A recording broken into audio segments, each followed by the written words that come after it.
है ना, जब आपका टर्न आएगा you can start from here, thank you तक बोलना है अपने को। मैं इसको थोड़ा आपकी तरफ शिफ्ट कर दूंगी। हाँ, वो आप बोल लो पहले। Live stream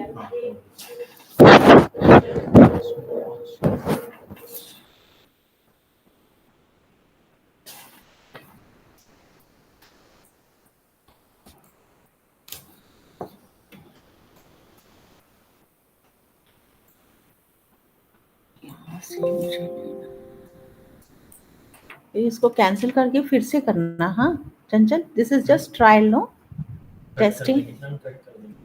okay okay.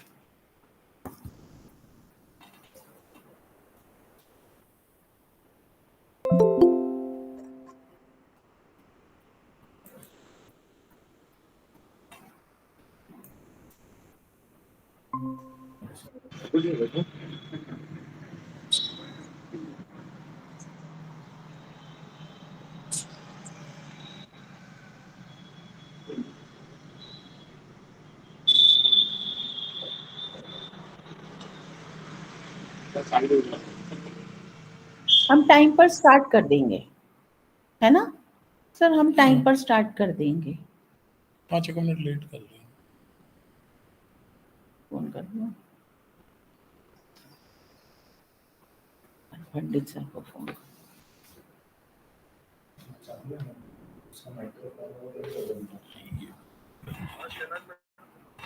Very good morning to you sir.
Good morning, sir.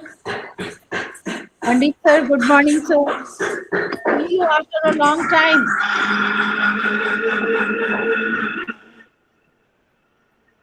Good morning, sir. Hello. Good morning, sir. Good morning, everybody. Your voice is very low. I am not able to hear it properly. Okay, can you hear it now? No, I have to. I am putting it in. Are you hearing my voice audibly? Yeah, I can hear your voice. Let me just check. Full है यहाँ तो, but just let me check with जोर से, other जोर से. other persons Yeah, please, also. please do that. Yeah. Okay. Good morning, Lalita से Lalita पूछो. ma'am. Hello. Yes ma'am, good morning. आपको मेरी आवाज क्लियर आ रही है? जी मैम, क्लियर आ रही है आवाज. अच्छा, okay. Okay, Shanaz madam, if I am putting my phone to my ears, then it is clear. From Okay. distance, no problem. If you are hearing my voice, that is important. Of course, that is very, very important for us, sir. Right? Yes, sir. So And no issue. You please carry on, and when my turn comes, please, I will take Okay, on. sir. Okay, Okay. sir. Thank you, sir.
अच्छा अच्छा, very good.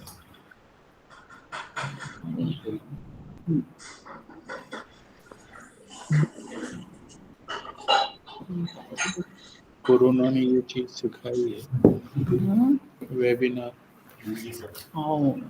नई वो है. अच्छा, questions जरा पूछना सब लोग. हाँ कंचन, क्वेश्चंस पूछना. हाँ, ताकि थोड़ा लंबा हो सके. बैठ जाओ और बेटा, शमीना नहीं. बैठ जा, तेरे को दिखेगा ठीक, वहाँ बैठ के करो.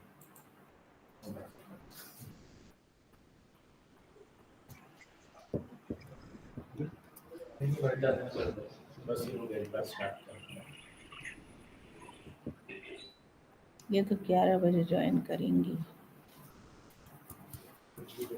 जिनके लेक्चर जब होंगे वो उससे जुड़े होंगे. सो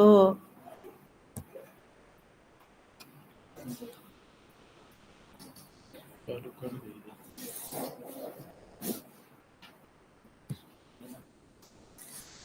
पूछ लीजिए कि सुनाई दे रहा है. am I audible?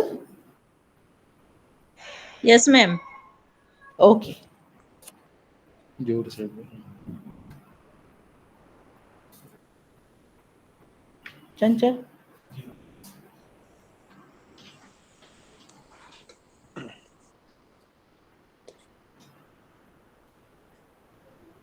फंसा पर्दे को होगा नहीं.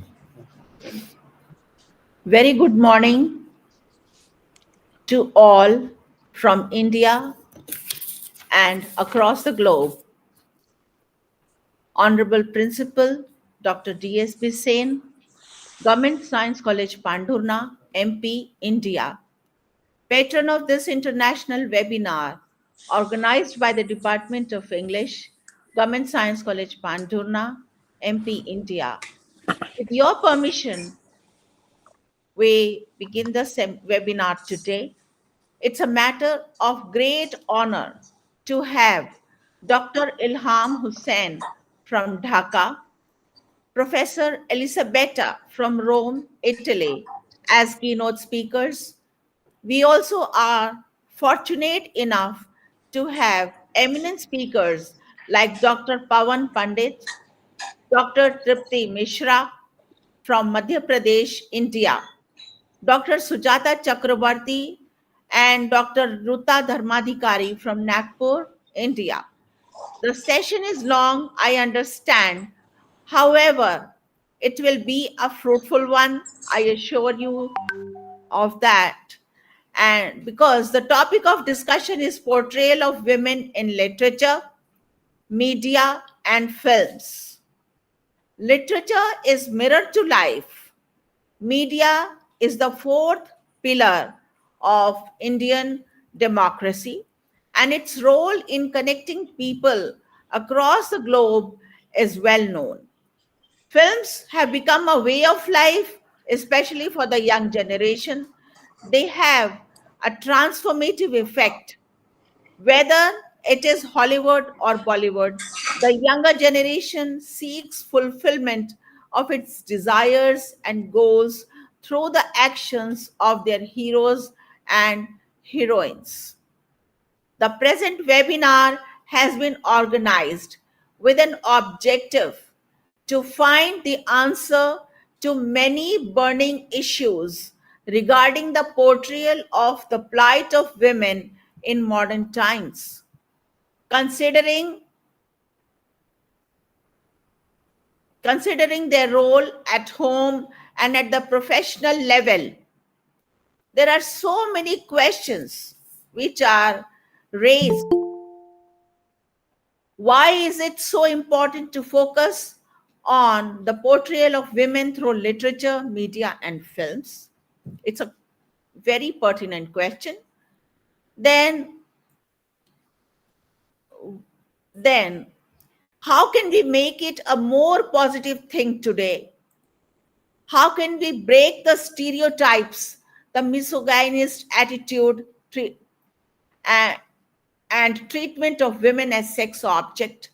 How can these platforms help her in breaking her silence, portraying her as an individual who can think, weaning her away from the negative image of a silent, dumb, submissive individual born to play the role of someone's wife, someone's sister, someone's daughter at home?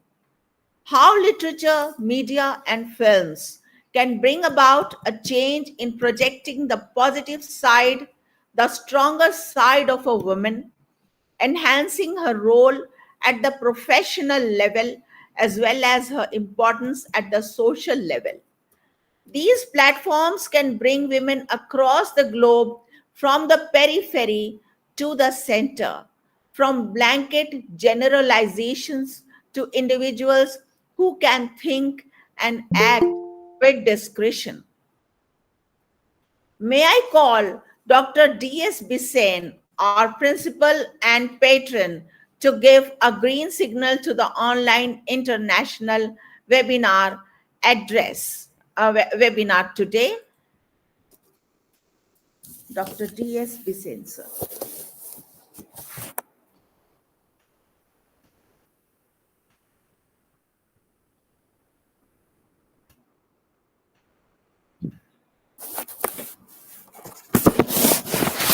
Thanks, madam. Good morning, dear Dr. Elham Hussain, Professor Elisa Beta Marino, Dr. Pawan Pandit, Dr. Trapti Misra, Dr. Ruta Dharmadikari, Dr. Sujata Chakravarti, all the presenters, participants, and my family of Government Science College Pandhurna, MP, India. I welcome you all for today's international webinar organized by the Department of English, Government Science College Pandhurna, MP, India. Portrayal of women in literature, media, and films is an important issue in present scenario across the globe. I hope today webinar will throw light on the various issues which can enhance the image of women across the globe. I thank RUSA and congratulate IQAC head and staff of the Department of English, Government Science College, Pandhurna, the organizing and advisory committee of their effort in materializing the ideas of this webinar. My best wishes to everyone present here. Thanks you. Thank you, sir, for motivating us and guiding us for the organization of this webinar. We are really fortunate to have a very strong advisory committee, a very strong organizing committee who are always on their toes in the organization of such productive events.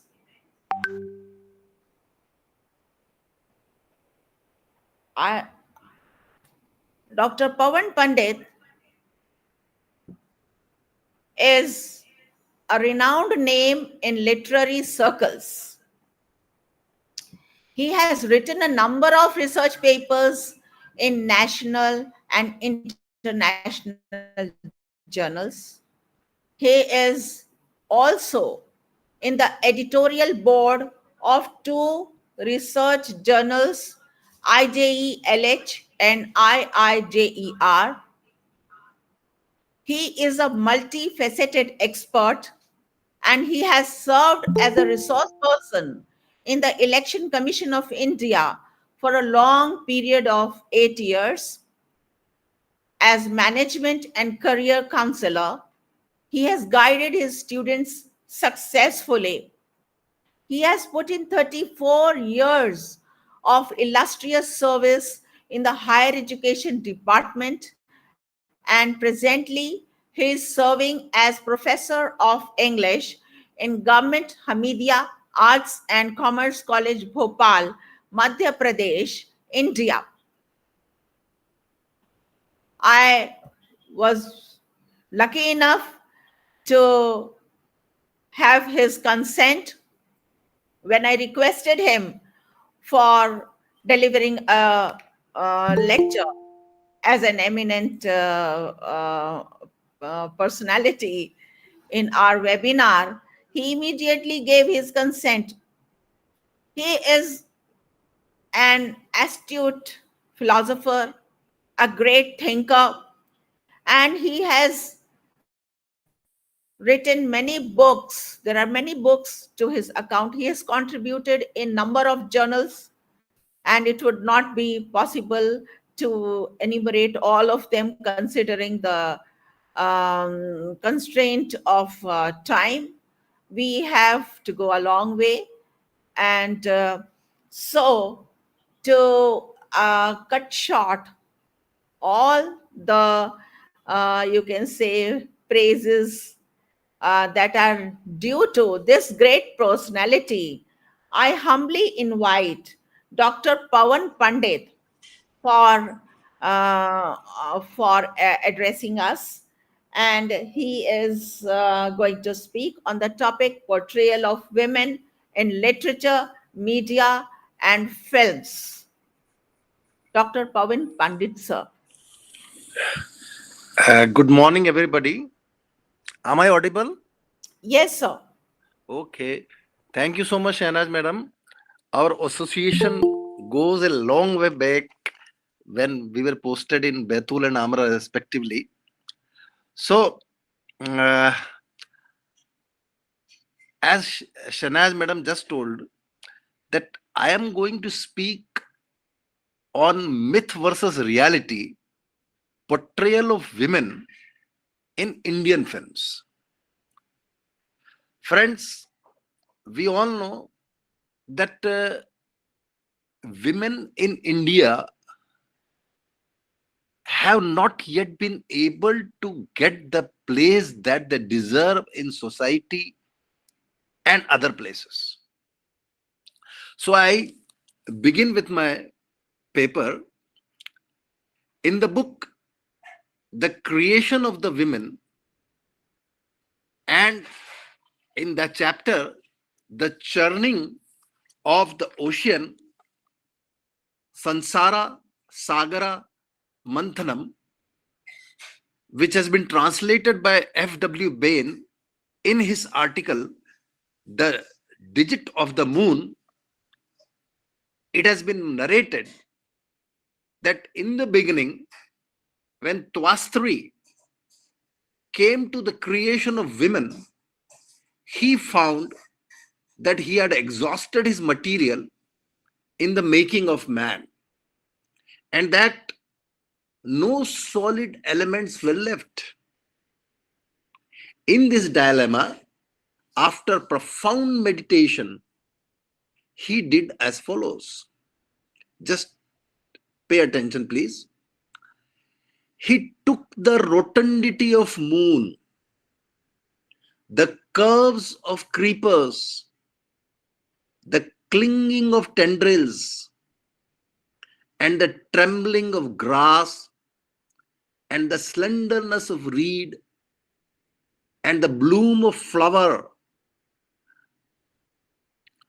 and the glances of deer, and the clustering of rows of bees, the lightness of the leaves, and the tapering of elephant's trunk, and the joyous gaiety of sunbeam, and the weeping of clouds, the fickleness of the winds, and the timidity of hare, and the softness of parrot,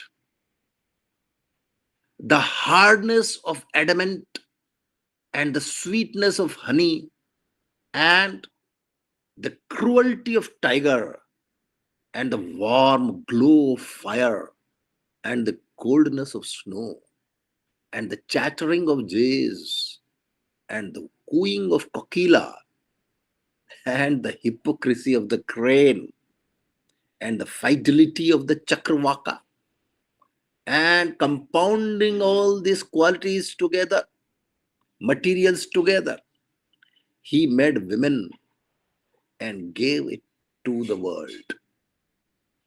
So, friends, this is a beautiful and fantastic, fabulous description of the myth of creation of women. The material, the ingredients with which a woman is supposed to have been made. Please keep in mind, this is only a myth. We are talking away from science. Nothing of scientific or technological things are involved here.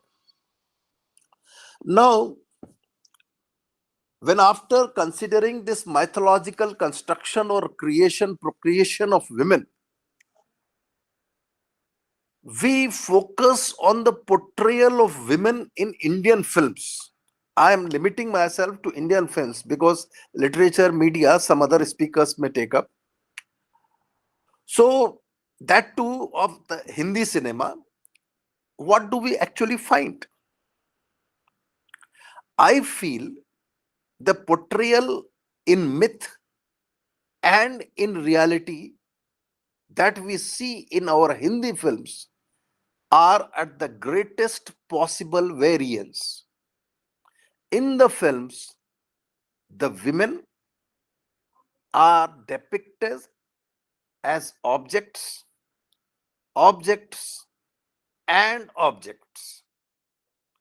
Objects of sex, objects of sensuality, and objects to be attained by men. In n number of films, right from the pre-independence era of Indian movies, which began with the first film Alamara. Of course, that movie was a mute movie. The depiction of women has continued to be particularly pathetic and twice, thrice, 5 times, 10 times removed away from reality. The basic tenet on which the filmmakers work is the age-old adage that the weaker sex are the women and they are the objects of desire only. They emphasize upon the idea that a woman's worth lies in her beauty and that she is worth only if she can attract and allure men.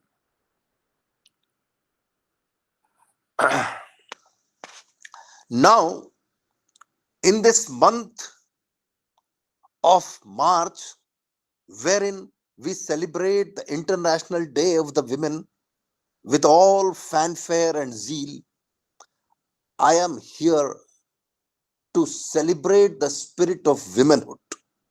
I am not going to belittle or disparage the position of women that has been shown or depicted or delineated in Indian films so far. Therefore, I have made a humble effort. I have endeavored to highlight a few films right from the beginning that beautifully celebrate the power of Indian women, taking us back to the Vedic times when the women in India reigned supreme. I would like to narrate a very interesting anecdote that actually emphasizes and cements the powerful place that Indian women held in the pre-medieval ages in the 8th or 9th century AD. We all have heard about the Adi Guru Shankaracharya. There have been different Shankaracharyas. Even now, we do have Shankaracharya. So, in 8th, 9th century AD, Adi Guru Shankaracharya came to Mahishi to start a Shastrat. Shastrat is actually a spiritual debate with Mandan Mishra. Some of us who may be aware of this name, Mandan Mishra, he was a great scholar in his own right in Maithil, Bihar. And Shankaracharya and Mandan Mishra, they were the two most renowned, most scholarly, spiritualistic leaders of that time. So Adi Shankaracharya came to Mandan Mishra to have a Shastrat on Advaita Vedanta. Now, this is not my point of reference. The important thing which I wish to highlight here is that whenever two persons speak in a debate, most of our students, we also take part in a debate competition. So there are judges. Now, in this debate that was scheduled to take place between Adi Guru Shankaracharya and Mandan Mishra, who was the judge? It was none other than Mrs. Bharati Mishra, who was the wife of Mandan Mishra. So you just visualize what was the high pedestal the Indian women occupied in the pre-medieval ages. And now, if you look at this position, their status in the 21st century, you are filled with deploration and pathos. So, now coming back to the brass tacks, the portrayal of women in Hindi films, as stated earlier, the objectification of women is a fashion in Indian films. In the sea of Hindi films, the women have been perennially made to sink in the waters of nudity, of showcasing themselves, and undoubtedly of shamelessness. However, as there are oases in deserts, so in this desert of Indian films, there are some patches of greenery also. I would like to take up the best 10 films in my view. Of course, you may differ with me. You may have your own choices, your own preferences. But some of you will agree with what I have picked up as the 10 best films that have portrayed women in a positive light. They celebrate the spirit and vigor of womanhood in Indian films. The first and foremost film that comes to my mind is the epic Mother India that was released in the year 1957. The story of Radha, character of Radha, played on the silver screen by the great actress Nargis. How she raises her sons through trials and tribulations, and all the same never leaves the path of righteousness. That story touches epic proportions when Radha has to kill her own son Birju to protect the honor of Rupa, who is the daughter of the corrupt and the unscrupulous Lala, the moneylender of the village. This Lala was effectively responsible for the miseries that Radha and her family were facing. Nargis is personified and portrayed as a symbol of strength, honor, and determinations, qualities that go a long way in making and determining the character of a woman. The second film that I feel glorifies the spirit of womanhood is Sita and Gita, Sita or Gita, that was released in the year 1972. It doesn't have any grand story, but for the first time in the history of Indian cinema, the twin sisters played by Hema Malini embody the spirit of goddess Kali, the Shakti, the power which a woman can exude and exert if she has determination. They see to it that atrocities against women in general and are terminated and the person responsible is duly punished.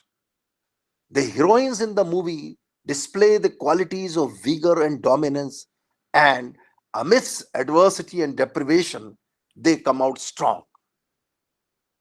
Next movie, which I feel is Damini, that came out in the year 1993.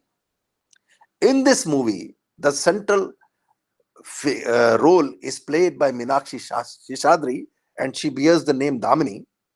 She comes from a poor household, is an embodiment of truth and innocence.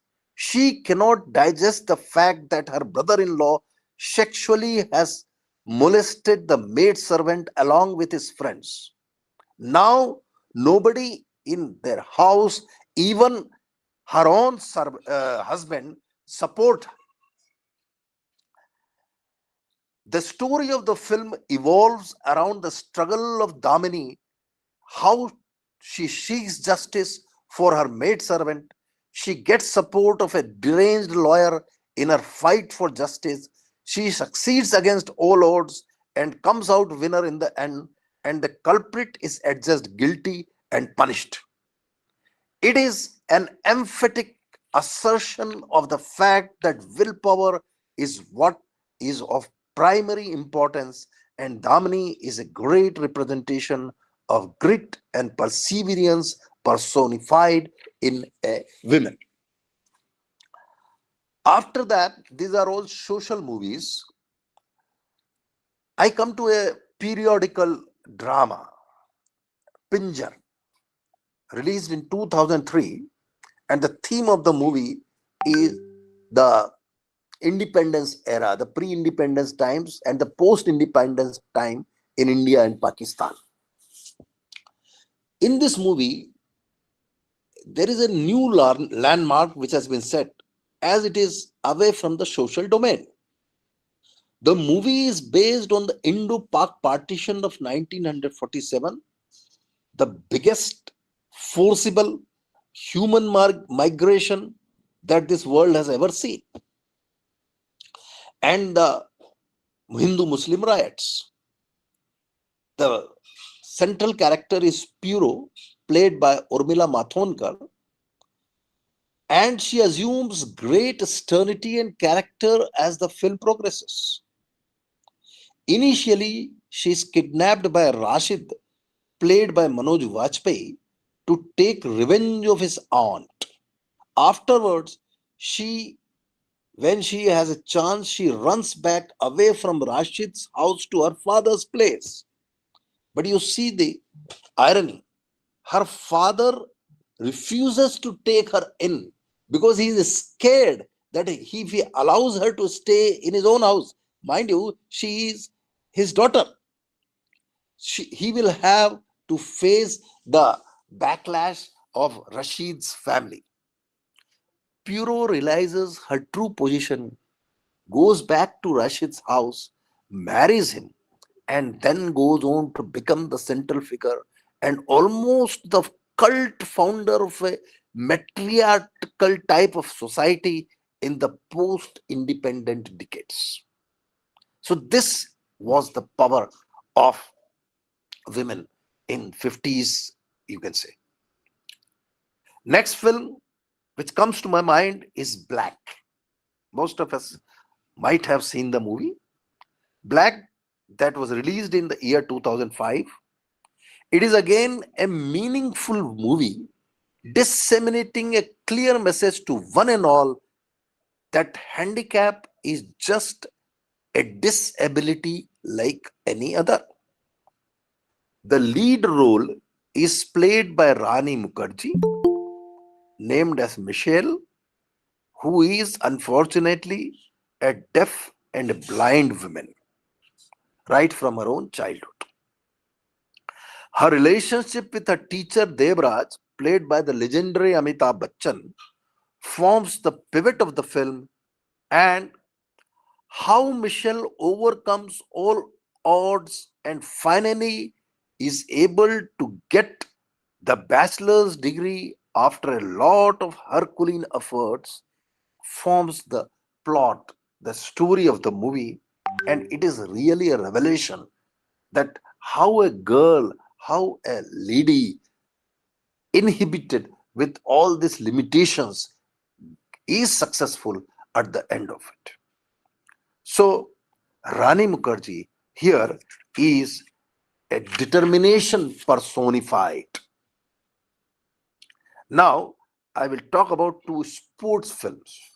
First is Chakade India. Most of us might have seen it. That was released in 2007. This film celebrates the united and joint efforts of women's hockey team, mentored by a coach who unfortunately had failed in his playing career at the most crucial time. The Indian women hockey team, downplayed, outplayed, battered by all other teams, wears a broken and lost look. Nobody has any hopes from this team when they go to play the World Cup. The coach instills confidence and motivates all the members to play for India and not consider them as players of different separate provinces or states. The team wins the World Cup against all odds and conquers the hearts and minds of millions of fans. The film is loosely based on true events and is a wonderful celebration of the spirit of womanhood at its prime. The second sports movie again is a biography, Mary Kom, that was released in 2014. It is a biographic movie based on the life of famous Indian female pugilist Mary Kom. She hails from the remote northeastern region of India, and fighting against all odds, she is able to prove herself in this male dominated sports. Mary Kom becomes the paragon and model of inspiration for girls and ladies all around the world, not only India. She fights poverty, family constraints, politics in sports, and above all, fight against one's own self. She proves that in the male dominated world, a woman can carve a niche for herself provided she dreams of it and she works, endeavors, and strives for her girls sincerely and committedly. After this, two sports movies, I come to a uh, sort of drama, Jazba, that came out in the year 2015. This film figures Anuradha Verma, played by Aishwarya Rai Bachchan, who is a prominent criminal lawyer and who has never lost a case in her entire career. Her daughter is kidnapped and she is forced to fight the case of a felon, a murderer, and a rapist. She fights against the politicians, against corrupt lawyers, and against the whole rotten judicial system, and ultimately is able to win her ground. Aishwarya Rai again proves as a lawyer and more so as women, that a woman can be more powerful than many men on or against a nexus. Then a very interesting film came very recently in the year 2020, Thappad. Thappad in Hindi means a slap. In English, it means a slap. Hindi word is Thappad. In this movie, the heroine Amrita, which is played by Taapsee Pannu, is happily married with Vikram Sabharwal. She is a homemaker, looking after her family, her husband, her mother-in-law. During a party, a gathering in their house, which Vikram and Anuradha Amrita have thrown to supposedly celebrate the promotion of Vikram. And unfortunately, in the middle of the party, Vikram comes to know that he has not been promoted and some other colleague of his has been promoted. He gets angry, and in the fit of anger, on a petty issue, he slaps his wife in front of all the guests. So, slapping of a wife by a husband is something very common in Indian society. But here in this movie, Amrita's character takes a great radical turn from here, and the film vividly delineates the metamorphosis of a common housewife and homemaker into a resolute woman who stands against her family and the society. The husband realizes his mistake, apologizes sincerely, but she does not relent, because the humiliation and insult and the loss of honor that she has suffered can never be given back to her. She refuses to live with her husband now. She knows that her honor is not for sale. It is not to be compromised. The honor of the lady cannot and should not be compromised, and Taapsee Pannu is portrayed as a glorious female character who establishes new, higher standards of honor and self esteem for women. The last movie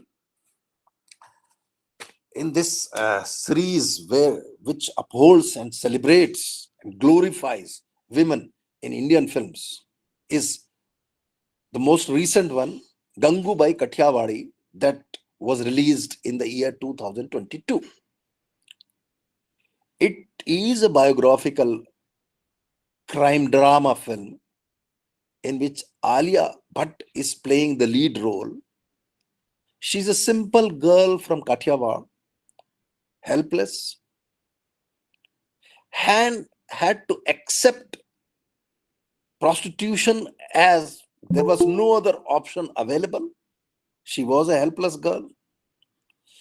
But you see the, the difference that she makes to the society.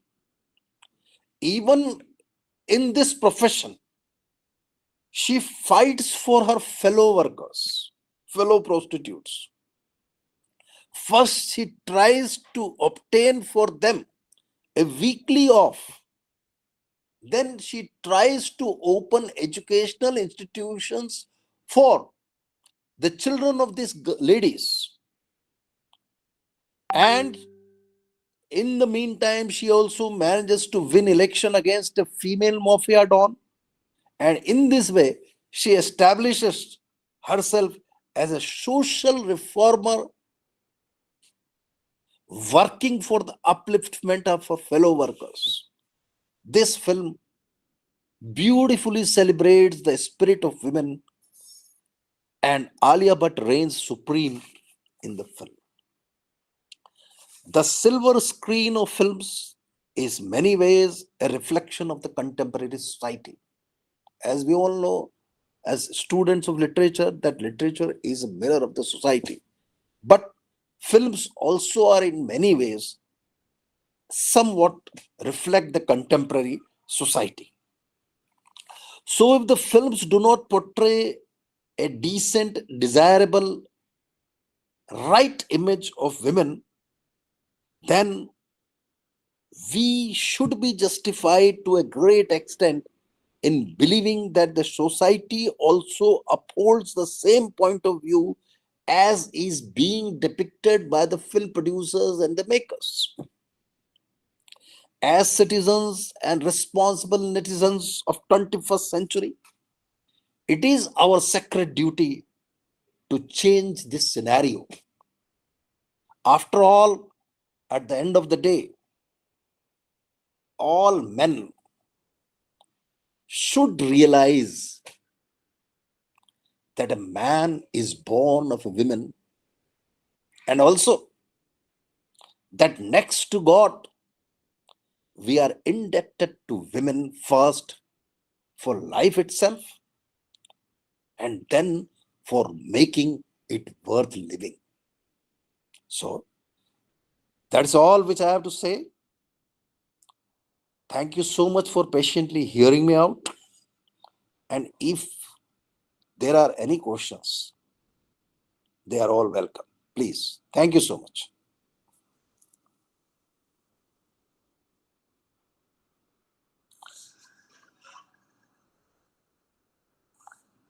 Yes, Shahnaz madam. Thank you so much, sir, for such an erudite lecture by you.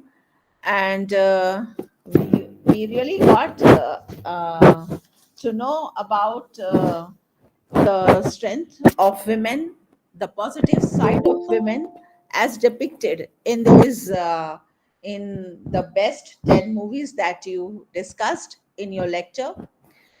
I would like to invite Dr. Shaminaz as the chairperson. And but before that, I would also like to ask. I would also like to um, leave the floor open for question answer session.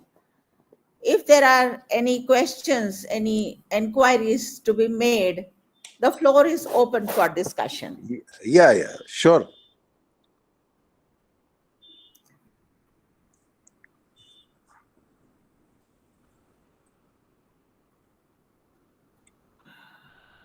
Any questions? Any queries?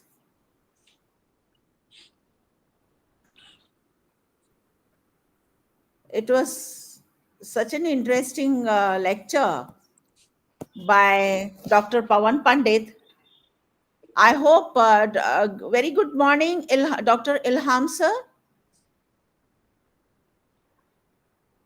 I hope he has joined. Yes, good morning, madam. Yes, Very sir. good morning. Thanks for joining. To have an opportunity to be with you all. Very Thanks, good thanks morning. for joining, sir. Thanks for joining. Thank you. And uh, just now, a lecture was delivered by Dr. Pawan Pandit. And are there any questions on his deliberation on portrayal of women in Indian films? He has restricted himself to Indian films. He talked about myth versus reality.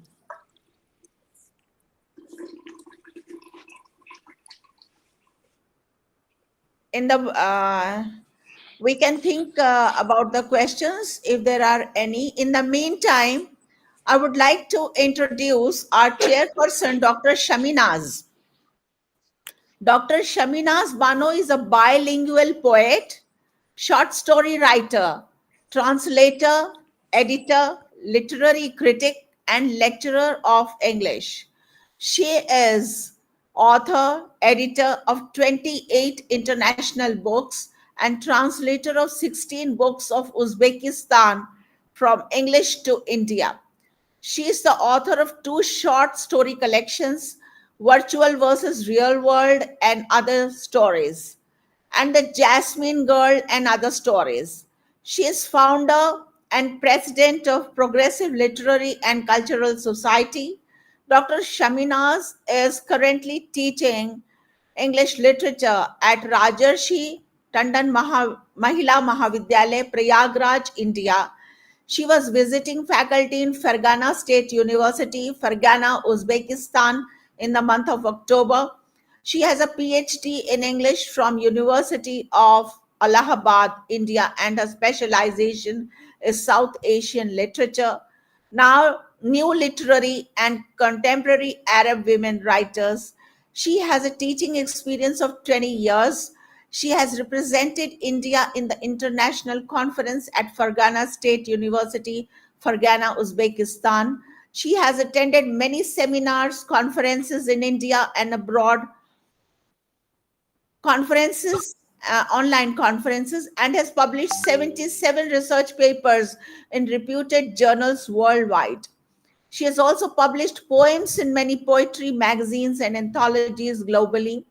She is the Indian representative of the International Multicultural Work Network, Azerbaijan. She is also a member of AESI, MELO, CAPCDR, Bangladesh, and GRFDT.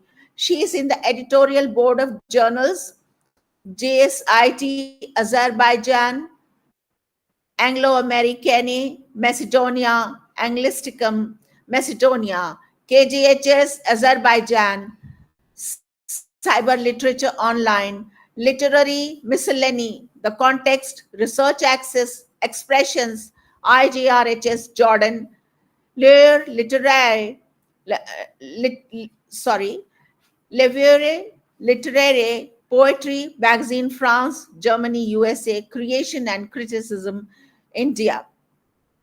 She has she has got 44 books to her credit. With this introduction, I would, if there are no questions from the audience, then I would like to invite Dr. Shaminaz for her expert comments on the lecture delivered by Dr. Pawan Pandit. Dr. Shaminaz Banu, ma'am. Thank you so much, Dr. Shahnaz ma'am. It is indeed a privilege that you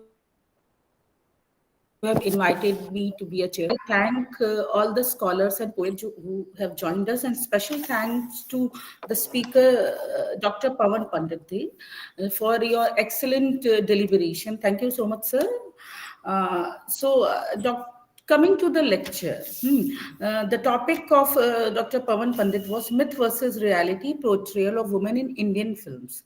So you talk about the topic, and you spoke in the beginning. You spoke about the creation of women as per Hindu mythology. Like in your paper, you have talked about the creation of women as per the World Wit and Humor and encyclopedia. It seems you have taken the reference from this which was published in 1906 and translated by, in that there is a description of Sagar Manthan, and it was translated by F.W. Bain. Means you talk about how Trusty came to the creation of women, and he found that he has exhausted his material in the making of man, and that in solid only no solid element were left. So in this dilemma, after profound meditation, the various natural elements.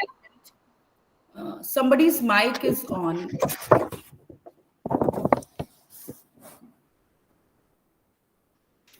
So he took, like for example, he took the rotunding of the moon and the curves of creeper and the clinging of tendril and the trembling of glass and the slenderness of reed and the blooms of flowers and many other natural aspects. As per the Hindu mythology, according to Brahma Puran, Shatrupapa is regarded as the first woman to be created by Brahma by marrying Manu, the first man. Their descendants are called Manushya, the Sanskrit term for mankind. So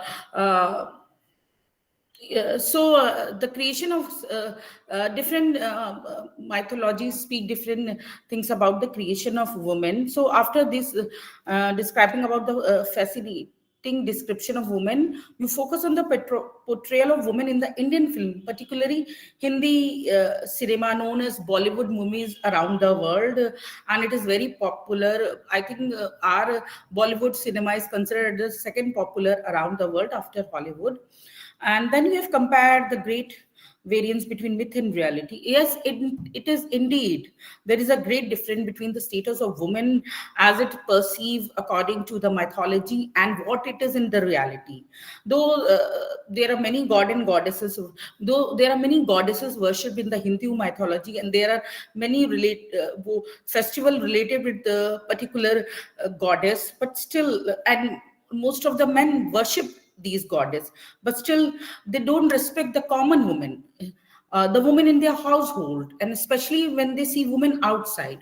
Women, if is alone at night, then most of the men consider it as their prey. They don't consider it as their responsibility. And though now the status of women has been changed a lot, but the state women have always been considered as an object, as a showpiece.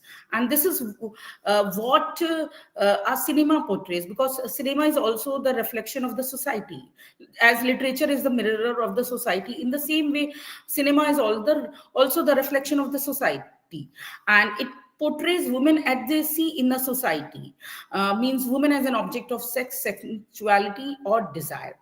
But we cannot say that cinema has always portrayed women in such a way, as there has been many examples where we have seen strong women in cinema, in movies, in various movies. Like, for example, the first movie which got international attention, much international attention, was Mother India, having Nargis as a central character of the movie. And it was that movie which was nominated for Oscar also, though it didn't win, but it is much beyond Oscar. And till date, it is considered one of the strongest movie based on the portrayal of women. In that we see how a woman struggle in the society, struggle against men, how men prey on her, but she fights against all that. And after her husband death, she brings out two son, and one of the son becomes a dacoit, and in the end she has to, for the honor of her village, she has to kill him also. That and that this movie is considered as a very strong portrayal of women. Then coming to Sita or Gita, that is sir talk about Sita and Gita. That is also a very powerful movie where Hema Malini has portrayed the character of two sisters who are twins and with the same face, and one is very meek and fragile, innocent, the other is very strong and very powerful kind of. And in this movie they have it is shown that how a woman has to fight with their own relative, with the society. And this is also the same topic of Chalbaz, where the role has the central character has been portrayed by Sri Devi, another strong woman portrayal. Then there have been lots of example in the midst when in the 80s or 90s, where lots of movies were based on, some movies, not lot, of movies, but some movies were based on women as a central character. But in the recent time, there have been some women-centric movies like Blake, Chak De India, and Mary Kom. So sir talked about movie Damni. That is very strong portrayal, because this is one of the things which is real, because if an incident occurs in a family, then women are supposed to keep silence.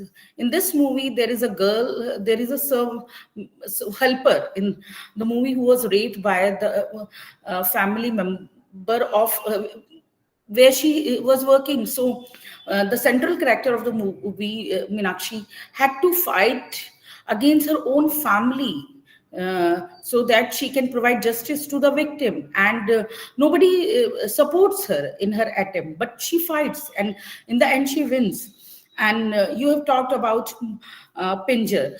Pinjar is also a very fine example of movie based on the suffering of women during partition time, and there have been other movies also which has shown the suffering of women during the partition. See, partition is something in that women have suffered a lot. It was women who were raped, molested, and their family have also not accepted them, though they were victim. And there have been many writers both in India and Pakistan who have wrote about the suffering of partition, like Khushwant Singh, Faiz Ahmad Faiz, Sadat Hassan Manto, Rahi Masoom Raza, and many other writers. But nobody wrote about the suffering of women. So it was left for the women to themselves to write about the suffering of the women folk. And it was Amrita Pritam who wrote Aj Akha Varis Shanu Te Kabra Vich Bol Te Aj Kitabe Ishq Koi Agla Varkapul. This is her masterpiece poem, and in which she describes the suffering of women during the time of partition. And this Pinjar is also a novel by Amrita Pritam, which has been adapted into a movie, and which also depicts the suffering of women, how women were abducted, and after that their own family have not accepted that. Then you have talked about two movies based on sports.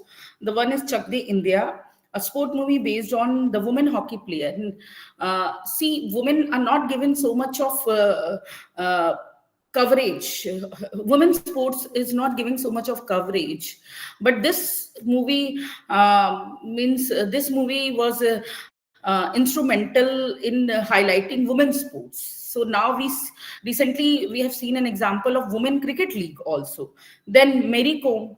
Mary Kom is a such example. Like you have said, she has become a paragon of virtue and inspiration of women in India. After that, after Mary Kom rising to fame, now many women have taken boxing and as a sports. And even the recent movie Dangal is also an example where we see the life of Pogar's sister. And we have also witnessed that lots of women, lots of girls and women have taken up the sports in Haryana because of Pogar's sisters or because of the movie. Then you have talked about Jazba, a drama which is a woman-centric, and in which Aishwarya Rai plays a role of a woman advocate, Anuradha, who fights against the whole system. And there are lots of corruption in our society. So it is very difficult for a common man, especially a woman, to fight against the whole system. Then you have talked about Thappad. Thappad, a role, and you have highlighted that Thappad slap is not a big thing in the Indian society, because women have been bearing it from ages, and in the contemporary time also this is an incident which happened in many houses, but nobody reports. So in this movie, the heroine is a homemaker and happily married, is slapped by his husband in a party. So she considered it as a part of a dishonor. She considered that it has something happened which has embraced her in front of the society, and so this is something against her prestige and pride. So she doesn't accept this. So and in the end, you have talked about Gangubai Kathiawali, a recent movie based on the life of a simple woman, a girl who was lured by his boyfriend and who became a prostitute, and later a very powerful lady in her hometown. And this was portrayed by Alia Bhatt in the movie. So in the end, you have also told that men folk are indebted to women, and but not all men have this kind of thinking. And if all the men in the society have this kind of thinking, then there will be no disrespect in the society, especially when we are dealing with the security of women. The most important thing which we women, especially in North India, face is the issue of the problem of insecurity. Girls and women are not safe in the public places. in the workplace, and all the other places where they dwell. So hope menfolk can understand our problem and respect her. Thank you so much, sir, for your excellent deliberation. Thank you, Shahnaz ma'am. Thank you so much, Dr. Shaminaz, for your expert comments. It was really very interesting listening to you. And I wish you would continue for a much longer time. I was feeling so much interested, and I hope Sure, ma'am. it must be the same with others also. And you are such a vast ocean of knowledge that you see, we all love to listen to you, and we won't mind if you continue for a longer time during your expert comments session. And here I do agree with you that women have been facing all these issues ever since Adam and Eve were sent to earth. And here and I think since then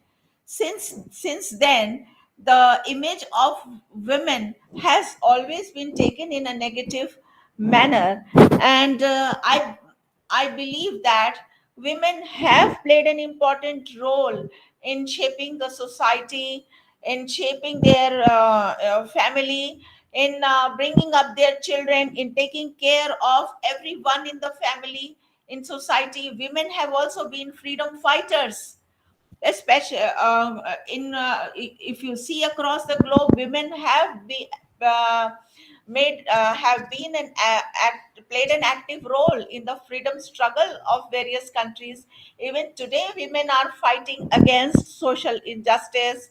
They are social activists, and sometimes they dare to take big risks also to defend not only women but also men and children in many cases.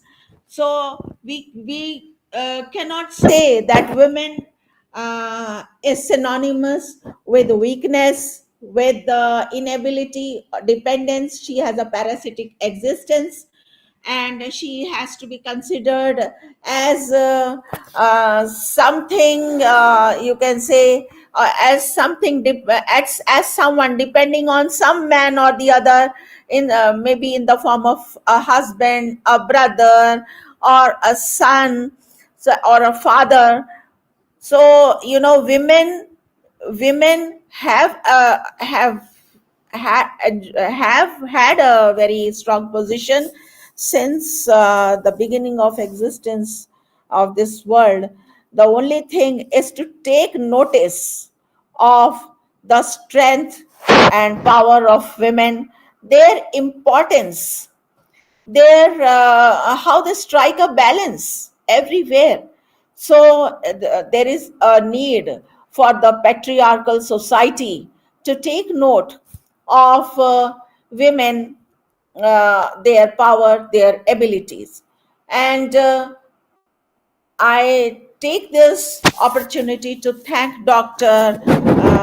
Pawan Pandit and for Dr. Shaminaz Sheikh for their valuable discussion on this topic: myth versus reality, portrayal of women in Indian films.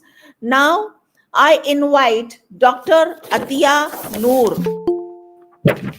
Dr. Atiya Noor, can you hear me, Dr. Yes, Atiya Noor? yes, Yes. ma'am. Dr. Atiya Noor is assistant professor from the Department of English, Maulana Azad Memorial College, Jammu, MEM, Cluster University of Jammu. She is going to present a paper entitled Representation of women in Anne Bronte's The Tenant of Wildfell in film adaptation. Okay. Dr. Atyanur. Good morning, one and all. Thank you so much for giving me the opportunity. First of all, let me congratulate both the speakers. The presentations were very knowledgeable. I got to learn a lot from them, and I would like to interact with them after my session. So, beginning with the paper, the title of my paper is Portrayal of Woman in Anne Bronte's The Tenant of Wildfell Hall. It is a 1996 film adaptation. Um, Anne Bronte, the youngest Bronte sister, is lesser known among the trio of sisters. The Tenant of Wildfell Hall is her second and final novel and has remained in print since it was published under the pseudonym Acton Bell in 1848. So, when we say the word pseudonym, we can well imagine that during a 19th century, women were afraid to come out in the open and write under their real names. They would write under pen names and nom de plumes. It is regarded by critics as an interesting novel, which many read out of sheer curiosity compared to the career of her two more famous sisters, Emily and Charlotte. However, she is part of a rich literary dynasty where her sisters' novels are read widely, and hardly a year goes by without their adaptations. In comparison, to her sisters, Anne is not read that much, and she only shows up in the must read list in combination with her famous siblings, and most people would struggle to name her book The Tenant of Wildfell Hall and Agnes Grey. Now, the reason for taking this novel up was because it has very strong feminist tones, and the main character, she rebels against 19th century society, and there are many incidents in the novel which are very powerful and which hold a lot of interest. These are not as popular as Jane Eyre and Wuthering Heights, and to give an idea of just how undistinguished her literary reputation is, one of the foremost scholarly analyses of her career is entitled The Other One. Elizabeth Langland, the author of The Other One, meant the title ironically, but many academics would apply that title to her without irony. Curiously, no one has done more damage to the literary reputation of Anne Bronte than her own sister Charlotte. When Anne died of consumption at the age of 28, the copyright of Anne's print work, which actually outsold Wuthering Heights on its first print run, reverted to Charlotte. She, despite popular demand, continually suppressed Anne's work, prevented it from being republished, and made various disparaging comments about it to the press. In 1850, Charlotte Bronte deemed the novel an entire mistake and insinuated that it derived from harrowing biographical experiences. Her prose style, described as leaden and prosaic by her sister Charlotte, and was repeatedly criticized for its lack of passion and fire. Now, coming back to the content of the novel, probably the most shocking of the Bronte's novel. This novel had an instant phenomenal success, but it was not until after Charlotte had died that this was finally reprinted and the public were able to decide for themselves. Anne Bronte remained marginalized, and the rare efforts to adapt this work contrast with the cultural proliferation of sisters' work. By depicting the themes of addiction, adultery, and domestic abuse, this novel scandalized the Victorian readers. In David Lodge's nice work, for instance, The Way to Haworth, the place where the sisters lived immediately symbolizes the Brontes, who are described by the academic Robin, a character in the novel, as novelist Charlotte and Emily Bronte. Have you never read Jane Eyre and Wuthering Heights? He asks character. Another character, although Willox in the novel has heard of them, his lack of any further knowledge is revealing. Anne is visibly, she's merely visible through her absence. It has become a convention to totally neglect the youngest sister Anne, as she has not gained the iconic status of either of her sisters. Now let's come back to the novel again. In the novel, An abused wife, Helen Graham, runs away from her alcoholic husband, Arthur Huntington. She meets Gilbert Markham and falls in love with him, but is unable to marry him. The form of the novel is in a retrospectively written letter. The narrative contains an embedded diary, and further extended correspondence to foreground is textuality and status as reading experience. The novel, framed as a letter from Gilbert Markham to his friend and brother in law, narrates the events leading to his meeting his wife. A mysterious young widow arrives at Wildfell Hall, an Elizabethan mansion which has been empty for many years, with her young son and servant. She lives there in strict seclusion under the assumed name Helen Graham, and very soon finds herself the victim of local slander. Refusing to believe anything scandalous about her, Gilbert Markham, a young farmer, discovers her dark secrets. In her diary, Helen writes about her husband's physical and moral decline through alcohol and the world of debauchery and cruelty from which she has fled. This novel of marital betrayal is set within a moral framework tempered by Anne's optimistic belief in universal salvation. Anne refused to wear rose tinted glasses when dealing with male alcoholism and brutality and did not give readers a brooding hero like Heathcliff. As she did not glamorize violent, oppressive men, her novels are less widely read. Mary Sinclair in 1913 said that the slamming of Helen's bedroom door against her husband reverberated throughout Victorian England. In escaping her husband, Helen violates not only social conventions but also English law.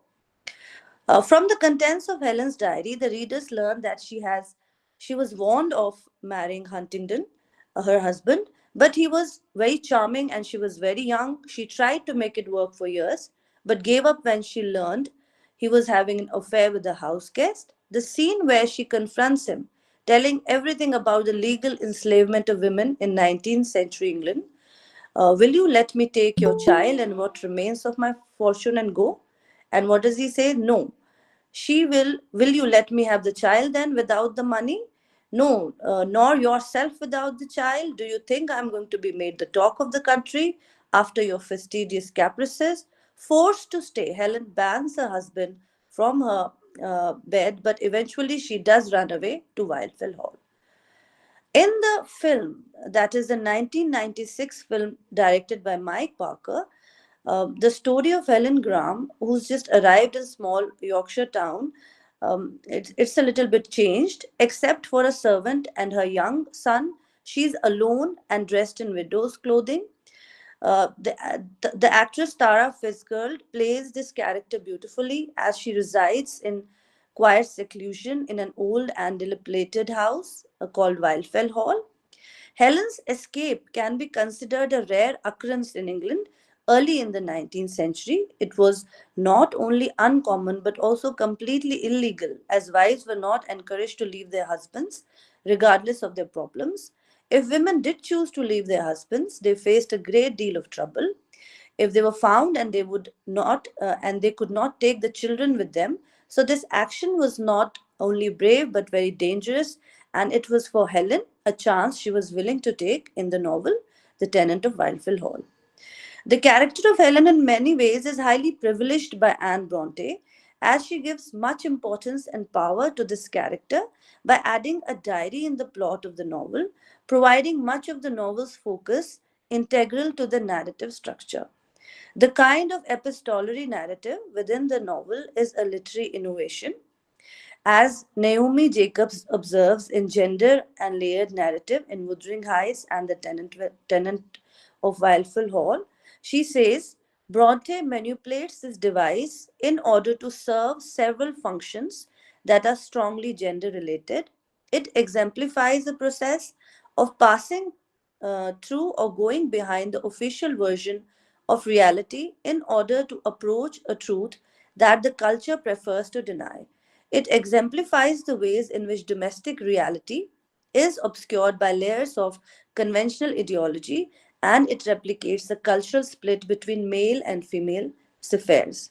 The structure of this novel thus becomes a source of symbolic strength as the author's effort to reflect the tensions and paradoxes of the 19th century gender ideology asserts a feminist protest in itself. The most remarkable difference from the novel that occurs as the film progresses, unfortunately, is the lack of this literary device. This film is often criticized as a result of this very aspect, the motive behind Gilbert Markham, the love interest of the main characters, generous rendition of this early life dedicated to his friend. Halford is an interesting aspect in the novel, and yet the director or screenplay writer chooses to ignore this particular detail of importance. By removing the epistolary framing device, one can easily miss facets of Markham's character as a narrator that the writer chooses to relay indirectly. In contrast, the film starts off with an abrupt, more dramatic approach where Helen Huntingdon is seen making for a hasty departure in the early morning hours while making efforts to soundlessly flee away with her young boy. This works to establish a feeling that the film begins with the arrival of Mrs. Graham in a quiet country neighborhood, which is the name she has taken to hide a real identity. Everyone is thrilled to have someone new to talk about, but infuriated by the secrecy that surrounds her. As nasty rumors circulate, all this takes place against a backdrop of country houses, vicars, and picnics. The novel is made of messier, bloodier, or more overtly political stuff and denies the guaranteed comfort of a happy ending. The title of the first feminist novel has been awarded to other books, perhaps with less justice. So I'll come to the last part of the novel where Anne Bronte's exploration of the woman question in many ways rests on the highly complex and often tense relationship between Gilbert, that is the love interest, and Helen's narrative. Arguably, Helen retains ultimate possession over her diary. As she controls Markham's access to her thoughts and feelings, she hastily tore a few pages from the end, maintaining that Gilbert needn't read it all. The fine gentleman and beau of the parish and its vicinity, in his own estimation, at least is the young. Here it ended. The rest was torn away. How cruel! Just when she was going to mention me. In the adaptation, the threat of the male gaze is at times heightened, and disorienting shots which look down at Helen dancing with Huntington, uh, and all of that is shown in a very complex manner. In the final episode, an image of Helen places her within a perfectly orchestrated country house interior as she reflects upon her past life.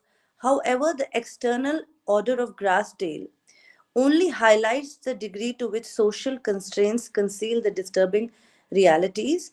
In some ways, Wildfell Hall is shaped by conventionally Brontean images. In the film, Markham twice saves little Arthur, that is the young boy.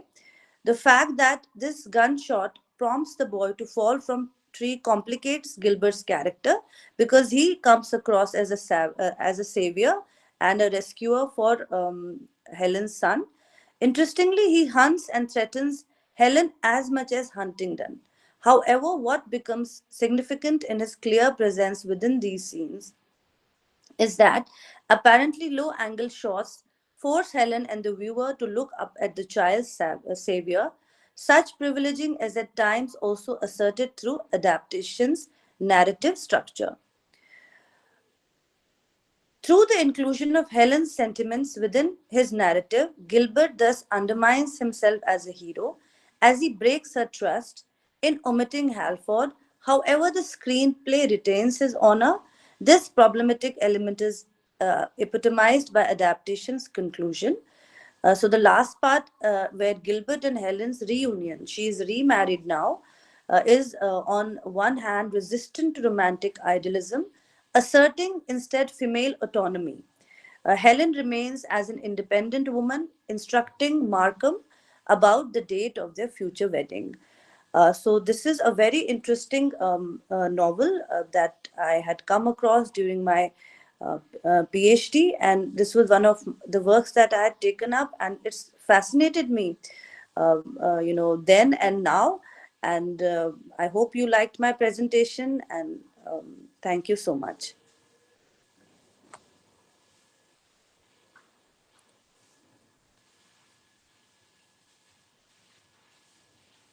Thank you, Dr. Atia Noor, for your wonderful presentation. It was really very meaningful and interesting. Are there any questions from the audience? I mean, if there are any questions, we have time to take up those questions.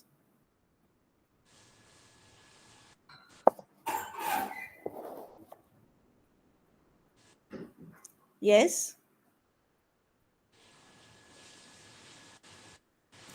Any question? Any comments? Any Ma'am, one comment? question. Yes. If you compare the three sisters, whom do you think is the better of the three? I think when I was reading the Brontes, all of them have come as great revelations to me. I think my favorite is Emily Bronte, because her life has been very, I mean, she's just written one book, The Wuthering Heights, and the content of the book is completely magical. It is far beyond its time. But when I look at Anne Bronte, she comes across as someone who's very feminist and way ahead of her times. Emily Bronte was more of a, she was someone who was far ahead of her times. Her books were somewhere between illusion and reality. Like what she wrote in the novel was somewhere, it was very fascinating. But when you read Anne Bronte's novels, she's very realistic. She's able to depict the social problems that women were facing really in that era, in the Victorian times. Very true. We could just imagine that they had to take up pseudonyms just to write their novels. It is That is such a yes, that is also such an interesting facet that they did not write, that women did not have the social validation to write under their real names. They had to hide their identity. And in fact, even when society read their novels, they felt that there was a difference. The narrative was different. It was how men and women write differently. That is why it created a lot of sensation in society at that time, that these are women writers and they were writing under the names of Bells, all the three sisters, the Stormy they were sisters. iconoclast. Actually, they break the all the icons existing at that time. Yes, very iconic, very iconic. Thank you, ma'am. Thank you so much, sir. Thank you, Dr. Raja Pandey, sir, for that interesting question.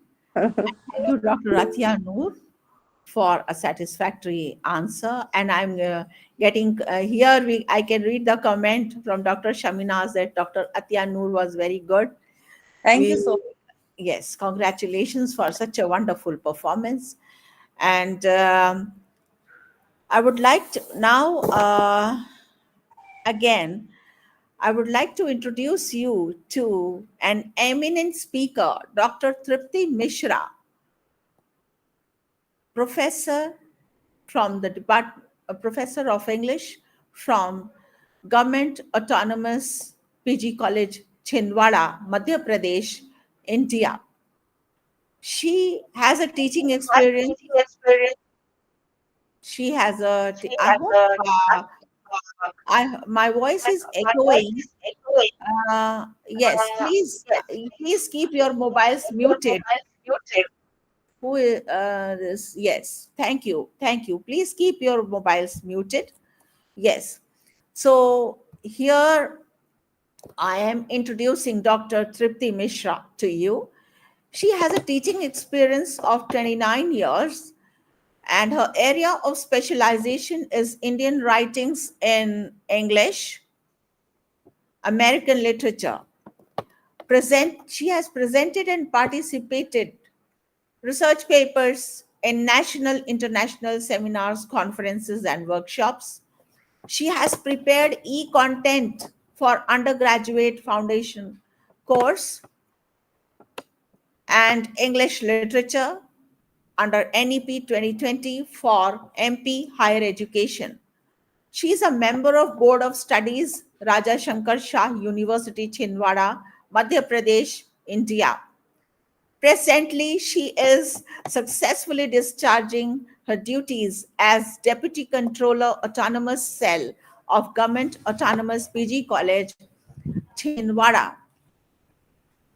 And I was fortunate enough to get her consent as a speaker for this webinar, and she has delivered very elaborate and very interesting lectures in various programs and seminars, and I'm sure all of us will enjoy her lecture on this topic, portrayal of women in Hindi, in literature, media, and films.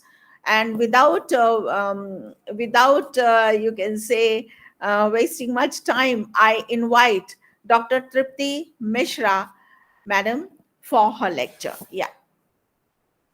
A very good afternoon to all.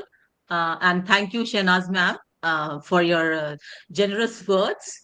I would also like to thank the host for inviting me and the college and the organizers.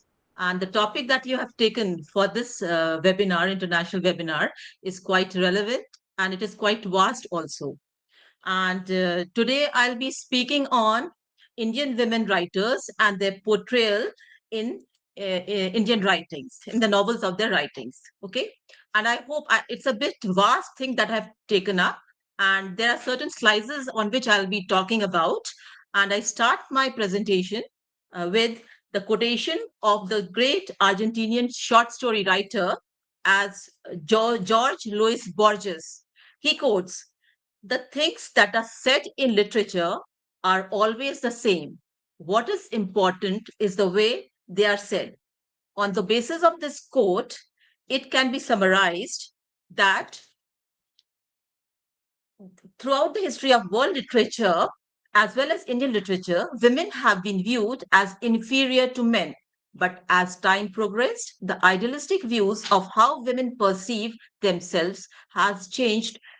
In earlier literature, women took the role of being the housewife, whereas man looked after the family. Women were portrayed as calm, patient, and caring character in many roles, many novels, stories, and poems in the early period of literature. As literature progressed through the centuries, very little but noticeable changes began to appear regarding the role of women. They were more often seen as a main character in a story setting. Around the 19th century, women were beginning to break away from the societal norms. As the role of women in literature evolves, so does their views on the workplace, environment, and their own independence. The conversation between the husband and wife in Henry Ibsen's A Doll's House illustrates this changing view.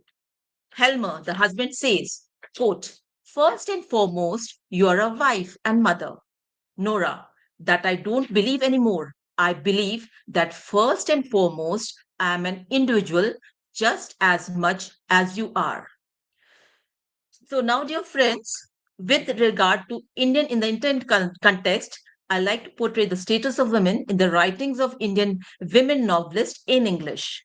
I again begin with a quotation of Swami Vivekananda, who vehemently reiterated that, within quotes, there is no chance for the welfare of the world unless the condition of women is improved. It is not possible for a bird to fly on only one wing. Unquote. If we trace the status of women in Indian society from earlier times, we find that in the text of Vedic era, women were held in high respect and had position of power in society. Around 300 BC, the status of women began to decline. The Manusmriti has played a major role in imposing severe restrictions on women. From 500 AD to about 1500 AD, their status further declined. If females expressed their thoughts and feelings, they were overlooked. During the colonial period, issues related to women were being discussed. The impact of Western education, political consciousness, social reform movements, the emergence of Indian feminism under the stimulus of Western influence and support of the reformers for the education of females led to the women becoming the focal point of many literary works in the literature of 19th century. It helped women of a country to find their place in patriarchal society. In such a male dominated society, it was unimaginable that women could think and take decisions. They were the marginalized voice which were not heard. The political and social consciousness of 19th century brought women out into the open to protest against exploitation, discrimination, and all kinds of inequalities. The representation of women by Indian women writers in English reflect the shift in their sensibility. This awakened woman, despite all hindrances, earnestly desires to assert her individuality as a human being on par with her male counterparts. She awakens with a new sensibility and sensitivity which is essentially Indian. Fiction by women writers in English constitutes a major segment in Indian English literature and has given it a new direction. It appeared around the middle of the 19th century. The portrayal of women in literature helps them to determine their new role and to redefine its parameters. They can convey their experiences honestly and authentically. Most of the women writers have tried to change the female point of view from the hold of male over them. They demand a place for women in the androcentric society. Their novels are novels of protest. It can be observed that each women novelist has developed her own style, has her own world of experience, and her own way of portraying her characters. The image of women in fiction has undergone a change. Women writers have moved away from the traditional portrayal of self sacrificing, enduring women towards female characters searching for identity. In the Indian culture, where individualism and protest have been alien ideas, where marital bliss and women's role at home is of central focus, the Indian women novelists are creating an Indian sensibility and cultural displacement. Women are presented in their writings as being more assertive and articulate than the women of the past. The females portrayed are no longer controlled by men. These writers do not only write about suppression of women, they also highlight various social evils like child marriage, rape, exploitation, gender inequality, quest for identity. They make their women characters fight for their deliverance. The women writers, as well as the women characters, are leaving an indelible impression both qualitatively and quantitatively. With the changed scenario, modernization, globalization, and spread of multiculturalism, the women writers depict the psychological dilemma of women who are torn between observance of the societal norms and who disobey the family bonds. These female characters are physically alert, mentally strong, economically independent, and assert themselves. The women novelists have created their own space in the male dominated literary world. The growth of women centered approach that interprets experience from a feminine perspective is a major development in Indian English fiction. The Indian women novelists writing in English have played a momentous role in enriching the quality and quantity of Indian English fiction. Now, I would like to trace the writings of some women writers. Beginning from the early Indian women writers in English, I start with mid 19th century and early 20th century. Uh, uh, this period was of great significance, and these women writers they bring to the forefront a wide range of issues, some of which were specific to their age, but most of them are relevant even today, like education for women, child marriage, position of women in society, orthodox practices such as parda, and the issue of franchise for women. Some of the authors who attained prominence during this period are Krupabhai Satyanandan, she is considered as a pioneer in women's rights and one of the earliest feminist theorists. She wrote two novels, Kamla, A Story of Hindu Life, and Sagun, A Story of Native Christian Life. In both these novels, the focus of the novelist was on gender, caste, ethnicity, and cultural identity. And these novels articulate the novelist's feminist concern. And Sagun is the first autobiographical novel by an Indian woman. Now, next, the writer that is of prominent in this century was Cornelia Sorabji.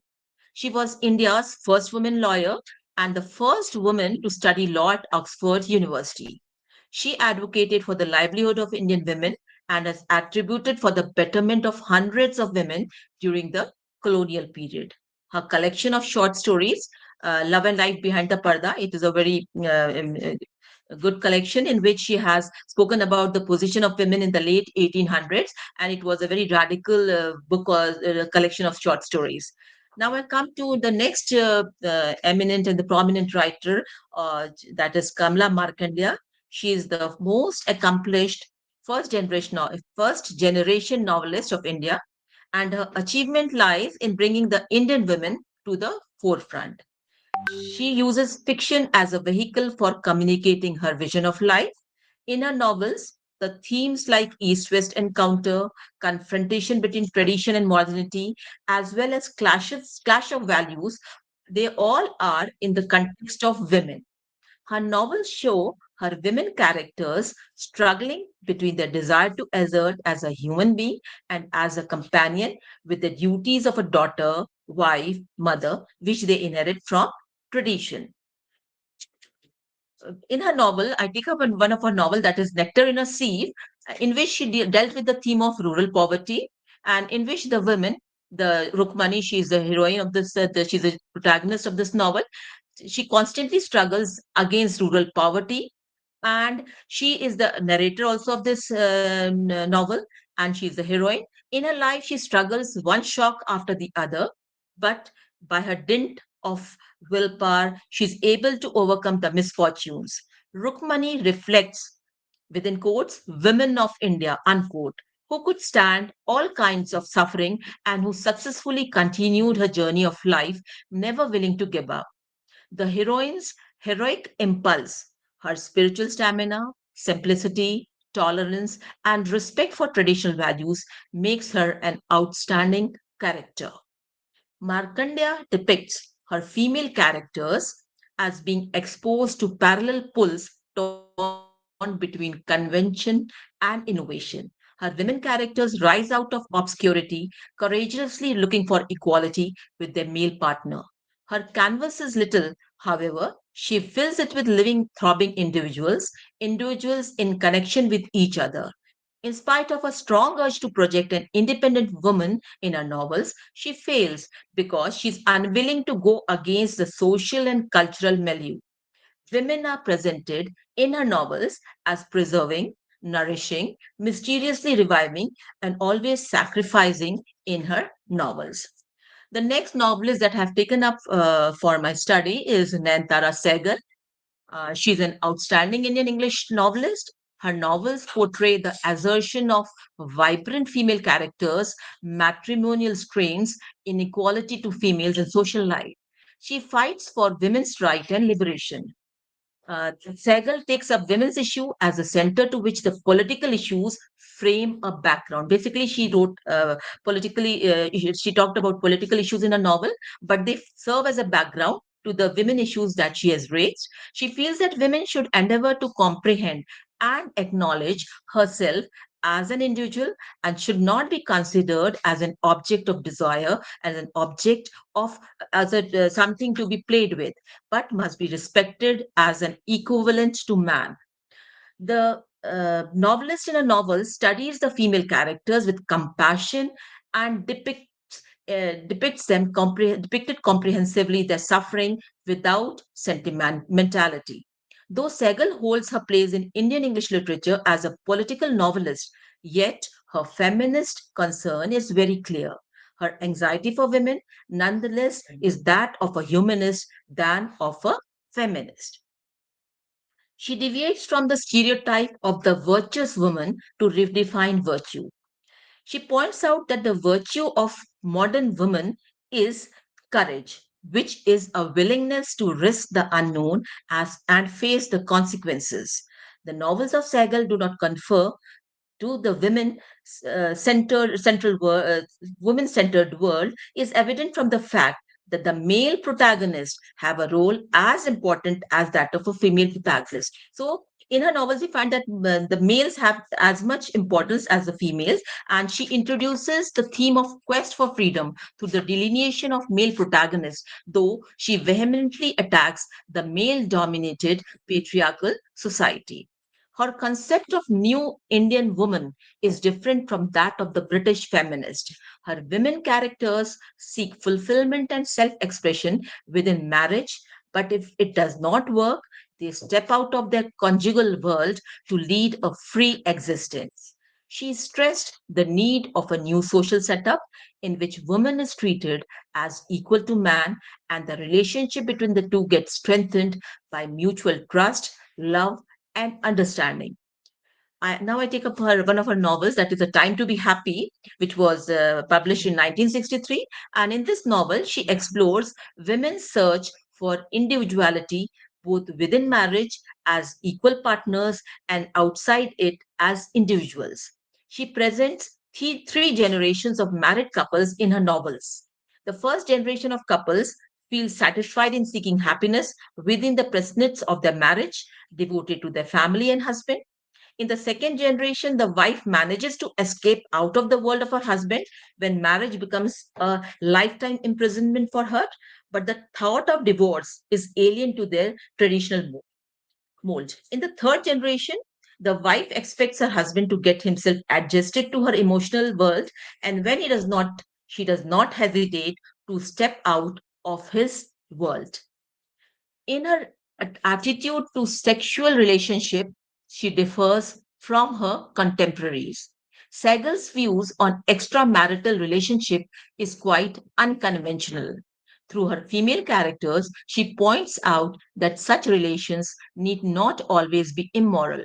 Chastity for her is not a matter of flesh, it is one related to the spirit. She is against a male centered world which gives men undue superiority. In her novels, she believes the battle is not between men and women, she says, but it is a battle between those who believe in an equal society and those who do not. So we find that Tara Segal's approach or the portrayal of a woman is something different, in which she feels that men and women, they both are important and there should be a cordial relationship that should exist between them. But when she finds that the male is not adjusting to her, the female walks out of the marriage also. Then and another important development in Indian English fiction came with a gradual shift from the portrayal of the outer world to the inner world of the individual. And in this, we find that Anita Desai, she is a very distinguished and distinct women novelist, and her forte is the portrayal of feminine characters. She has she knows well the plight of a gender in Indian society and portrayed it effectively in almost all her novels. She ushered the trend of psychological novel in India with the very first novel, Cry the Peacock, published in 1963. In her novels, the focus lies in portraying the inner turmoil within the psyche of a female protagonist and successfully delineates the problem of isolation and alienation in modern society. Desai is a great champion of women's cause and her identity crisis in a male dominated society. She truthfully portrayed the women characters who are seen as suffering from existential problems, passions, and dilemma of attempting to compromise between the traditional setup, which has not completely disappeared, and the so called new autonomy, a sort of women's liberation, which has not completely set in. In her works, there is a revolt against the traditional portrayal of female figures as a passive heroine idealized in her suffering. The novelist introduced the modern, educated, middle class women with her fears, frustrations, anger, helplessness, and alienation in a transitional society. Her novels depict the quest of a woman to find a space and a voice of her own. I have taken up two novels for Cry the Peacock, in which Maya, the heroine, is first of a kind in fiction. She is a radical heroine who resists against a patriarchal setup. The other novel is Bye Bye Blackbird. Sorry to interrupt, Dr. Tripti Yeah, Mishra. yeah. Yes. Yours, but your slide is not moving. It's stuck Okay, okay. I'll yeah, it's stuck probably. So could you please see to it if it can be yeah, done? yeah. Sure, sure, ma'am. Sure, sure. Okay, okay, okay. Just a second.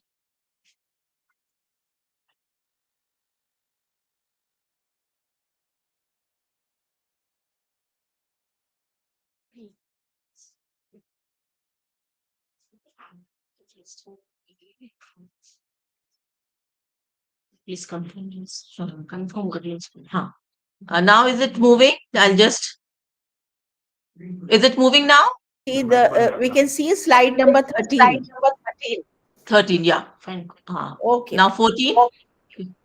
yeah, Now it's 14. moving? Yeah, okay, Yes, okay. yes, it's moving. Yeah, Thank you I so was much. Thank you talking so about much. the novelist Anita Desai, that she's a psychological novelist. She probes into the inner recesses of her characters and tries to lay bare their turmoil, their agony. And then I discussed about the novel The Cry the Peacock, in which Maya, the heroine, she's the first of her kind in fiction, and she's a radical heroine who resists against a patriarchal setup. In her another novel, Bye Bye Blackbird, the novelist delineates Sarah, the protagonist who searches for her identity. She feels the feeling of rootlessness and a sense of loss that she experiences. In Desai's novels, Indian English fiction has acquired a depth which it seldom had acquired before. She is preoccupied with the themes of incompatible marital relationship, women's struggle for self-realization, her quest for identity, her search for freedom, equality, and protest against oppression at every level. Her women characters are reflective about their position. Towards the 1970s, the middle class emerged as the dominant class in urban India. A product of this class was a new generation of writers like Rama Mehta, Deena Mehta, Rajiv Narsimhan, Bharti Mukherjee, and Shashi Deshpande. The common thread in all their writings was the same preoccupation with the predicament of the modern educated women. These women novelists gave life to their heroines by making them realistic rather than idealized. The motive of the female figure is self exploration and freedom. Shashi Deshpande's contribution towards contemporary English literature is noticeable. Most of her works are deeply rooted in relationship issues and conflicts that predominate Indian society. She occupies a distinctive place because of her feminist stance. The novelist strongly explores the anguish and agony of modern women caught by the shackles of patriarchy. Such a woman is subjected to physical torture and sexual assaults in society. As a result, her personality is crushed and her voice is hushed. Deshpande has protested against the patriarchal society and against man made rules and conventions. She focuses on the sufferings of educated, sensitive, middle class Indian women who are conscious of their legal, social, and marital rights. The novelist highlights the household conflicts between wife and husband, and this conflict operates at the emotional, intellectual, and sexual level. Is my slide moving, ma'am? Shanaz, ma'am? Yes, ma'am. Yes, ma'am. Okay. The crux of the works of Deshpande is modern women's journey towards self realization and fulfillment, and the difficulties faced in it because of the domestic role as a wife and mother. What mostly dominates her novels is the women's frustration in an attempt to achieve personal autonomy within the conventional marriage by seeking equal partnership and mutual understanding. The females of Deshpande find freedom not in the Western sense, but in conformity with the society they live in without drifting away from one's culture. Search for self discovery or the quest for identity forms a recurrent motive in her fiction. Now, I have taken up the one novel by Deshpande, and the name of that novel is That Long Silence, which was published in 1988. And in this, the protagonist, Jaya, her decision is not a meek surrender to circumstances. She is victorious in her struggle. She looks for happiness and self fulfillment within the family. She asks for her individuality to be valued equally with that of man. Her attitude is ambivalent. She never considers walking out from a failed marriage. Deshpande shares the views that feminism is necessarily pro woman, but it need not be anti woman. Now, the next novelist that I have taken up is Bharti Mukherjee. She was an Indian American Canadian writer who holds an esteemed position among the diasporic writers of Indian origin. Even though she has been acknowledged as a voice of expatriate immigrants' sensibility, a close observation of her novels reveal that she has written them predominantly from a feministic viewpoint. Mukherjee has tried to forge new relationship between man and woman based on equality, non-oppression, non-exploitation, so that the creative energies of both are maximized as individuals and not as gender dichotomies. Her themes focus on the phenomena of migration, the status of new immigrants, their feeling of alienation as expatriates, and the Indian women residing abroad and a struggle for identity. There is a continuous urge in our women characters to build up their fragmented life and to express their affirmation of life. We find that her women characters they make interesting psychological studies. Distinct autobiographical semblances can be found between the novelist and her creations. Her female characters are not seen as victims of oppression, as passive spectators, but as having a history of their own. Her characters reveal a fine equilibrium between the Indian traditionalism and the concept of Western freedom, but they do not compromise with conventionality. At times, her women characters behave abnormally, almost verging on neurosis, which is only a bit to live life on their own terms. Now I have taken up her novel Jasmine, which was published in 1989, and it is a unique. This novel is unique for the insightful probing it offers into the heroine's psyche. She makes things work out for herself. Jasmine's transformation and transition are depicted as a positive and as an optimistic journey, and they are defined in her relationship with men. The second novel that I have studied was Why, that was published in 1979, 75, sorry. The protagonist, Dimple, she wants to break through the traditional taboos of a wife. She's a middle class married woman who thinks that marriage would bring her freedom, happiness, fortune, and love. But when she confronts the realities of life, her dreams are shattered. Dimple's migration to America after marriage results in alienation, isolation, and a deep sense of cultural shock. Bharti Mukherjee, though she's a diasporic writer, she never loses track of her Indian sensibility, and a woman is always the nodal point of her formulations and postulations. Another prominent novelist that I've taken up for my study is Shobha Dey. She's a prominent society columnist who has earned for herself the status of India's best selling novelist. She is best known for her depiction of socialites and sex in her works of fiction. In her novels, women are more powerful than men, striving for self actualization, and are represented as sexually liberated, challenging the traditional setup of society.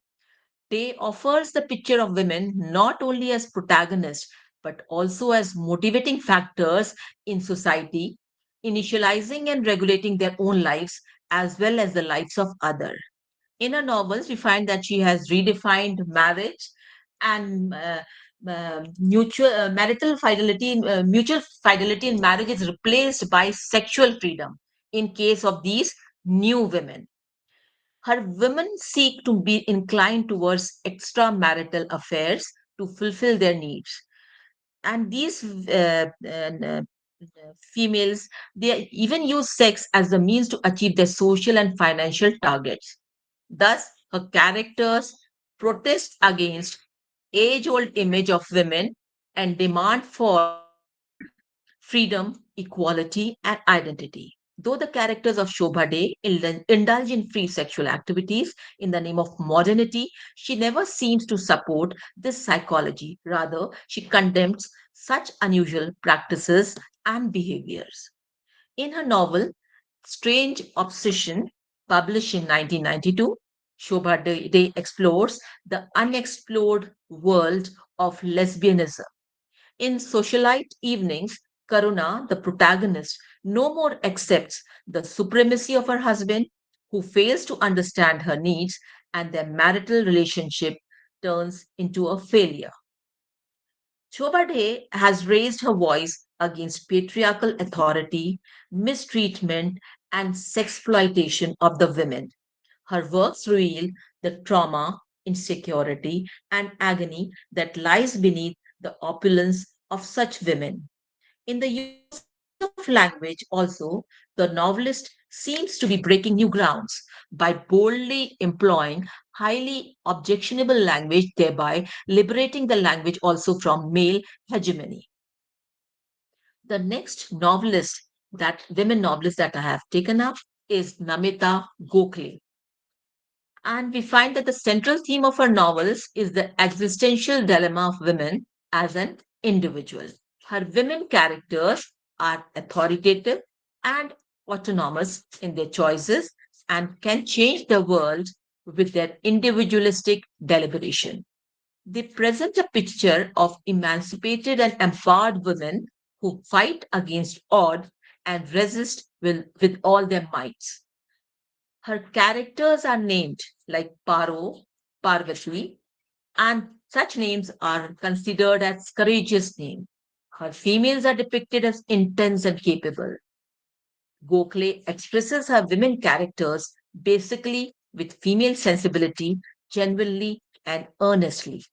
She requests social equity for women and to consider her as man's equivalent and respected accomplice.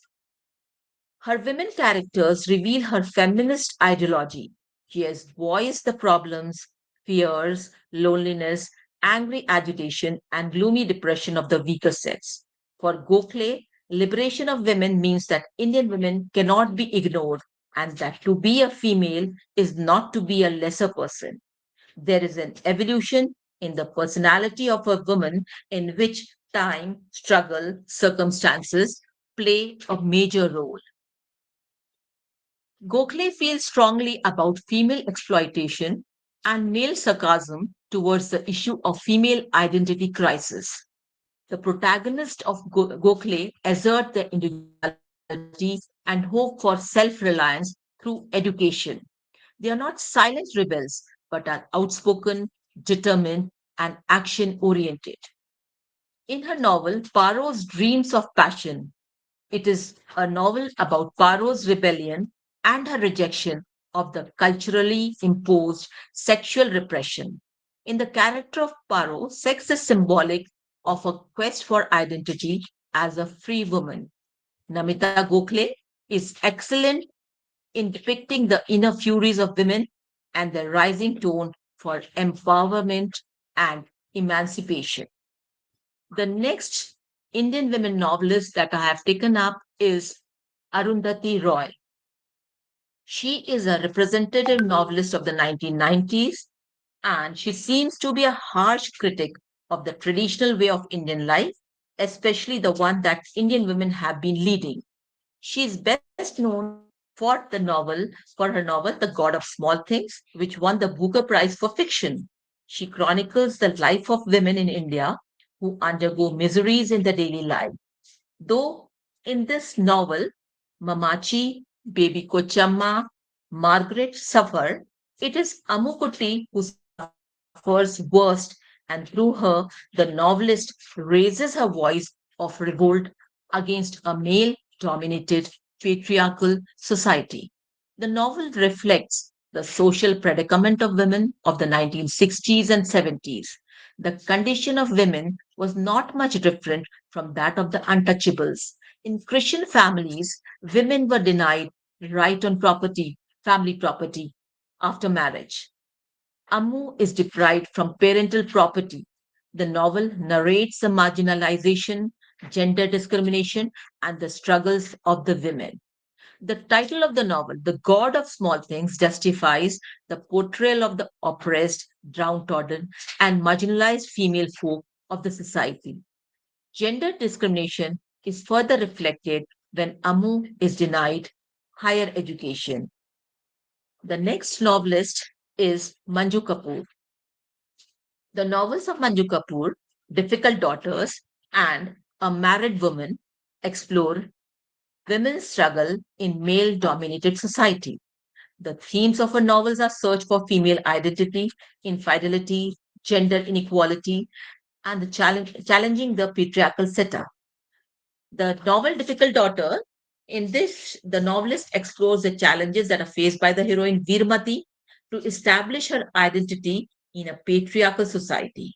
The novel focuses on gender issues and female identity. In the next novel, A Married Woman, that I've taken up, Kapoor addresses themes of female sexual autonomy. She delineates women's desires and choices. Her themes are central to feminist discourse, making her an important figure in contemporary Indian literature. Manju Kapoor challenges the traditional expectations placed on women. She also examines the struggles her female characters face in pursuit of education, independence, and self expression. The women in her novels are highly complex, complex characters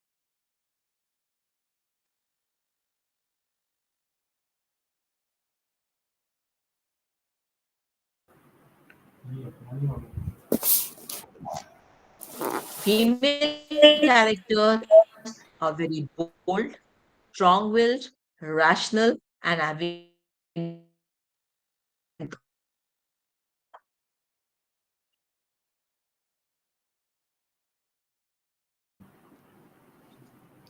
Perhaps we have lost touch with Dr. Tripti Mishra. The Uh, positive yes, yes. Yes, ma'am.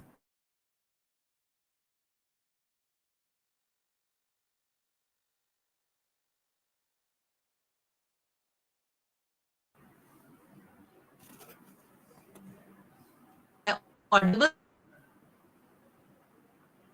Uh, your voice is breaking, Dr. Tripti Mishra, ma'am. Your voice is breaking. Hello. Hello, yes, your voice is breaking, ma'am. Hello, hello,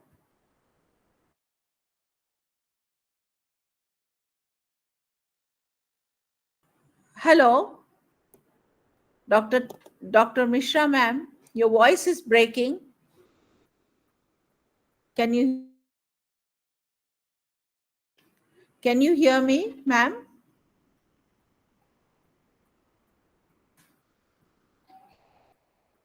She was presenting very well, and it was she was discussing a very some very pertinent issues she was discussing. um, yes, like she was discussing how there has been a shift from the silent submissive individual women to vocal resilient individual women. And also she has discussed many authors, Indian authors she has discussed. And she was intending to take up more women novelists. Hello, Dr. Tripti Mishra. Can you hear me? Perhaps she has lost touch. Yeah, yes. Perhaps she has lost touch. Let me just check if she can respond.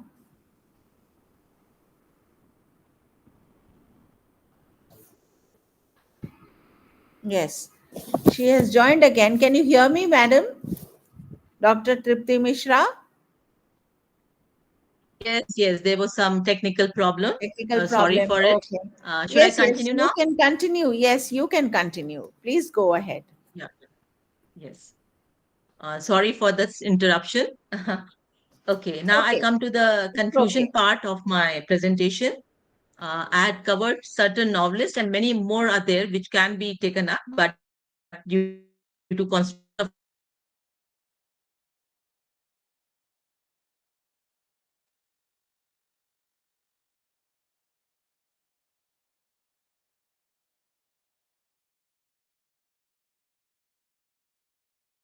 well reputed.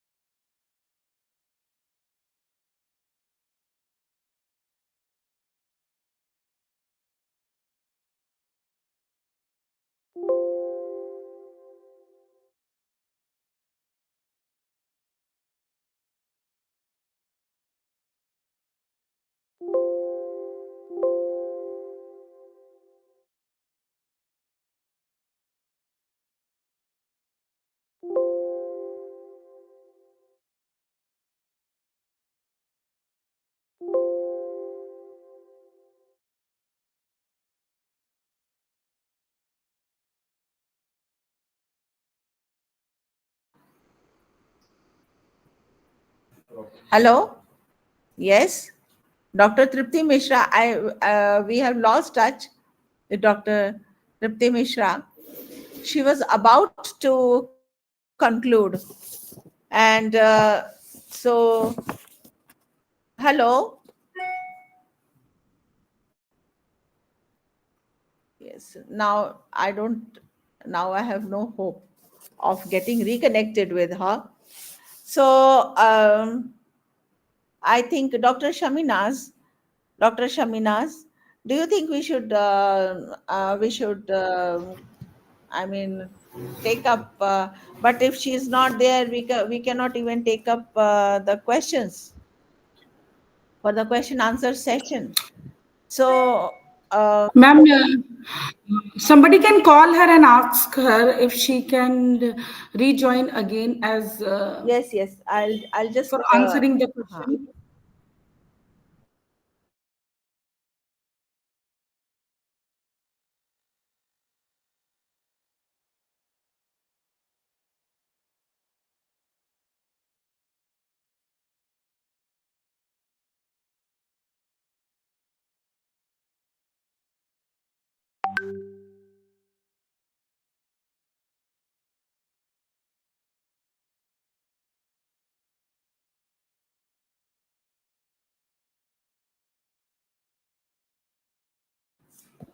Now she's coming back. She's trying to get connected through her mobile. Soon we will hear from Dr. Tripti Mishra. These are technical issues which I think everyone has to face in such virtual programs. Yes, here she is. She's back. Dr. Tripti Mishra, you can carry on, madam. Hello. Hello. Hello, Yeah, am I yes. audible? Yeah, you are, Yeah. and you can Sorry, continue ma'am, for now. the disruption. Yeah. It's Actually, okay. from where did you miss me? Like conclusion part, I had begun with the conclusion part. So Yeah, should I yeah. continue You with are it? about to. Okay. Yes, you can. Yes. Please go ahead. Okay. I was speaking about that I have taken up certain novelists and many still are to be considered. And all these female Correct. novelists, they have portrayed the status of women in a different light. Now, Indian women novelists writing in English have played a momentous role in enhancing the quality and quantity of Indian English fiction. They have added women's perspective and female dimension to their novels. They have presented an ambivalent image of women in their writings. They have truthfully written about the emotional and physical struggle that women face. They have written about women from a number of different cultural vantage points. In a patriarchal society where man occupied a very prominent position as compared to women, to do something different and intellectual is a challenge. Indian women writers, they have tried to express the discrimination, dissatisfaction, and agony through their works. In the writings of these women, there is an urge for freedom from the chains of oppression. Indian women writers like Nayantara Sehgal, Shachi Deshpande, Anita Desai, Manju Kapoor, and others have tried to express the roles and position of women through their writings.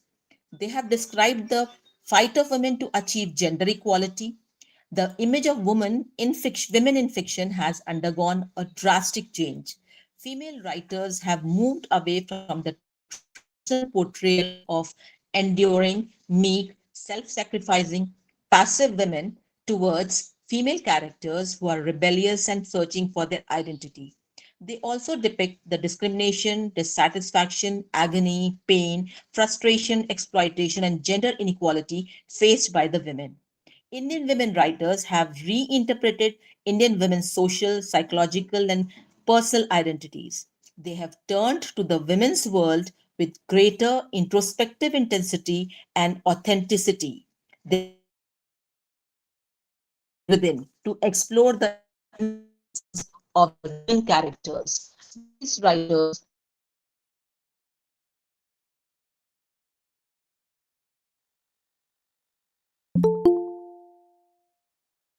emotional, social, psychological, relationship. They guide the reader through various themes, techniques, and styles, adding richness and novelty to Indian novel. In the novels, we find that these women writers do not depict women as goddess, but as human beings who move from bondage to freedom, from indecision to self assertion, from weakness to strength. These women novelists present an image of a modern woman who refuses to be a toy and prefers instead to assert her individuality by challenging the defined social family norms and structures, be it marriage, wifehood, motherhood, or the larger question related to her liberty and recognition of her social and intellectual pursuits.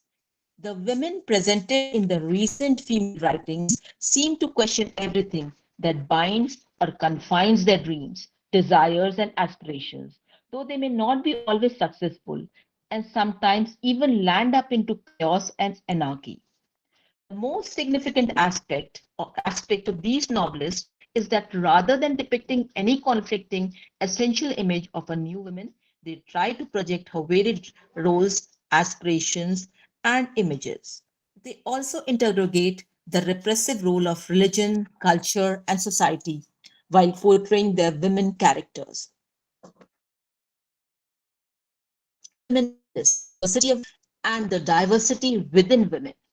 The females portrayed by these women writers are shown to be falling victims to the glitter of modern life and at other times successfully breaking through the traditional barriers and yet at other times marching ahead with all their limitations to an unknown path of realizing their full potential as an integrated being.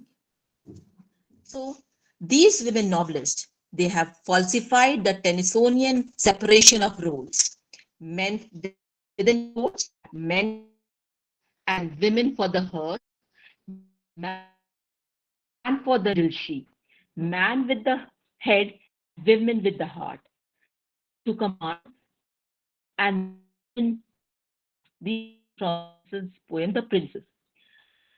There is still much to be done for the admiration of women, but I have tried to portray a brief canvas starting from the earlier times till the 20th century.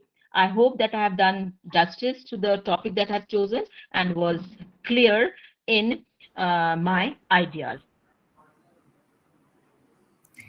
Thank you so much, Dr. Tripti Mishra, for your wonderful deliberation on the Thank issue you. of feminism, and you have indeed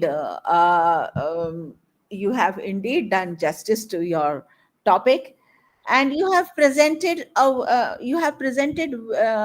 discussed women novelists who have endeavored to portray women not as goddess, but in this modern world, women who are real human beings. They are not a toy, but individuals who are resilient and who are striving for social for their social goals. And now the floor is open for questions. Any questions?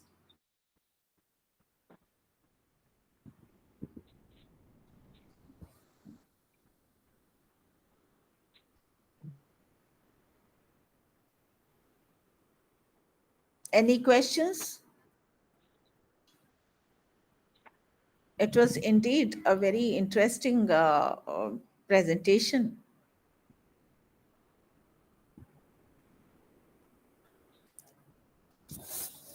So, if there are no questions, I would like to invite Dr. Shaminas for her expert comments.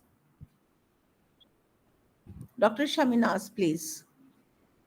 Thank you so much, Shanaz ma'am, and thank you so much, Tripti Mishra, Dr. Tripti Mishra, for your wonderful tribute to women writer. Indeed, women writer have contributed a lot in not only Indian English literature but women as a whole.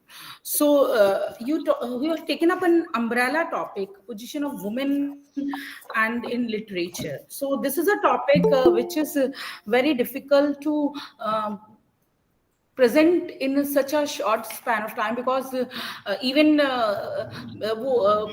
one book is not enough for it, because for such a vast topic we need a series of books. So you have divided your uh, presentation into three parts: about earlier literature, when women were portrayed as housewives, calm, potent, and sharing; then in later literature, where women began to speak away from societal norm; and about the development of literature in India. So you have taken up many example also. So like you started your presentation with telling about the women from the ancient time, how in Vedic era women were given much liberty, they were given freedom to gain education, freedom to choose their husband, and means freedom to have marriage of their own, and many other such freedom. But with later, with the evolution of manuspriti, all the rights of women were taken from them and they were restored to the secondary position.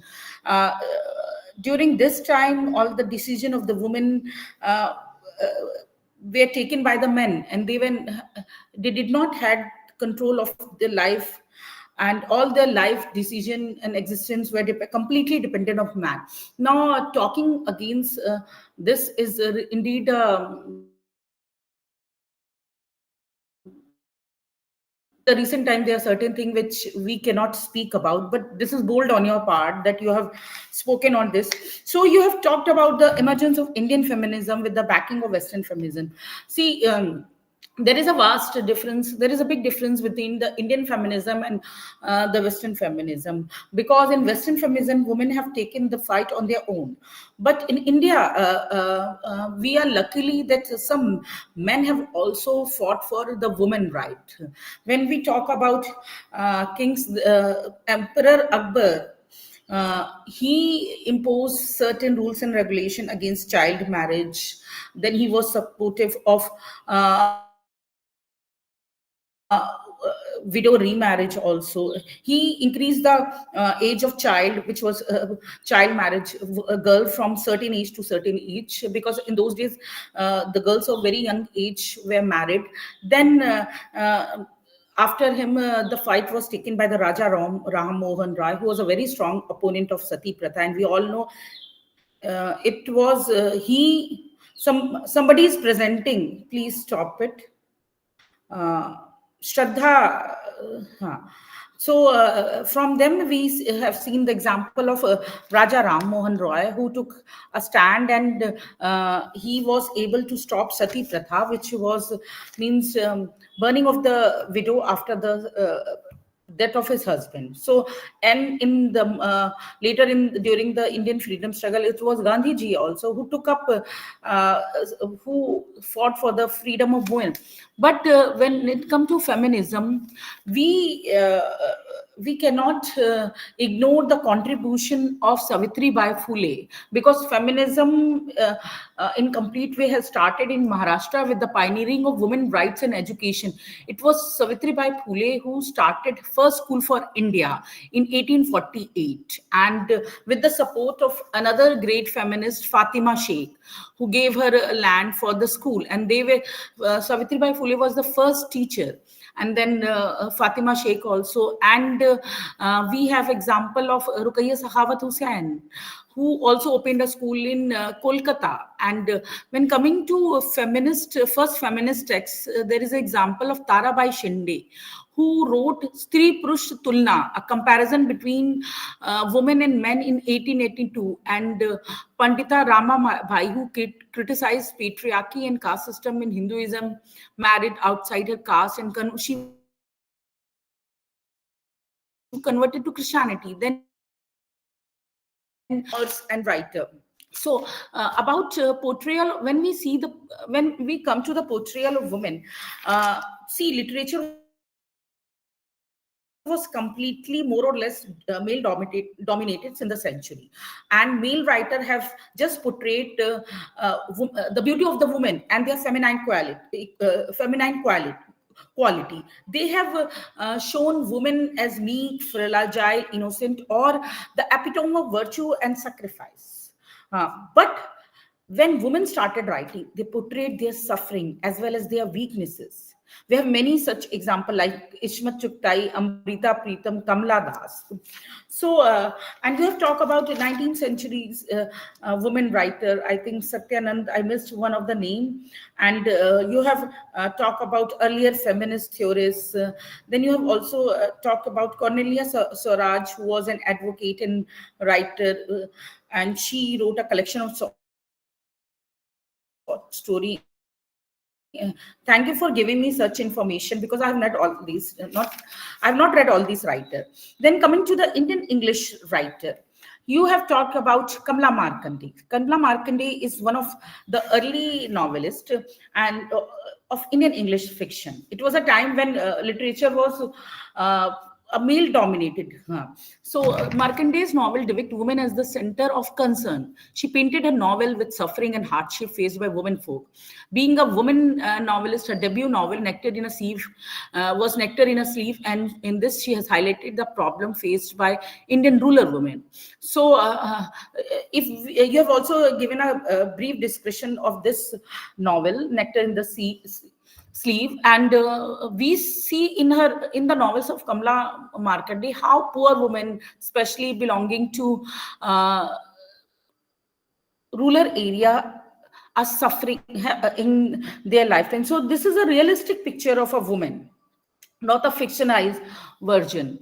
And then you have talked about Nayan Tara Sehgal, who belonged to the family. I think she belongs to the family of Nehru ji. She is some way or related to Nehru Gandhi family, and uh, she's considered as a political novelist and a feminist writer. So. So, Nayantara Sagar is also one of the pioneer women writer, and how the women are suffering in the Indian society. She has also taken up the topic. And then coming to Anita Desai.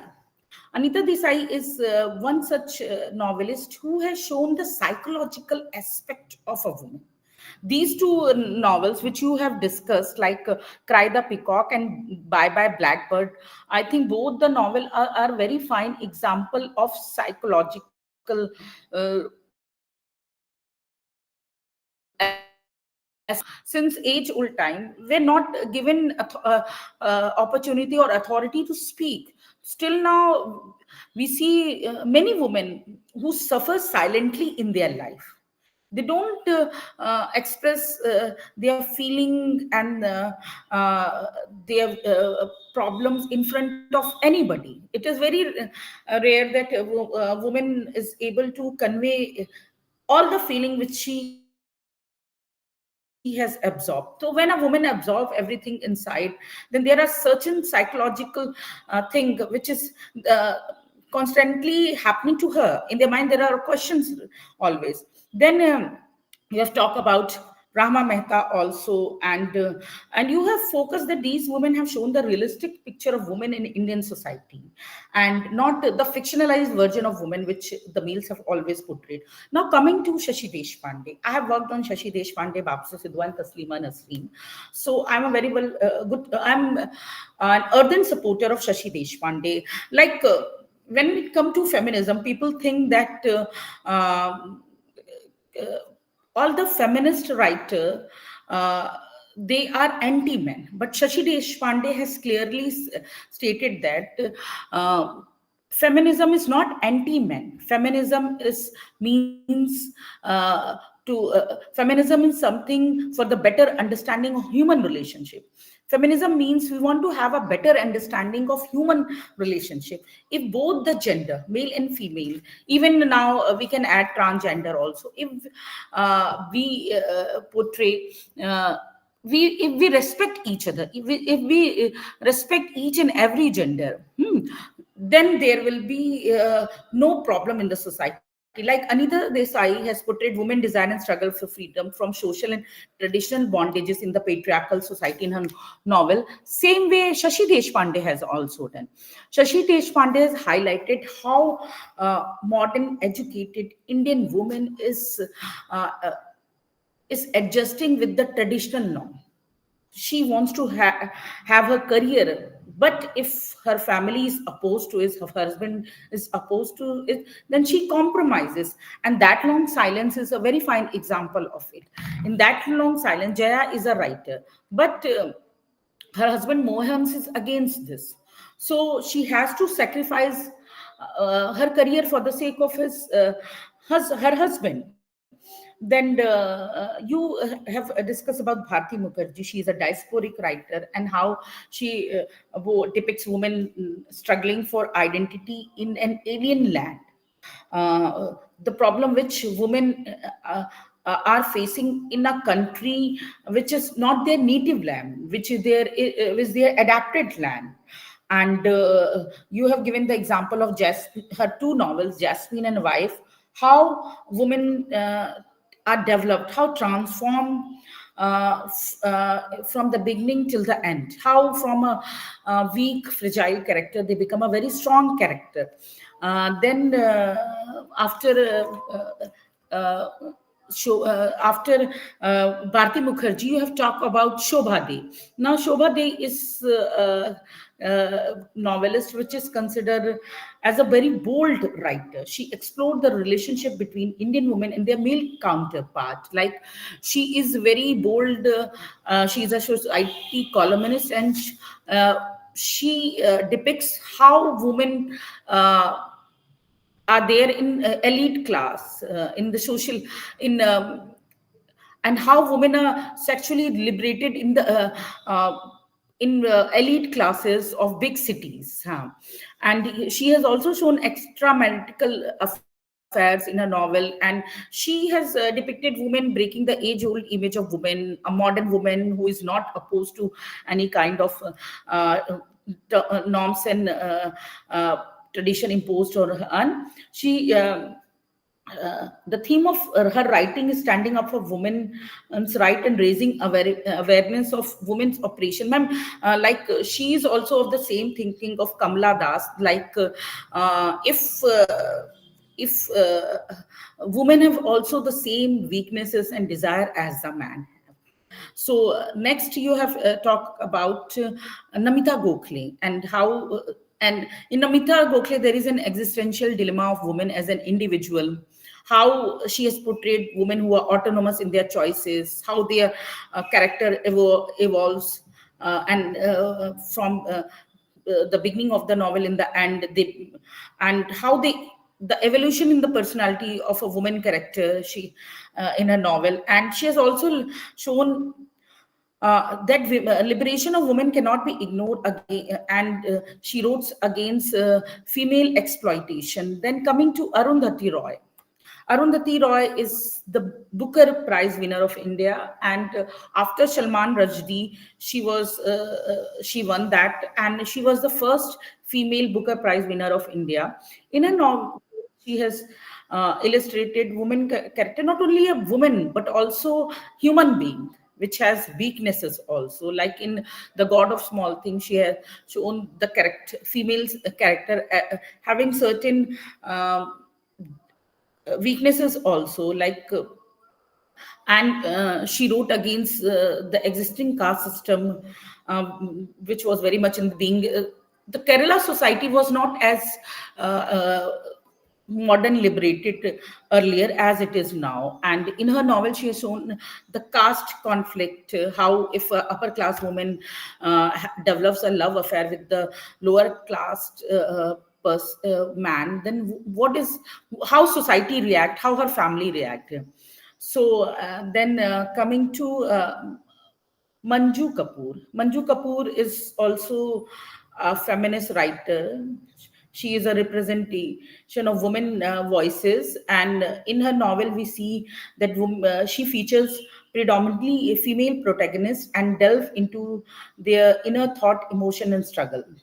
And then I think she was the last woman novelist, which you have discussed. Then coming to the conclusion, see, these women writers have not only contributed to the Indian English writing, or we can say Indian women writing, but they have also contributed to the woman as whole. They have given voice to the voiceless. By reading their novel, a common woman have also placed themselves on their situation, that they have, by reading them, they have also developed inspiration that if a certain woman can take this step, why not we? So all these women writers have contributed in the development of women in India. Thank you, ma'am. Thank you so much, Dr. Shaminaz, for such an elaborate critical analysis of the presentation by the lecture of the lecture by Dr. Tripti Mishra. I cannot restrain myself from commenting that you are really a treasure house of information, so much information extempore on the spot. It's really commendable and, worth appreciating. We are so fortunate to have you as a chairperson today. And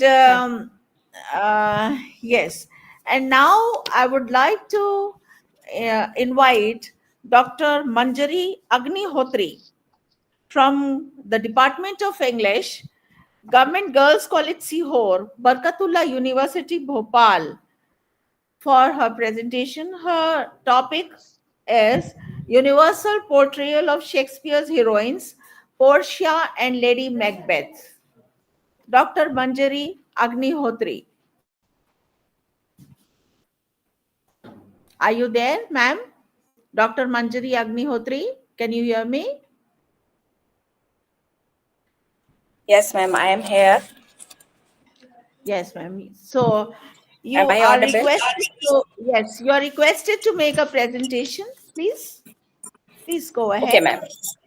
Yes. Good afternoon, everybody present here. I am thankful to Shanaz madam to provide me this opportunity to present my paper. Today's my topic is Universal Portrayal of Shakespeare's Heroines, Portia and Lady Macbeth. As a literary artist, Shakespeare carved his name with golden letters on the plate of history of English literature. He is the strong pillar of English literature and the shining planet of the literary universe due to his incredible contribution to the history of English literature. He earned a remarkable place because all his plays have universal and psychological appeal. His supreme artistic power and art of characterization support him to peep into the life of the characters, observe them psychologically, and paint them with universal message. That's why the portrayal of female characters in Shakespeare's dramas has universal characteristics. Ben Jonson rightly comments that he was not of an age, but of all ages, not of one country, but of all countries. He is not a man of an age, but of all time. Nature herself was proud of his design. While reading Shakespearean drama, we came across several types of female characters who have the leading role in his plays. Shakespeare's female characters show incredible knowledge, essentialness, and a solid feeling of individual autonomy. Shakespeare is able to present some women in such a way that allows them to be taken seriously because they are depicted with the universal traits. It is true that Shakespeare wrote dramas for the contemporary society and audience, but they are enjoyed even today with same enthusiasm. Shakespeare managed to depict many truths about the human race accurately. Many female characters in the modern society are fit in the profile of Lady Portia and other heroines because human nature has not changed since the Elizabethan era. Themes such as intelligent decision making, presence of wit, boldness, ambition, guilt, shame, anxiety, paranoia, trauma, mental illness, psychological vulnerability, envy, inferiority, manipulation, greed, and murder are still relevant in the 21st century. Shakespeare holds a mirror to human nature and to the society. Here, the portrayal of Portia and Lady Macbeth is being taken into consideration. Merchant of Venice simply designates Portia as a rich, beautiful, clever heiress. Portia's acuteness, eloquence, and lively intelligence are revealed to us. Portia, the heroine of The Merchant of Venice, since her father's death, having no brother, has to perform the role of a man and manage the very wealthy estate of her father has left for her.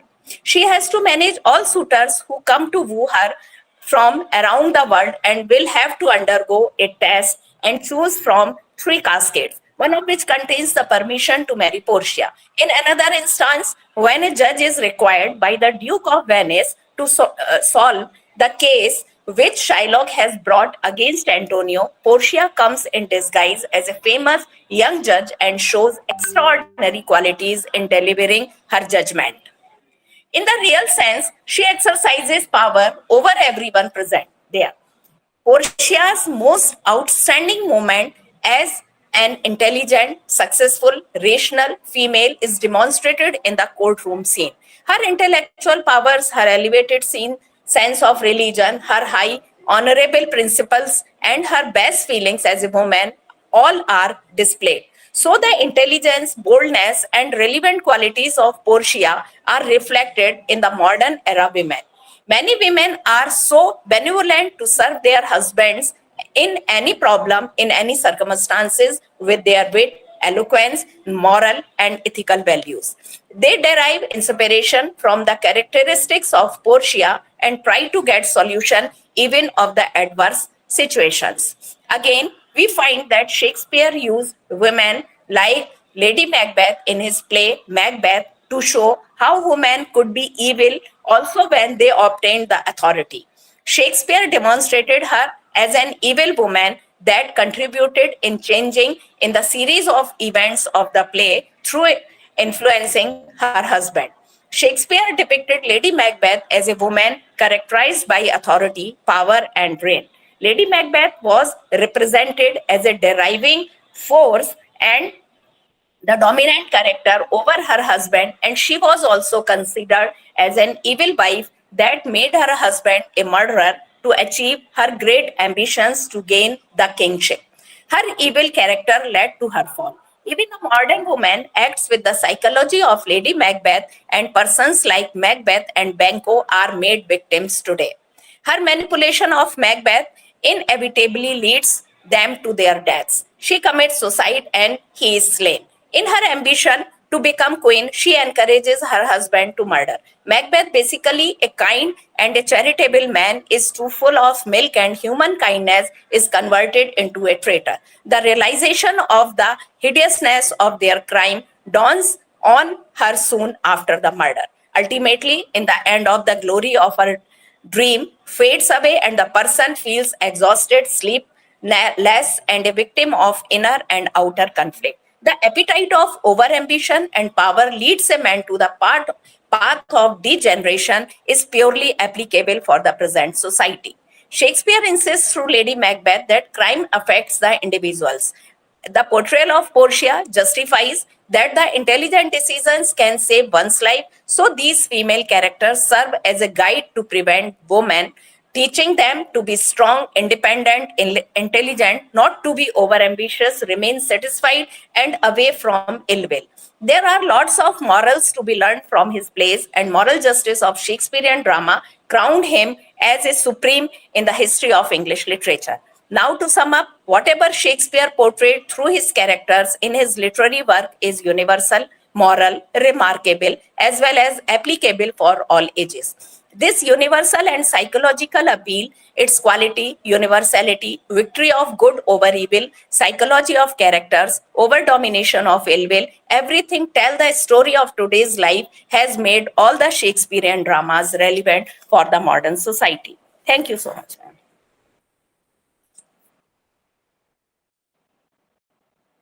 Thank you so much, Dr. Manjari Agnihotri. Uh, you spoke on Lady Macbeth and Portia, two very, very powerful heroines of Shakespeare. Any questions? Any questions?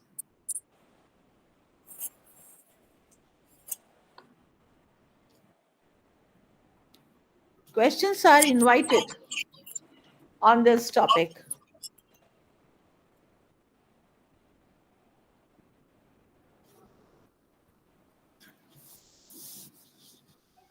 Yes. So I assume there are no questions to be asked on this topic.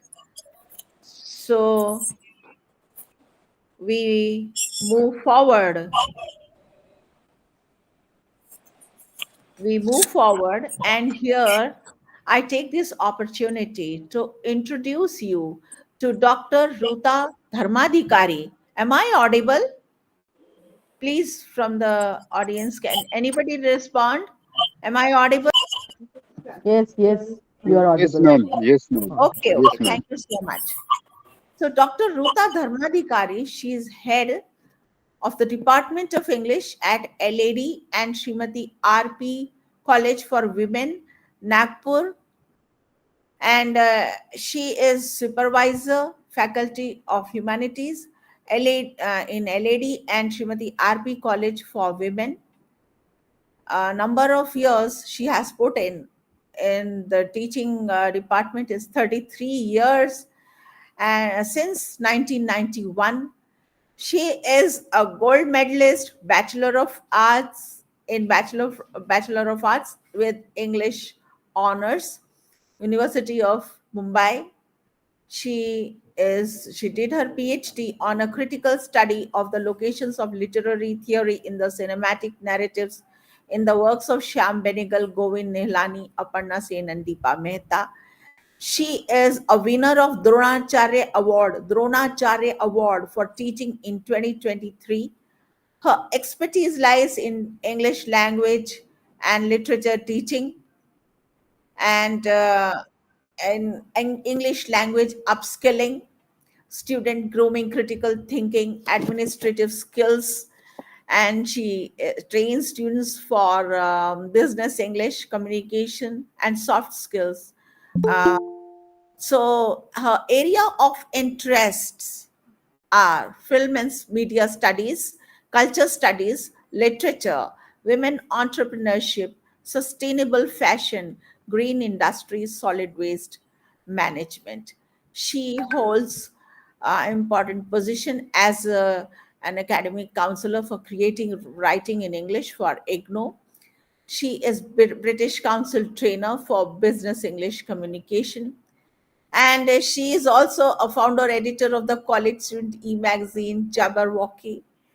Then she is a founder secretary, founder convener, co-convener, and the founder creator of so many activities in the field of education. And because I'm getting so anxious to listen to her speech, I'm moving at fast forward, and then Yeah, please, let it go. Let's just move Yes, ahead. and there are her innovative academic practices are also many. One of them is she has conceptualized the Candid Conversation series, where co-founders of women's clothing brands Suta was invited for a conversation with faculty and students on their business startup to success. This is the title of that. I think that endeavor. And she, regarding her active pursuits, she is pioneer in establishing a stationary outlet as convener SQAC on campus, and she has instituted the annual Dr. Kamala Narayan Memorial Lecture with the Sahitya Academy awardees as keynote speakers.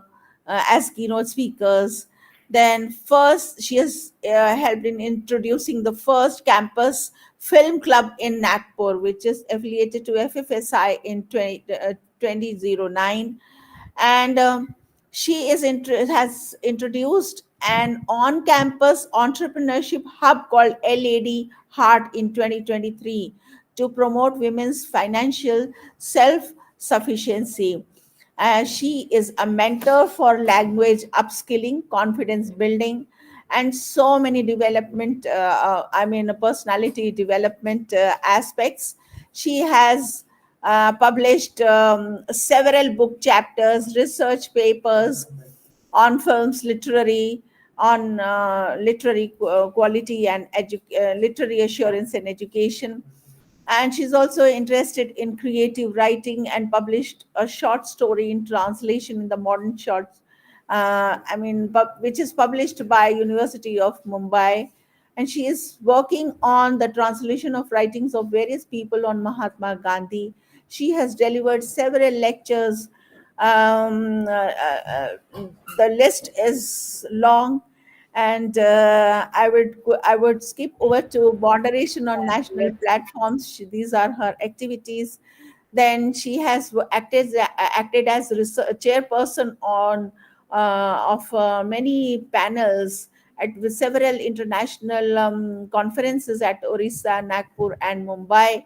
She is member of many cultural bodies, advisory board of Vidarbha Literary Festival, Nagpur, where Vidarbha Sahitya Sangh Nagpur, Kusumagraj, Pratishthan Nasik, and so you see, I really, it is a very interesting bio note, but listening to you would be, I think, more enjoyable. And I think, and most of the people, most of the people, she's a very popular figure in Nagpur University, Nagpur Academic Circle.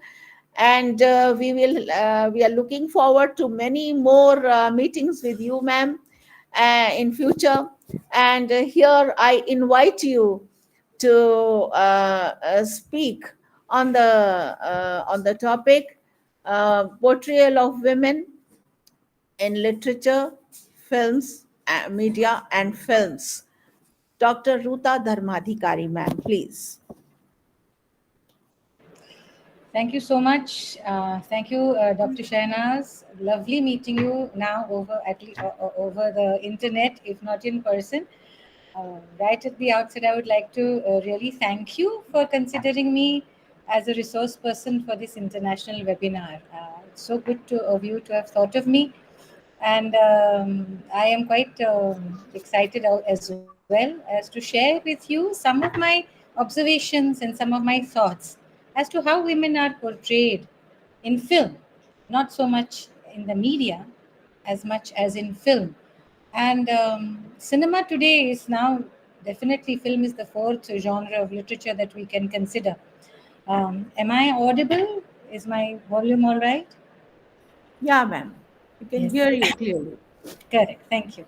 So, as I was saying, cinema is now the fourth genre of literature. Everywhere you see, we are creating um, film, be it an Instagram reel or be it a video. We look at videos over WhatsApp. The media, the communication media has exploded literally virtually in our faces, and nowhere is the written word more supplanted by the image than now, I feel. So when one looks at cinema at all times, how does one see oneself? How does one see the others through a lens? We get very disturbed by the amount of photography that continues all around us. Is it an invasion of privacy? Is it an invasion of a certain kind of the way we look and the way we are seen? So, very frequently, we do not bother to understand what we see on screen beyond the text, beyond the narrative, beyond the content or the story or the plot of the film. Hey, let us just take a look at how women are portrayed on celluloid. Who is the person that is portraying them on celluloid? Who is the storyteller? Who is the story maker? I'd like to share my screen with you. Let us see if I can. Shahnaz, ma'am, tell me if you can see my PowerPoint presentation. Yeah, ma'am. We can see it. We can see it, ma'am. Beautiful. Yeah, I've gone on to slideshow mode. Is that okay? Can you Yeah. see it? Yes, yes, it's clear. Perfect, perfect. So this is me talking a little bit about women in film, how we see them, and how they are shown. Um, there are three parts to the talk. We'll see how we see the women in film. We'll see how the woman is shown, because seeing is believing. Do we believe everything that we see? And then the last part will be how women wish to be shown. Are they happy with the representation on film?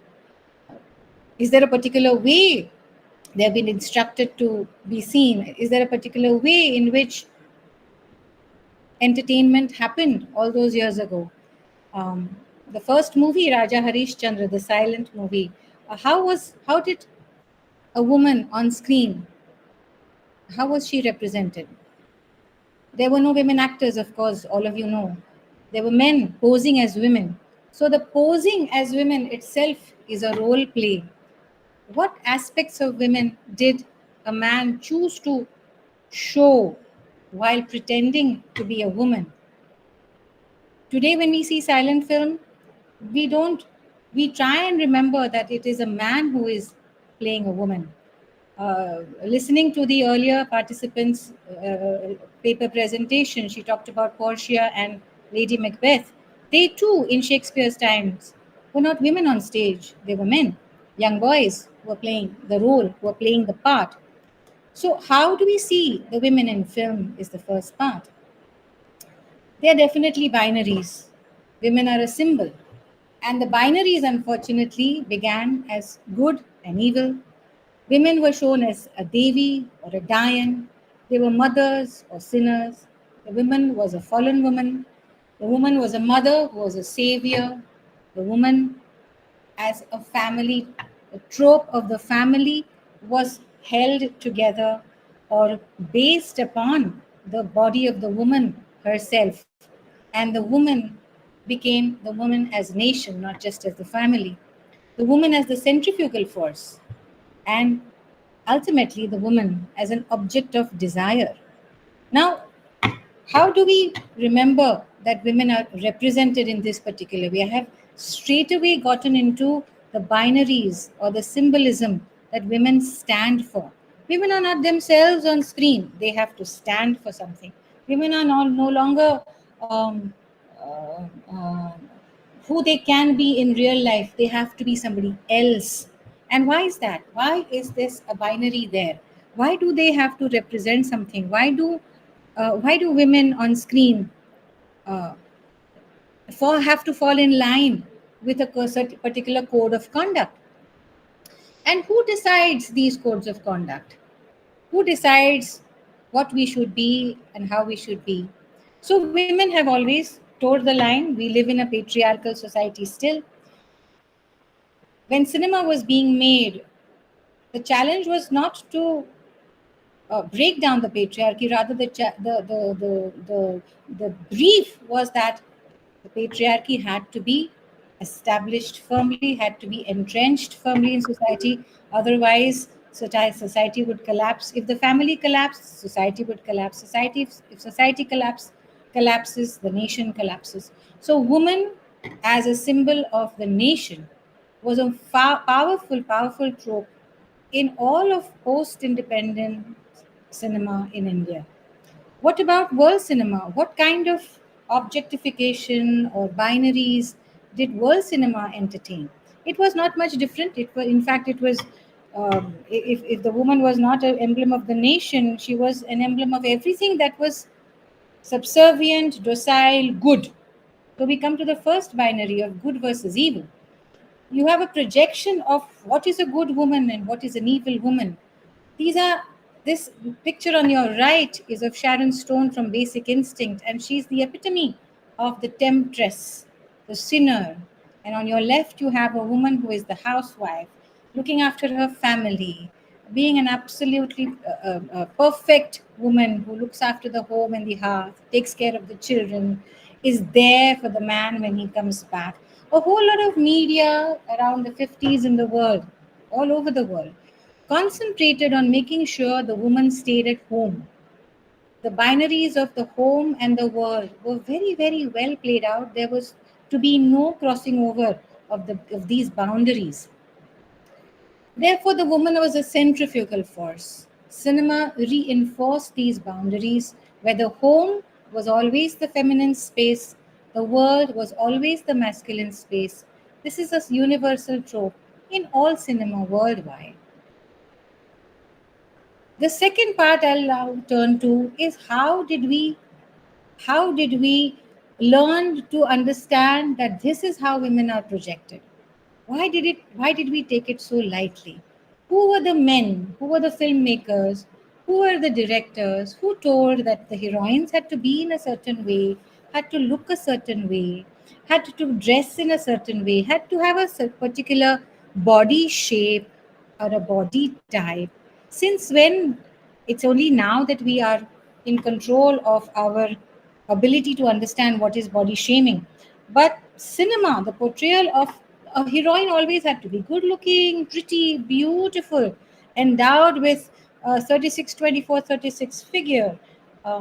Hollywood cinema, popular cinema in Hollywood, uh, played to the gallery, created this demand for a visual satisfaction of the senses. And so Laura Mulvey, who was a feminist film critic, went on to write a very seminal essay in 1973.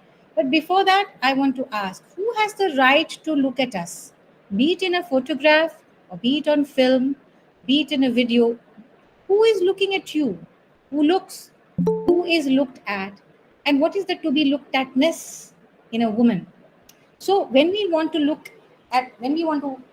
talk about the portrayal of women in film always is a two-way thing, isn't it? We are watching something on a screen, we are watching for entertainment. Who is entertaining us and how? What kind of entertainment are we consuming and how? And who has the right to look? Is there a masculine or a feminine approach to looking? And because when we look, we see And we always know the phrase, the idiom, seeing is believing. So we are believing everything that we are being shown. Here you have Jeffries from Rear Window, Alfred Hitchcock's movie Rear Window, looking through his telescopic camera lens at something outside his window. Laura Murray, in Visual Pleasure and Narrative Cinema, breaks down Alfred Hitchcock's cinema to show us just exactly what is happening, literally not behind the screens, but on the screens in front of us. John Berger, in Ways of Seeing, talked about this to be looked atness, that man is the bearer of the look. Later, Nivedita Menon, a feminist, an Indian feminist, has deconstructed the whole way that women are looked at continuously by men. And if men look at women on screen, what are they seeing? Is what kind of a role model is being portrayed? What kind of role is being played out?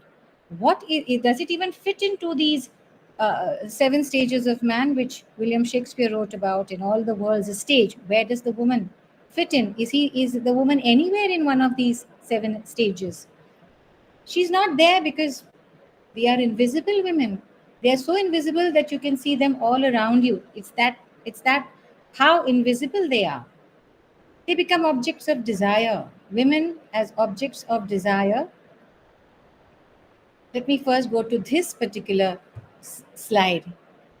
Laura Mulvey, through her essay, Visual Pleasure and Narrative Cinema, creates intersections between film studies, feminism, and psychoanalysis. And therefore, she's known for the deconstruction of the male gaze in Hollywood. Though this term appears only once in the whole essay, 13-page essay, yet this term was so taken up by later feminist critics, later women who really attacked Hollywood cinema from this particular perspective of scopophilia, voyeurism, fetishism, and the objectification of women on screen. What is scopophilia or voyeurism? It is when you derive pleasure from looking at the woman on screen. Marilyn Monroe has to be the most iconic or the most famous symbol of male desire as a woman on screen. Everybody coveted her. Everybody wanted her. Everybody had her in their fantasies. Who is this everybody? It's all men. How did the women look at Marilyn Monroe? The women, does Laura Mulvey talk about how female spectatorship worked when a woman went to see a Marilyn Monroe movie? Oh yes, I feel that women looked at Marilyn Monroe craving to be like her, craving for her looks, craving for her smile, craving for her red lips. Now, why is she projected in such a way? Is she a dumb blonde of the Hollywood movies? Why does she have such perfectly coiffed hair, perfectly red lips? Why is she long? Why is this uh, uh, uh, tall, stilettos and a perfect erectile projection for a male gaze? We'll go into that a little later. Here in Indian cinema as well, this picture is from Gangs of Wasseypur, where Manoj Bajpayee epitomizes the male looking at a woman who is not his, desiring her, lusting after her. Is this what we are okay with on screen? Is this the reality? Yes, it's reality. Women are always the object of the male gaze continuously, no matter whether it is 1975, 25 plus 24, 49 years ago, or even today, or even at that time. We move forward to understanding what is the gaze. The gaze is always male. How is it? It is in a triangular way. When cinema was made, when cinema was created, not just for the content or for the storyline of, say, a nation building enterprise or a social or a family social cinema, or what can you say, a western or anything to do with religion, anything to do with the founding fathers in America. There were always three aspects to filmmaking, three ways in which the woman on screen was looked at. If you remember the to be looked atness, the hero will always look at the heroine. The camera or the director through the camera will look at the heroine, and the spectator, who is generally the male spectator for whom the movie is made, looks at the heroine. The heroine, the woman on the screen or on the stage, becomes an object of scrutiny, an object to be looked at. And so she gets looked at in piecemeal, fragmented. She is looked at for her hair, she is looked at for her lips, she is looked at for her bust, her derriere, her height, the way she carries herself. She is not looked at in a whole, she is looked at in parts. So the objectification is piecemeal. One by one, the male gaze will travel from top to bottom. Does that happen with men? And when men look in the mirror, they don't see themselves, but they see. This is a wonderful image I found, which talks about how the male gaze is directed. What does the woman feel when the man is looking at her? What was Mulvey's impact on film theory? What happened was that there was a radical questioning of gender roles. What happened was that her essay made everybody take a look again at the films that they'd been watching. They took another look. They did a double turn, in fact, a double take, as to, is that correct? Is the fetishization happening? What is the meaning of fetishization? To have a fetish for red lips, to have a fetish for high heels. Why are women in high heels at all times? It is only, as later this slide will tell you, that the men are the bearers of the look, the woman is only an image. Why does this happen? They are the ones who will look, and women are the ones who will be seen, who will be looked at. The women are just an image to look at. The real body of the woman, the heart, mind, and soul, the beingness of a woman is lost. Her identity is completely effaced by her physical attributes. So who she is does not matter. How she looks is what matters. The image is predominant more than the word. The image is more important than the beingness of the woman. So what happens? It gives men power and control over women, so that men can always be the bearer of the look. The women's image is therefore in the unconscious of every patriarchal society. Why is that? Mulvey identified this kind of behavior from Freudian terms as well as Lacanian terms. Freud's essay 3, I forget the name now. She takes the theory of male desire as wanting to be like the man.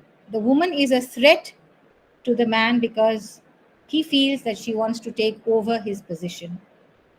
So she has to be kept suppressed. She has to always be desired and not the one to desire. Secondly, it's also because the lack of a penis, the lack of being a man, the lack in Lacanian terms, poses threat of castration for the man. He feels a woman is going to usurp his authority, usurp his whole body, because he knows she can. Mulvey uncovers the narrative mode of popular cinema and challenges the sexualized representation of women. Using theory, using Freud and Lacan, she told cinema audiences, she told film critics that, look, this is just hogwash. We cannot be projected like this. Nobody looks like a Marilyn Monroe. None of us do. So why does everybody have to be a Marilyn Monroe on screen? She challenges the objectification of women on screen purely for male fantasy. That's not what we are going to be there for. How did she do that? She used Rear Window to examine the ways in which popular Hollywood cinema produces the gaze. The male gaze is a particularly sexualized way of looking at a woman that is conditioned. And the codes, these these societal codes that are conditioned, that the women are conditioned and the men are conditioned by. What do they determine? They determine the functioning of society, and they are predominantly masculine, they're predominantly patriarchal. So, popular cinema always mirrors the ideological structure of society, and so she created a big stir in cinematic circles. Did they listen to her? Yes, it challenged the representation of women in the media. It reoriented film theory and cinema studies. It also, the impact on film theory, the movement also combined with the combative activism of feminism of the 1970s, because we had the theoretical insights of psychoanalysis. It also influenced, this essay influenced feminist film critics as well as feminist cinema, like Teresa de Lauretis, Kaja Silverman, Barbara Creed were these both cinema directors, and they made cinema on the lines of Mulvey's essay. They tried to make a women's cinema. This was the result of the essay. Let us look at what is scopophilia. It is looking at surreptitiously, not being seen while you are looking at. When you peep through a keyhole, you become a peeping tom. So what is this?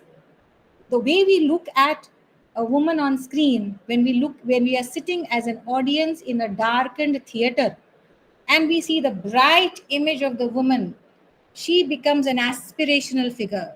The men want her, the men desire, the women want her because we want our men to desire us. That was what women thought, that we want to be also as desirable so that our men can desire us. So it became a very scopophilic spectatorship, which meant that scopophilia meaning the need to be desirable, the need to show that you are desired, the need to desire through fantasy. So we have peeping toms and voyeurs. The men are always the bearer of the look. And if you remember, in Hindi cinema, this kind of peeping tom, voyeurism, the kind of stalking that was approved by Hindi cinema makers or even the audiences. In hero number one, for example, the hero is actively chasing a woman who is continuously trying to deny his so-called advances, and yet we take it in, we wait for the woman to be submissive, we wait for the hero to finally get his prize of a woman who is constantly been denying to have any relationship with the man. So I always remember, look at this eye, it is so horrendous. You're peeping through a window. Do we do the same when we sit in a darkened theater? So if we have to subvert the male gaze, and if it is always male, how do you ungender the male gaze? Do female audiences also see women the same way?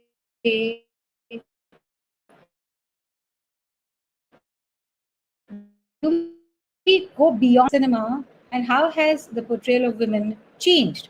In India, if we start, what about those outside the binaries? What about those outside the binaries? What about LGBTQI? What about those who are not men and women but are different gender? The normativity or the prescriptivity of a binary does not hold true for those outside the binary. When we come to Hindi cinema, do we have the same kind of scopophilic gaze at a woman on the Hindi cinema screen or the regional cinema screen? But in India, cinema itself, post-independence, pre-independence cinema was very, very actively engaged in building up a nationalistic fervor to overthrow the Brits, to overthrow the British. If they were not allowed to do it overtly, they did it subversively. They used mythology, they used popular culture, and they used the Puranas, the Vedic Shastras, our Ramayana and the Mahabharata to bring out the stories of courage, the fight against injustice, and the patriotism that was required, the energy that was required to drive away the British. The, the Indian man had been emasculated, as we know from post colonial theory. This kind of refurbishing the man with a sense of purpose and a sense of masculinity was created through the use of our ancient myths, our ancient lores, and the fight for injustice was also achieved by placing the woman at the center of the discourse. In this case, the family became the playground for that discourse.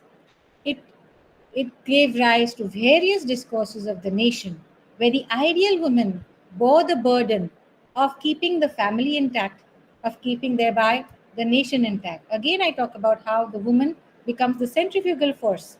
Though she is kept within the domestic spheres, within the boundaries, within the shackles of patriarchy, to use these cliched terms, yet the fact remained that during the 50s, 60s, and 70s, not so much the 70s, but during the 40s, 50s, and 60s in Indian cinema, women were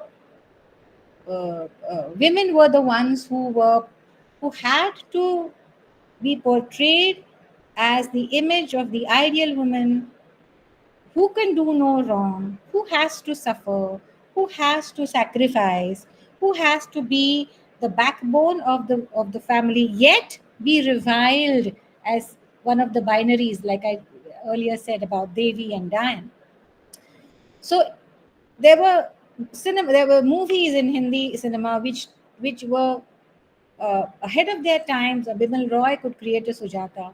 There were intercaste romances in Aan. There was anti-establishment cinema with Roti Kapda aur Makan. There was pro-establishment cinema with Trishul. There was a socio-patriotic film with Mother India. Religious sentiments were kept charged and highly patriarchal through Jai Santoshima. So, and through a movie like Saraswati Chandra, a dominant part, patriarchal socials were the norm. Throughout the 60s, if you remember, uh, brilliant filmmakers would use the opportunity to follow Nehruji's ideals of a modern nation. Yet, if you remember Naya Daur, if you remember how mechanization was a threat to village life, if you remember Do Bigha Zameen, these movies always would have women as a backbone of the family, continuously providing succor and support to the son, the father, the father-in-law, the brother. Nowhere did they ever not have a smile on their face as they suffered in silence and suffered gleefully, as if they were happy to suffer for the men in their lives. This was this was in a way overturned with the advent of the angry young man, and cinema took a different turn in the 70s. Amitabh Bachchan came with a lot of anger and violence against the establishment, against the government, against poverty, against corruption. But in all this, the woman suffered a worse fate than the woman of the 60s, because she was completely invisibilized by the macho-ness of Amitabh Bachchan. And his male gaze turned all his heroines into just beautiful dolls, beautiful arm candy with very little agency. So in cinema, women were homogenized, they were idealized. The iconography was this. You had a Pativrata Nari, the silent suffering ideal Bharatiya Nari. You had the modern woman, if you remember Mr. Bharat in Purab or Paschim, you had wig wearing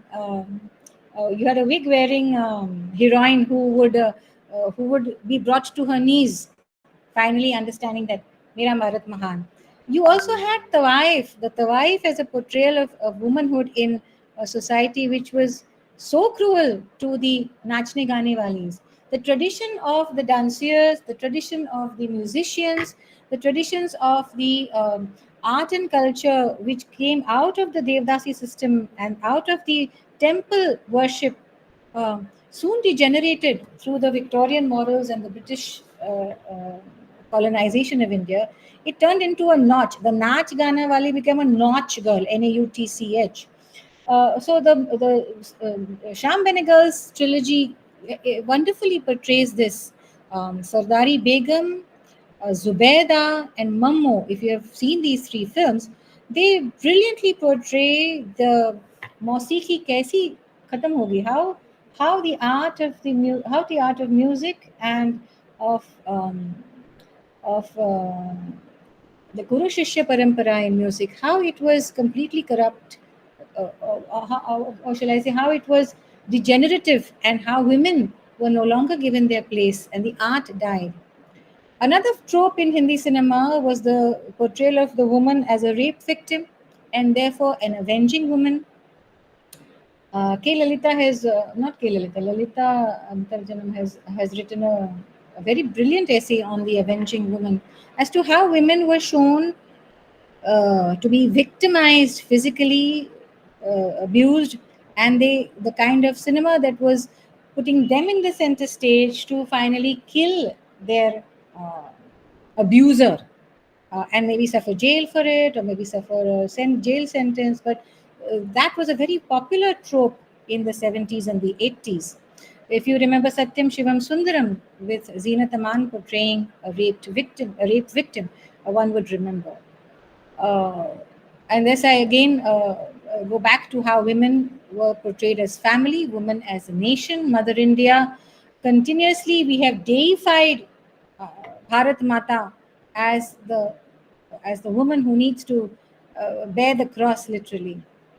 But then in a parallel universe, we have women whom Shyam Benegal, one of the most brilliant directors and filmmakers of our times, he portrayed women who appropriated voice and agency for themselves by refusing to cow down to patriarchal norms.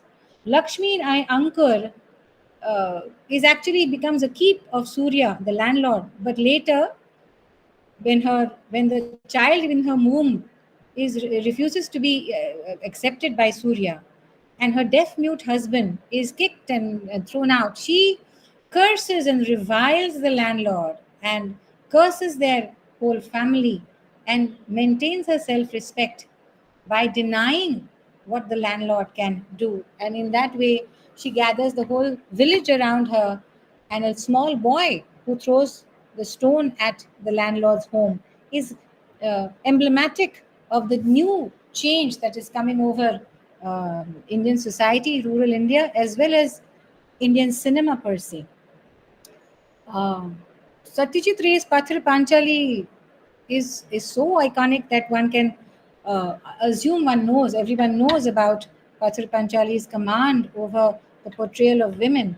But here I focused on Shyam Babu's three brilliant trilogy, the rural trilogy of Ankur, Nishant in the middle, and Manthan, where Nishant is another rape victim. The Sushila is another rape victim in Nishant, but she manages to subvert her victimhood by becoming a member of the family, demanding her space, demanding her own kitchen, demanding that she be treated as equal to the woman, again played by Smita Patil as the wife of the landlord. But like in Ankur, the young boy throwing the stone at the rural landlord's house, here in Nishant, if we all remember the film, the whole village rises up in arms against the oppressive torture and terror of the rural landlord family. But very realistically and so beautifully portrayed narrative it is that Sushila dies in the mayhem. She is not saved. The schoolmaster is unable to save his wife. In Manthan, we see that which is the churning, which was funded by 5 lakh farmers of Gujarat. They presented through crowdfunding the trials and tribulations of a cooperative society, a milk cooperative, trying to bring modernity into rural India. This was the 70s we are talking about. So on one hand, you have Amitabh Bachchan with his women who are absolutely have no voice or agency beyond looking good for the hero, beyond being there for the hero to save at all times, beyond being stupid enough to get caught by whoever is chasing after them and waiting for the hero to come and save them. Beyond that universe, we have this parallel universe where literally uneducated women from rural India took upon themselves the agency to deliver themselves from the oppression of, and thereby also deliver themselves from this voyeuristic gaze, from the male gaze, by dumbing down or by denuding themselves of all markers of fetishism, lipstick or heels or a body shape, they brought reality into the representation of women and and their portrayal on screen. This happened with Manikol, with Kumar Shani, we lost him a few days ago, with Satyajit Ray, with Ritvik Ghatak, all the stalwarts, Manikol, all the stalwarts of parallel cinema were portraying women in completely different tropes than earlier. Middle cinema, which I've not included here, let me talk about it also. Before we go on to the next modernization, middle cinema with Sai Paran's plays Katha, with who else? Chashme Badur. Middle cinema was brilliant in the way it portrayed women of the city, of Bombay, of Delhi. Aparna Sen was brilliant with 36 Chaurangi Lane, the way she portrayed Violet Stoneham as the aging Anglo-Indian. So here you have a defetishization and a descopifilization of the gaze, and thereby ungendering the gaze, making it neutral towards a realistic understanding and a realistic gazing on the woman on screen. If Mother India was the trope earlier, we cut immediately to the 21st century. We've traveled a long way and we've seen the kinds of motherhoods, if from Mother India to Mom, Badhai Ho, Tare Zameen Par, and Mrs. Chatterjee versus Norway, the kinds of subjects current cinema is dealing with, which also is a form of nation building, I feel, where the nation is currently, as I speak today, we are completely in shock over the kinds of violence that is done to us. The religious violence, the religious intolerance, the corruptions, the political mayhem, the kind of rampant disrespect for any kinds of values and morals, and we can just do nothing but helplessly watch and wonder. At such times, this cinema becomes a path towards what is not just good, but what needs to be done. You have in Badhai Ho, we saw how a middle-aged woman deals with pregnancy and the relationship with her husband. In Mom, we see how a mother protects or deals with her daughter being raped.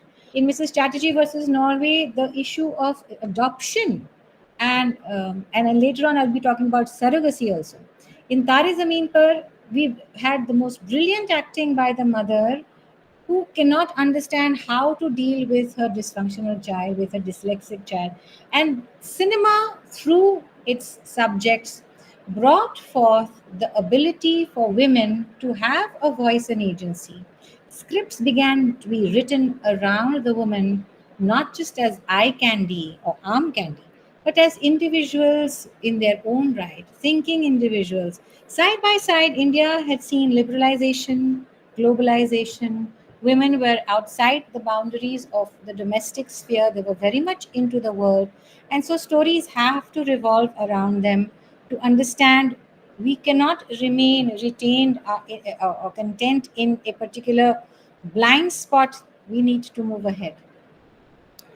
What kind of movies? This is the final part of my presentation, is about how women of the 21st century are portrayed on film, and how much of the first part, how much of Malvi's gaze is still on the women of the 21st century.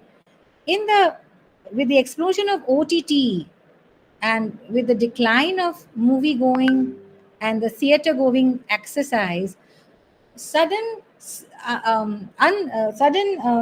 freedom from rigid censorship has caused a whole lot of subjects of actual life to be portrayed on the small screen, on the private OTT platforms such as Netflix and Amazon Prime Video, and the numerous opportunities we can get, where we become really, the consumer becomes the king, and I can choose, you can choose what to watch, where to watch, how to watch.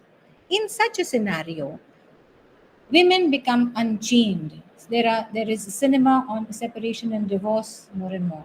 There's also a very good move to show women of disability, to show LGBTQIA plus, to show cli-fi and eco-cinema, to talk about surrogacy, to talk about the women in the cinema of petrofiction, to talk about women in the blue humanities. These are new areas of theory as well as research which are finding their way into cinema. And I could not be more happy than anyone to find such films being made and lapped up eagerly by moviegoers. Moving into foreign cinema, I love Israeli cinema, I love Iranian cinema. I have watched these three films in a film club of which I am a member here in Nagpur, Cinemontage. And I've also found my happy family on Netflix even. Trial of Vivian Ansalem is a brilliant, brilliant, brilliant movie which talks about a woman trying to get a divorce, a get, from her husband who refuses to give it. And it is encapsulated that woman, the camera focuses on her completely. It does not objectify the woman in any way.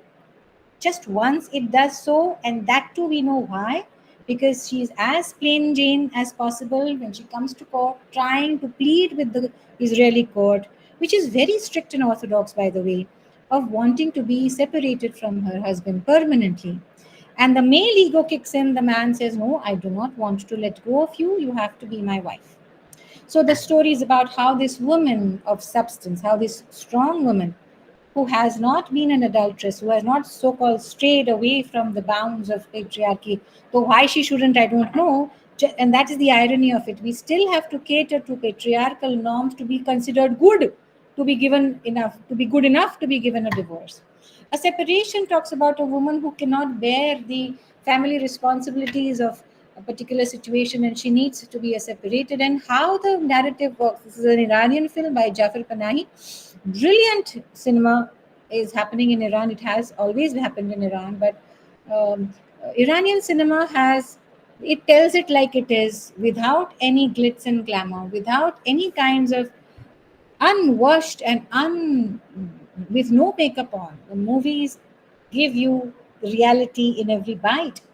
My Happy Family again is about a woman who does not want to stay in her marriage any longer, and the family is completely foxed. It's baffled. They have seen her as so invisible has she been in the family that they have not seen her. So I come back to that, if you remember my slide, as seeing is believing. How can a woman be seen and be around in the family continuously and yet not be seen? So when you have the American popular lingo, I see ya, what does that mean? It means I hear you also. So how can I see you be equivalent to I hear you? Which means that I see you for you, who you are. You are not just another cardboard image of the ideal woman that we want. You are a woman of flesh and bones, a woman who has her own feelings, thoughts, abilities, warts, uglinesses, every single thing. She is as beautiful as you, her man, is, or as ugly as you are. But she is who she is. And she says, I don't want to be a part of this family anymore. I don't want to be your wife. Let me go.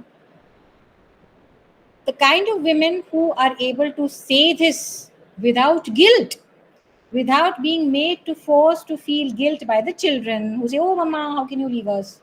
Or by the husband, oh my goodness, after 30 years of marriage, you want to leave me. Where will you go? And then it turns into mocking and a ridicule. Cinema as such as this keep women on trial. Literally, the first movie is the trial of Vivian Amsalem, where she is cross-questioned by the court as to how dare she even want a divorce from such a beautiful gentleman of a husband. Outwardly, all men create the image of respectability, and it's the image of the woman which is always sullied, or which is always in question when it comes to social norms. A newer aspect of cinema, and that's what's really interesting about this section of the presentation, is that we are talking about women of disability in cinema. And finally, the cinema becomes woman-centric. The melodrama sometimes in this kind of movies helps to gain audience empathy. It also creates social consciousnesses, and the gaze is finally subverted from scopophilia to a feminist awakening. And these brilliant portrayals of women with disability in Hindi cinema start with, on your my left, is Margarita with a Straw, Burfi, and Black. These are women-centric portrayals of how women deal with their disability and how they are treated by their families, how they are made to feel, and that is the most important thing. How a woman really feels, how she is made to feel, is what is really important, rather than how she makes others feel. Uh, LGBTQIA cinema, queering the pitch. When we have a movie like Zogwa, which focuses on the Yellappa system, the system of giving up men and women to the worship of a goddess, that is still a custom prevalent in the rural parts of India. And how we deal with homophobia, how coming out of the closet, what is a transgender, who is not a transgender, these become very, very, very important statements of representation of women, men who want to be women, men who feel that they are women inside, and they are finally being represented and portrayed. The cinema of gender is finally out of the closet. De Dishkia talks about the love between two women. The Boys Don't Cry talks about a transgender man. And 20,000 Species of Bees, which I recently watched at the Pune International Film Festival in March, on the 10th of March this year. Now, the face of this young person, whom would you say it is? Is it a boy or is it a girl? And the way this little boy wants to be a girl is brilliantly portrayed, and one's heart aches with the fact that he says, I want long hair, I want to be in a dress, I'm not a boy, mama. It is so easy for you to know who you are. It is so difficult for me. Why can't you understand that I don't know who I am? And this boy is portrayed to be only 7 years old. 20,000 Species of Bees is an Italian film, brilliant in its depiction of portrayal of gender. There is cli-fi now, climate fiction, which cinema also is called as eco-cinema. Here, very few major lead roles are given to women. Women, unfortunately, are still less represented. They are portrayed as scientists, as technicians. They don't have much voice or agency. Again, limited voice and agency. And the films that I'm remembering are Contagion, Outbreak, Don't Look Up, and Leave the World Behind. If you get a time, please do watch these films. Don't Look Up is a very melodramatic and over-the-top representation of what happens to a scientist when she discovers that a meteor is going to come and strike the Earth, and how, like we know how the Western world is in denial of climate change and the way to curb climate change. These kind of movies take a cinematic representation of the climate trauma to a separate space, to a separate platform, and it would do us well to understand what needs to be done and how the women are portrayed. The women are still not given enough agency, as I would want. In Contagion, Kate Winslet is the principal investigator. Here, Jennifer Lawrence is the principal investigator. In Leave the World Behind, um, all A-listers. Julia Roberts is a woman who has the guts to say, I hate all humanity, because she knows the world is coming to an end because of everybody's lack of respect for Mother Earth. Another area of cinema is showing surrogacy on film. These are migrant wombs. When surrogacy has become big business, where the Western world comes to India to plant their seeds in Indian wombs and take their children away. Mimi, I recently watched Mimi as a good enough representation, but at least the subject is tackled. And I believe there was another movie which starred Preeti Zinta in the same scene, and therefore migrant wombs, where wombs are given out on rent, wombs are purchased. Surrogate mothers on films again becomes a depiction of the reality that is India today. And the last part of my presentation is Women in Blue. We have the humanities, blue humanities, petrofiction. Here on the left is a slide showing Naiad, which was in the Oscar race, the race for the Oscars this time, and James Cameron's Avatar: The Way of Water. These films talk about water and how, and they are part of the ongoing research on blue humanities and how humanities needs to take a shift and a direct turn towards the color blue, where you will try and find how many women in blue are portrayed and how many blue women need are needed to make sure that our water systems and our water bodies remain. These are the new areas of research which are probable areas of research, and this is the last part of my presentation. On OTT platforms,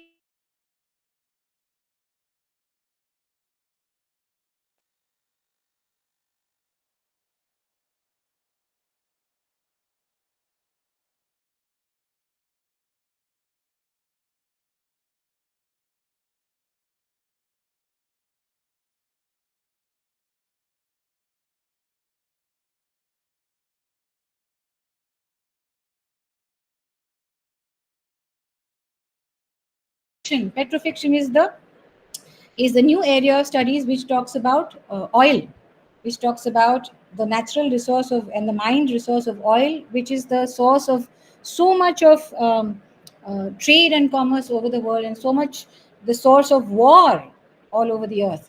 And Killers of the Flower Moon, Thunder Bay, Pioneer, these are some of the films which we can discuss on in the genre of petrofiction. And the women again are almost invisible.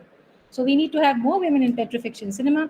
Cinema of borders who host refugees. There's a lovely movie called Welcome to Germany. It talks about how a refugee from Nigeria making its, and as we know, people from Somalia, people from Africa are escaping their homelands for multiple reasons and making their way towards Europe, to the Scandinavian countries, which are closing their doors on all types of refugees.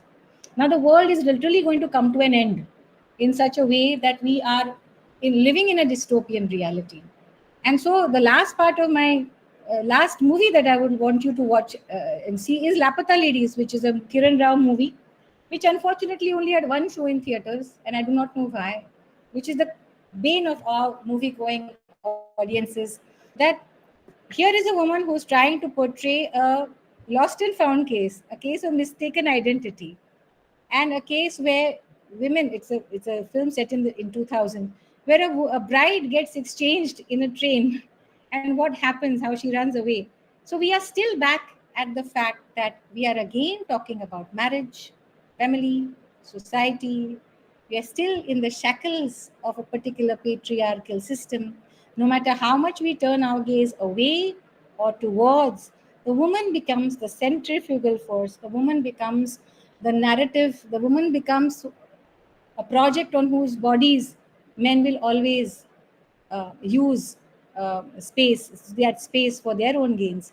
So it is through this cinema that we can subvert that gaze, that we can rectify a representation if it needs to be done. Thank you.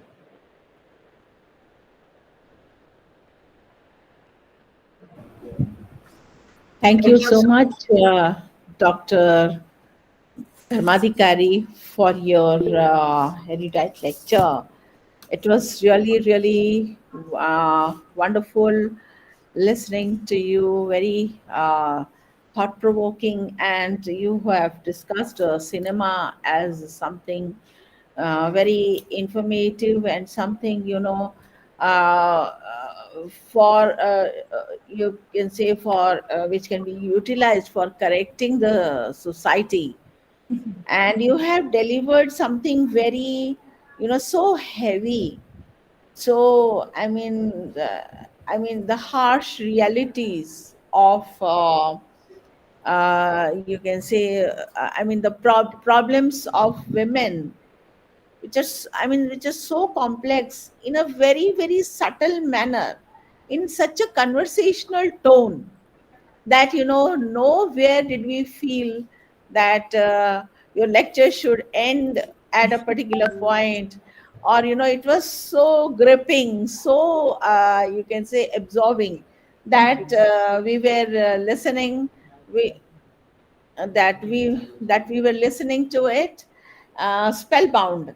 And you have talked about so many things, and especially the women, about women in blue, and so many things, scopophilia, voyeurism, and so many other issues you have taken up.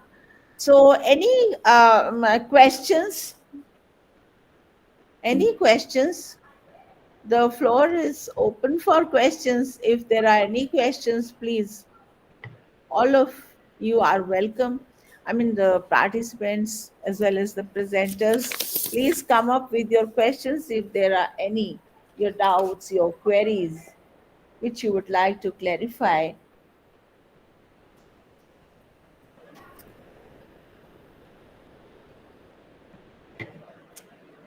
Yeah, anything. Thank you, Shahnaz ma'am, for those kind words. Thank you. Same here, same here. You see, nobody is asking a question. It means they have understood it all. I hope so. It's not just of understanding. It's like we'd like to have a discussion. If anybody has watched Yeah, it, yes, they have actually enjoyed Shanaz your ma'am, lecture. Yes. So yes, Shanaz uh, ma'am, just a request. yes, Can you hear me? Uh, ca- yes. can I see the, Ruta Dharmadhikari ma'am can send me her slide either on email or on WhatsApp? Uh, right now. Yes, Ruth, ma'am. Ruta ma'am, I've is it already sent it. possible right I've now? already sent it to Shahnaz ma'am. It's there. Yeah, I mean, if I have the No, the slide, this Yes, yes, ma'am. presentation she Slide. is asking for. The slides. Slide. If you can send me on my WhatsApp, I can forward it to her. uh, okay, all right, I'll try. Okay, ma'am. Yeah, So I'll if just there are any, yes, yeah. Is there any in the meanwhile? If there's anybody who wants to, um, yes, if there is anybody who wants to ask questions, you are most welcome.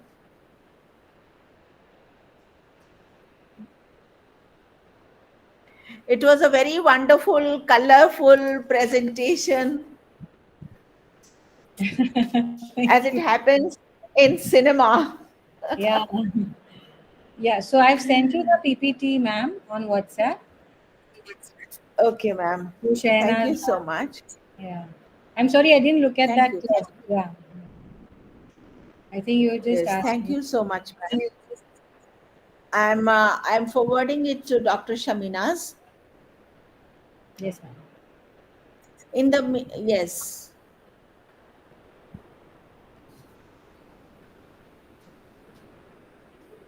I have sent it to you, Dr. Shaminaz. Please check if you have received it.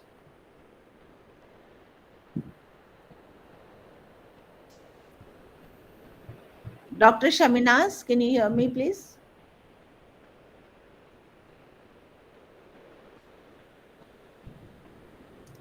Dr. Shaminaz? Oh, she has left the meeting. Yes, Dr. Shaminaz, I have sent the PPT to you.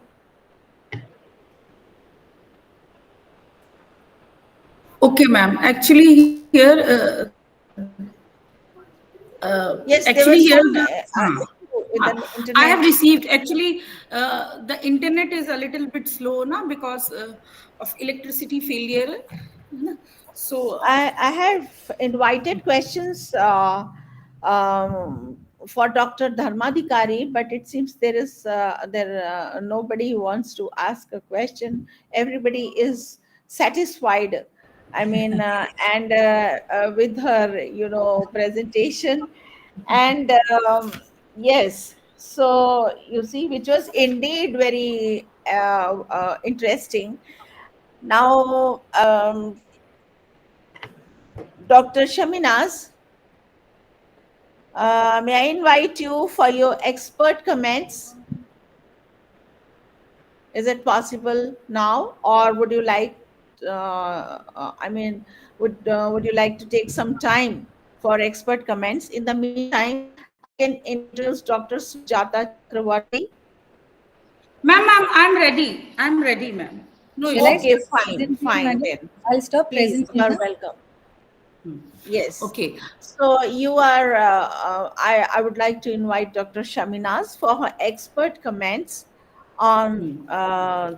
on the lecture of by lecture by Dr. Ruta Dharmadhikari.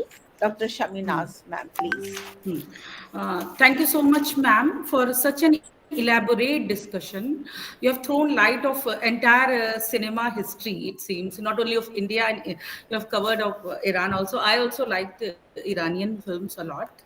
And even I like Turkish movie also. So the third speaker, Dr. Ruta Dharmadhikari, has presented a speech on women in the film, how we see them, how they are shown. So actually, the thing is that we women are always shown as an object of desire. Na? We are shown, we are means हम लोग बिल्कुल time पे चल रहे हैं male by the grace of society, the almighty male doctor Sujata counterparts, they always want. Please mute yourself, everyone, because there is some disturbance. So, male counterparts, they always want us to be presentable. They want us to be look good all the time. That is why beauty is given so much of value since ages, and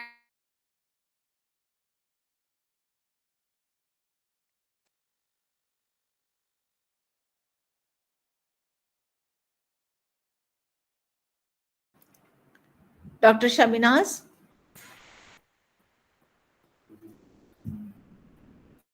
Dr. Shaminaz, can you hear me?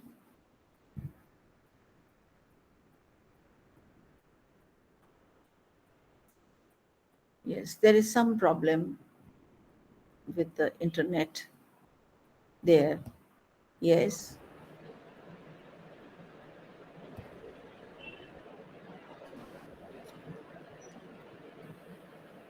I'm sorry, I am facing internet issue.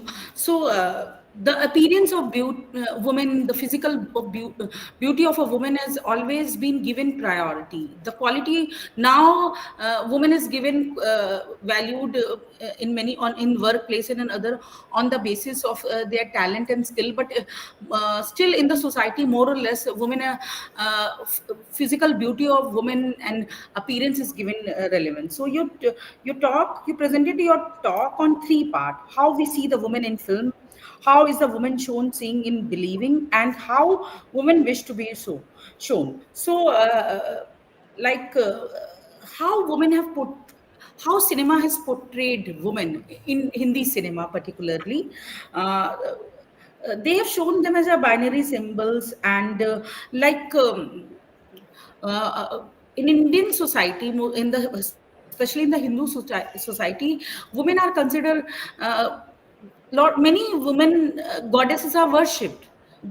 And women are considered as to follow these goddesses. Like there are in Hindu mythology, there are different goddesses: goddess of learning Saraswati, goddess of wealth sorry, I'm sorry, goddess of wealth Saraswati, goddess of uh, learning Saraswati, goddess of wealth Lakshmi. And though women are worshipped in the Indian society, but they are not given the same position of respect in the household and in the society. So women are portrayed in the Hindi cinema either as Devi, a very positive image of Devi, self-sacrificing woman who is always ready to sacrifice herself or everything for the sake of males or members of the family. And uh, see, males, they always want women to be in the role of woman, mother. And if she has some negative quality, if she is self-centered, then she is not giving so much of value. So you have shown the different good and evil aspect portrayed in the cinema also, and how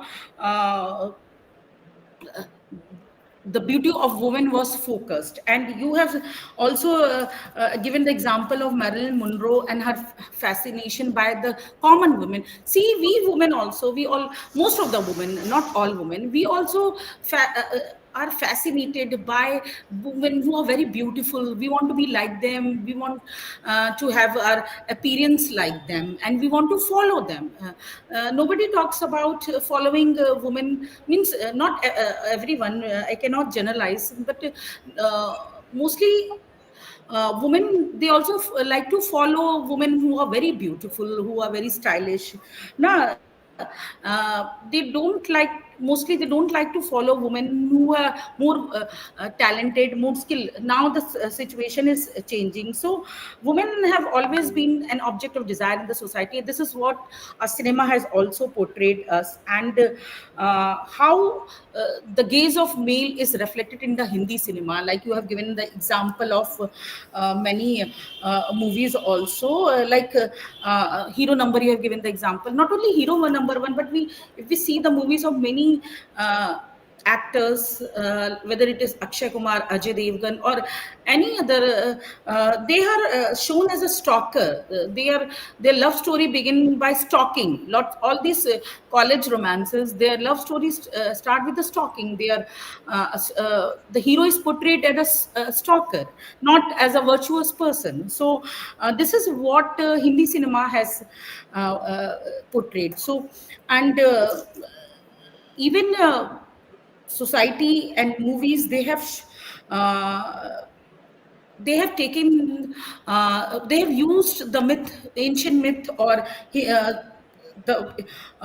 Hindu mythology as a weapon to subjugate women. They have lots of example, and they want women to follow them. So you have also shown the impact on films theory, how radical question of gender role began, and how the different challenges were challenge representative women in the media have started. Now, whether it is Hollywood movie or it is the Indian movie, there has been a role reversal. When Sridevi was successful in the Indian film industry, it was she who given more stronger role than the men. If we see Chalbaz, Chandni, or even Nagina, all her male actors were in the secondary position than her. She was given more prominent role than her male counterpart. And you have given the example of movies like Satyam Shivam Sundaram, how women were portrayed in the woman beauty was portrayed in that. Even there is a fine example of Ram Teri Ganga Mali, how women body was used to show the lust of men, how men in our society lust for women. And then the recent example of motherhood, which you have shown to Badhai Ho, and even the movie based on an NRI Indian woman, Mrs. Chatterjee versus so. And coming to the Iranian film, you have taken the example of the three movies: The Trial of Vivian Ersail, A Separation, My Happy Family. And I have also seen some Iranian movies, and I'm also a fan of Iranian movies, because as you have said, that they present women in a realistic way, without any glitz and glamour. So the narrative of Iranian cinema is realistic as compared to our Bollywood cinema, who always show glitz and glamour. Even when we see movies where a girl or a boy of a simple family are shown, they show it with very glamorous way. So glamour is something which is given priority in the our Indian cinema, especially Bollywood cinema. And you have also given example of how women in Hindi cinema, like various discourses of the nation, ideal women, how women are portrayed in the family, the Pativrata Nari in Saraswati Chandra, and how a Bharatiya Nari is suffering. Then in a modern woman in Purav and Pachim, and there are many movies which were made in 60s and 70s, I think, which was based on the female dancer, and like Pakiza and Umrao Jan. They are a very fine example of women who by the society were turned from a simple girl to prostitute, and how they have suffered throughout their life. Then there are lots of movies which are based on rape victim, and like you have also talked about Mother India, Main Tulsi Tere Aangan Ki, and then Saraswati Chandra, and the some of the movies of parallel cinema like Ankur, Manthan, and Nishant, and some of the recent movies also like Mom. You have talked about Mom. There are some movies like Earth, which is also very significant when in terms of portrayal of women, how a man deceives his wife, and he then comes again, he return back to his wife, and this is what is our cinema then, our society is all about. Then you have also talked about women of disability in cinema, and find some example you have given of like Jogwa, and then you have also discussed cinema of gender, giving the example of Ishkia, and then you have also talked about women in eco cinema, which is a new topic. Even I am also very much interested in this, like you have given the example of Mimi, a film based on surrogacy, how Western tourists come in India and they search for um, uh, women to be their surrogate. And then there are example of women in blue, like film talking about water. And you have also discussed how are the new areas of research, like women on OTT, women in blue humanities, women in petrofiction, and cinema of border, women at home in the world. So it has been a very elaborate discussion. It was a very wonderful, insightful lecture. I'm sorry, due to some internet issue, I was not able to hear the complete. But thank you so much, ma'am, for your wonderful lecture. Thank you, ma'am. Thank you so much, ma'am. Thank you so much for that detailed analysis of my talk. Thank you so much. I thank Dr. Shaminas for the expert comments. And here again, as now I would introduce you to Dr. Sujata Chakravarti, who is an associate professor and head Department of English, Dayanand Arya Kanya Mahavidyalaya, Jeripatka, Nagpur. She's also an alumna of the MS University of Baroda. She has 27 years of teaching experience. She has delivered several lectures as a resource person in refresher courses and FDPs. She has published 4 books and several research papers in national and international journals and conferences. She has also completed a UGC sponsored MRP, and she has visited Singapore on a UGC recommended travel grant. She is a recognized PhD supervisor under RDM Nagpur University, and under her guidance, one student has been awarded PhD degree. She has 6 students registered with her at present, and her areas of interest include Indian writing in English, gender studies, literature in translation, and subaltern studies. She is also the IQAC and NAC coordinator of her college. And we are very fortunate to have Dr. Sujata Chakravarti with us. And thank you, madam, for extracting time for this webinar from your busy schedule. I understand that you are very, very busy. And without much ado, I leave the floor for you. So, Dr. Sujata Chakravarti, ma'am, please. Thank you, Dr. Shehnaz, for those kind words. And at the outset, let me thank Government Science College Pandhurna for having organized this webinar. I congratulate you and the Department of English, Government Science College Pandhurna, and my dear friend. We have known each other since long, Dr. Shahnaz Khan, and therefore, at her bidding and request, I'm here today. And I hope I'm able to do justice to the role assigned to me. So, friends, I am to speak on portrayal of women in literature. Should I first share my screen? Shahnaz, Yes, madam? yes, yes, ma'am. Yes, ma'am. Yes.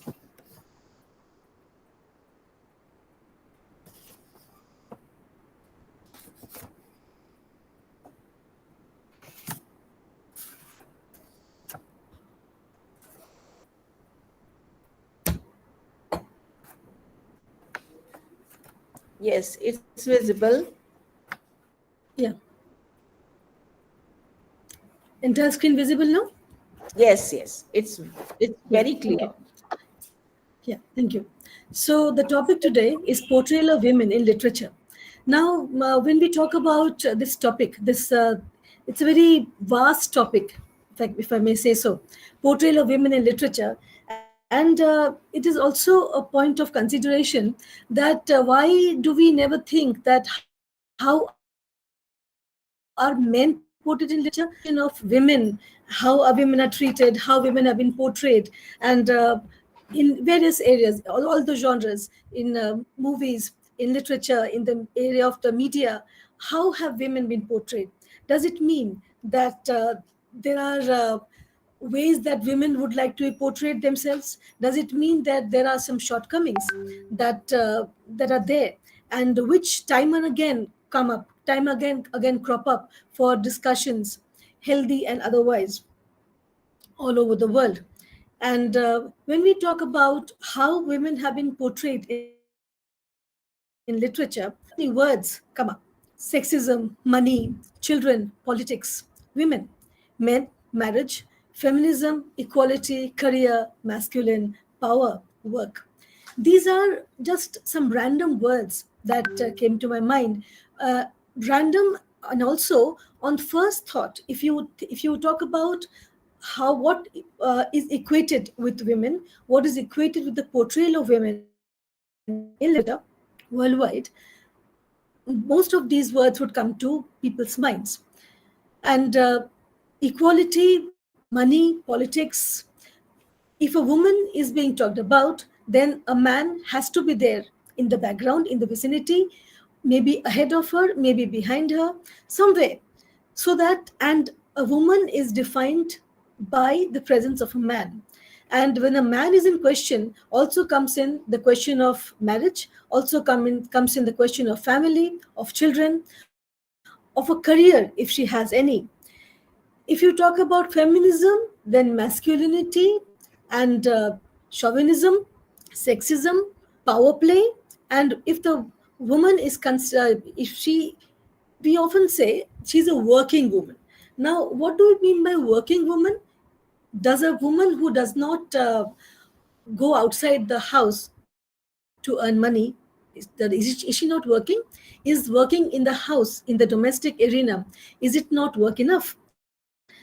So there are certain conceptions, misconceptions that are equated with this term. Equality. When we ask the question, are women equal to men? In what way are women equal? And certainly, there is a question of equality which has to be answered, which has to be dealt with from all quarters. Because, and only because, women are not given an equal footage along with men, thus this question of the portrayal of women in literature, the portrayal of women in films, is always a topic for discussion. Why so? Mostly because literature, films are regulated, written, made by men. Down the ages, it has been the men, and still are, who actually call the shots, who have been writing, for women, about women, the way they view women. According to them, how a woman should behave, how a woman should be treated, how a woman should be portrayed. So, how have the women been portrayed so far in literature? What has been the what are the roles that have been assigned to her? What ways has she been talked about in? Is she treated as an equal? Is a woman on an equal footing with men? And if so, how? And if not, then in what ways is this inequality imminent? Thinking about equality, so many considerations come about. In the words of George Orwell, all animals are equal. Now, all animals are equal, and some are more equal than others. What he actually meant was more equal means better, powerful, dominant. That is what can mean by more equal. Now, again, there is a question that if we consider portrayal of women and how are women treated, or how, for that matter, is any animal treated everywhere? How is a human being treated in India, in the neighboring countries of India, if across the oceans, how are they treated? How a human being is treated, how an animal is treated, how a woman is treated, how is everything dealt with? It cannot be the same, because when we travel from country to country, from community to community, the differences do crop up. Some differences are glaring, some are very subtle. So what if you lived elsewhere? What differences are there from country to country, community to community today, and what were there earlier? In my thinking, women have always enjoyed limited equality. There has been an equality of sorts, equality of sorts. It has never been an equality at par. It has always been a limited equality. Now, the possible factors can be many. For example, if you talk about religion, I quote from the Bible, the book of Genesis, phrase 218, the Lord God said, "It is not good for the man to be alone. I will make a helper suitable for him." So God decided that man should not be alone. So he will make a helper suitable. And who is the helper? Woman. So that is how woman has been portrayed in the Bible, as a helper for man. So man was the original. Man was the original being planned by God, made by God, and woman came along to help him along. So man will be there taking the decisions, leading the way, the path, and a woman will be there to help him in whatever ways he deems fit. There's an interesting advertisement I put on the side. The harder a wife works, the cuter she looks. That is how women are sometimes viewed. That is, help the man all you can. Help the man if he asks, and if you do it without his bidding, the wife appears all the more sweeter, the better, because she has been doing what she has been designed to do. That she should help along all the way. She should be there always, taking care of all the faults. If you talk about literature and society, literature reflects the perceptions and attitudes of the society. Society reflects literature, literature reflects society. So it is a dual role that literature and society play. Literature portrays human life through characters, words, and deeds. Literature conveys message for the purpose of instruction, information, and delight. Literature is a witness to the evolution of women through the ages. The changing role of women in literature from the past to the present indicates the evolution of women and women empowerment. Now, when we talk about literature and society, it's an intertwined role, interdependent role. We might say that this incident has been inspired by something in society, some event, some major war took place, the two world wars that the world has witnessed, the partition of India and Pakistan, and events have taken have shown they have taken they have got the fair share, and still subtle ways, in very evident ways, in many ways. The world wars, we had the war poets. We still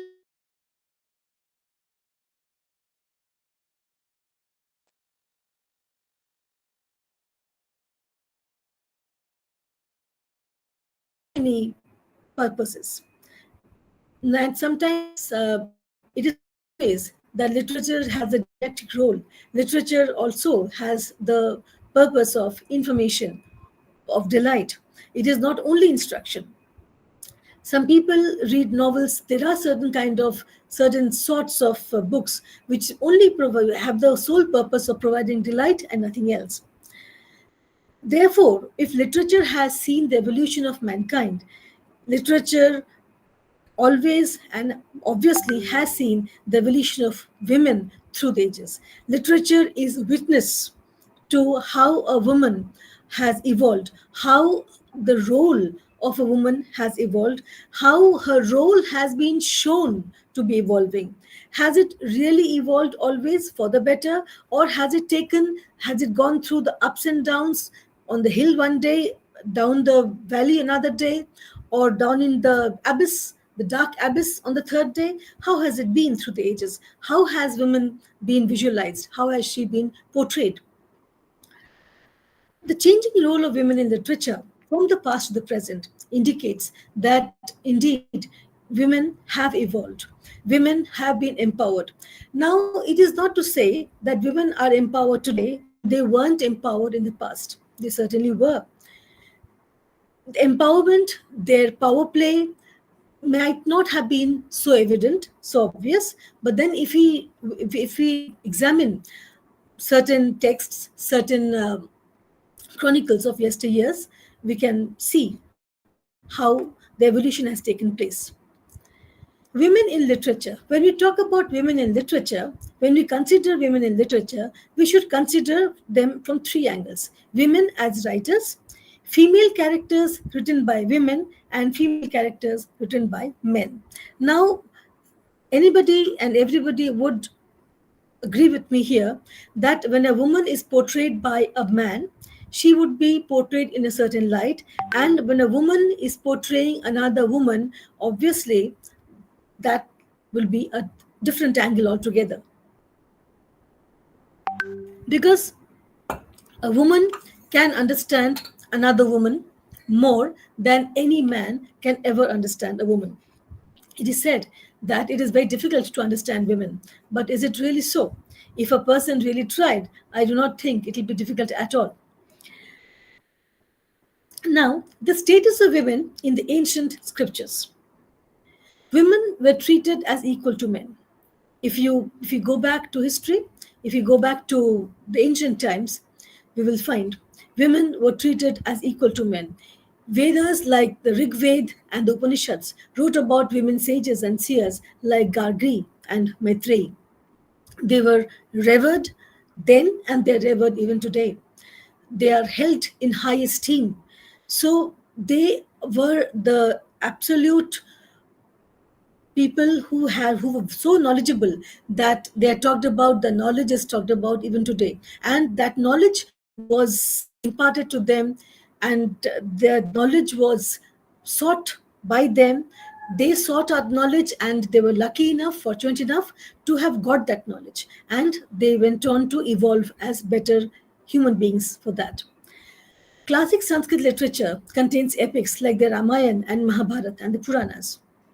These serve as the sources of inspiration for writing to later poets.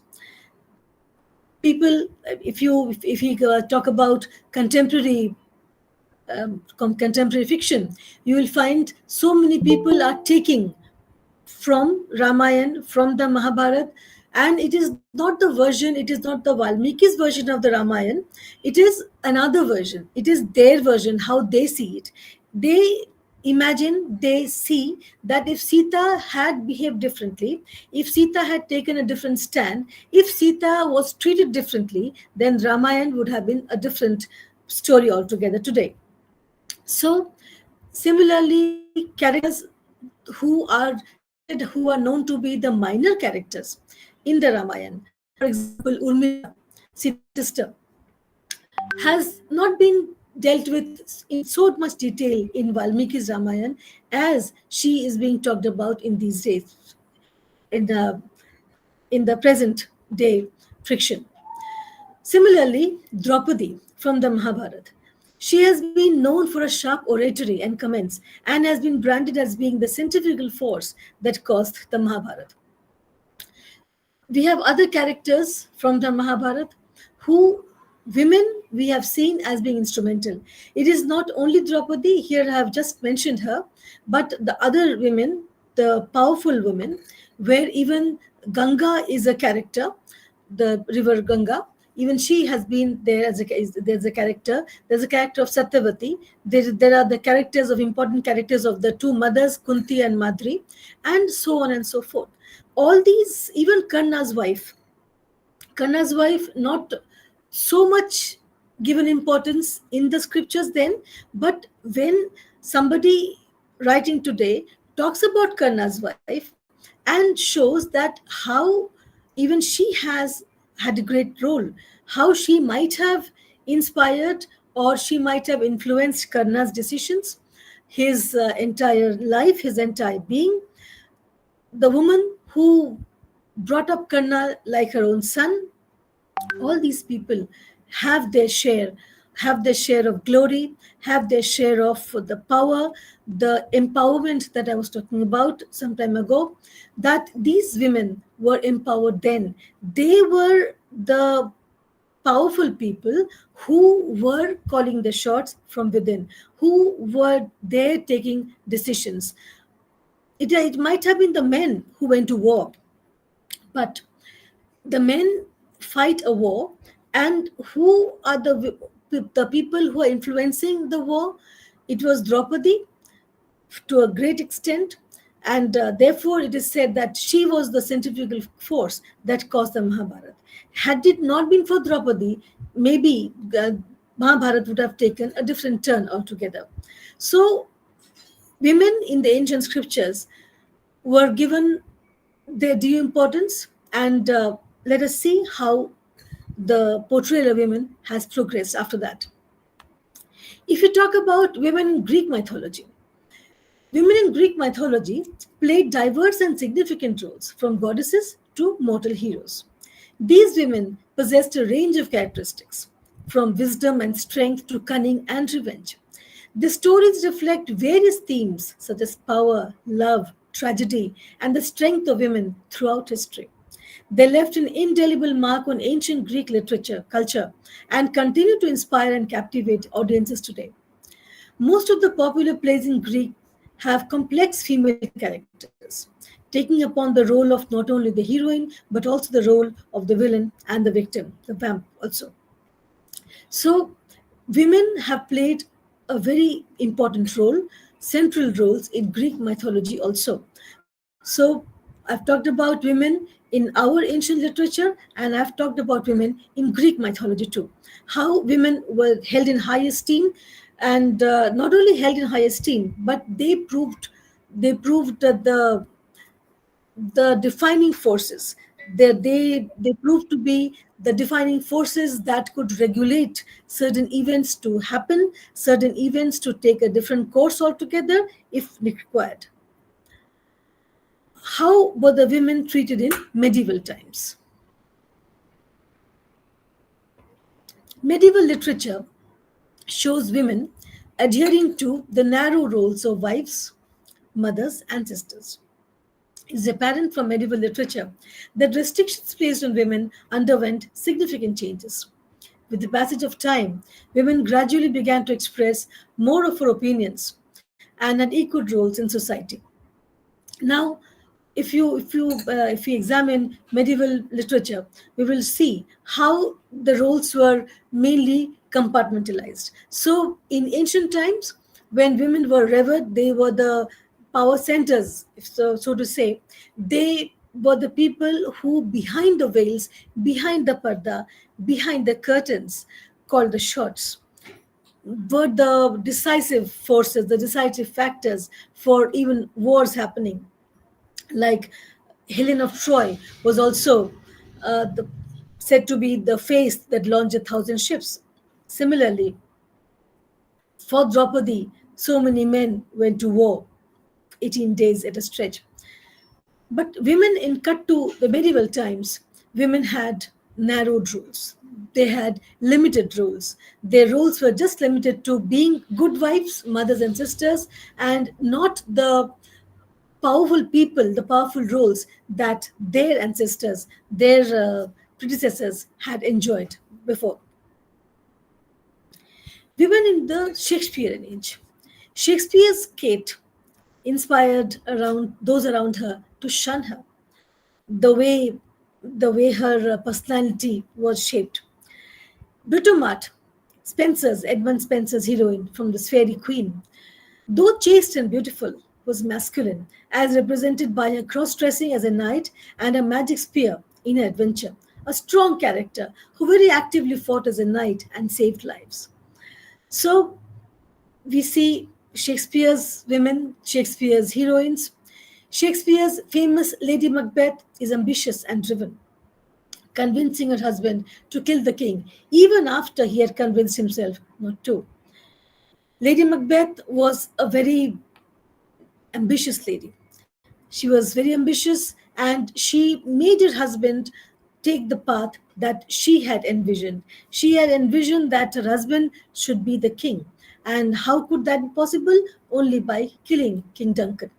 And therefore, she made Macbeth kill the King Duncan when he was a guest in their house, in their castle. She could not bring herself to do it. And therefore, that she cannot bring herself to do the deed herself is indicative of the weakness that comes with her being a woman. She can only instigate the action.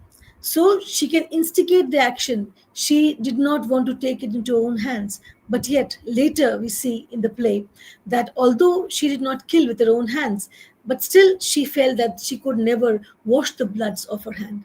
Her guilty conscience always made her feel that there's so much of blood on her hands that she just cannot cleanse herself. All the waters could not clean her hands. She could not get the bloodstains off them.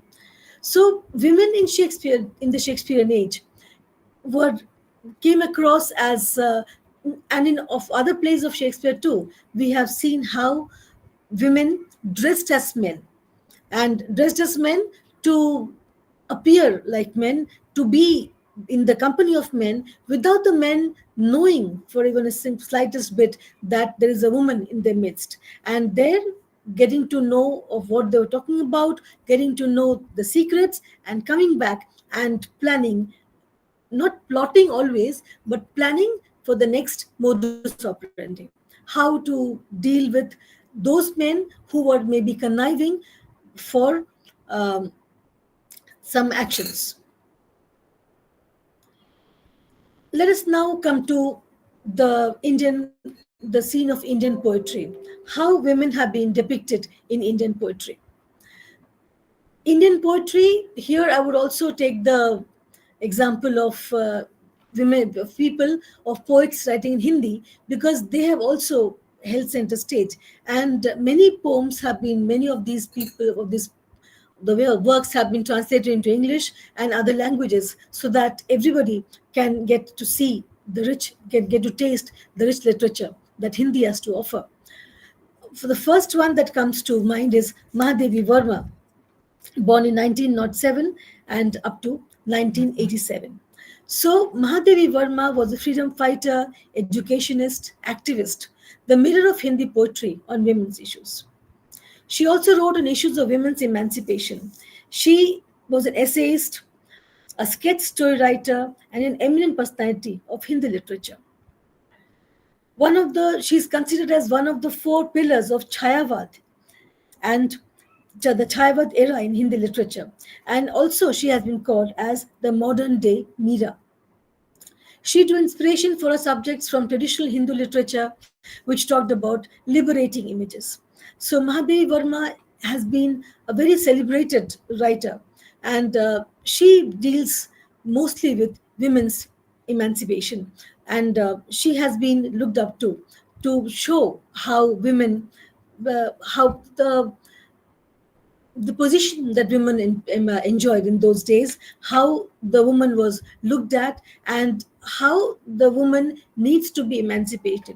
Now, when they talk about women's emancipation, the very thought that if a writer feels the need that a woman needs to be emancipated, to be set free, to be liberated, means necessitates that the thinking, the thoughts on the present day, the modern day students, readers, that women in those days were not free, were not liberated. They required emancipation, they required help from the outside forces.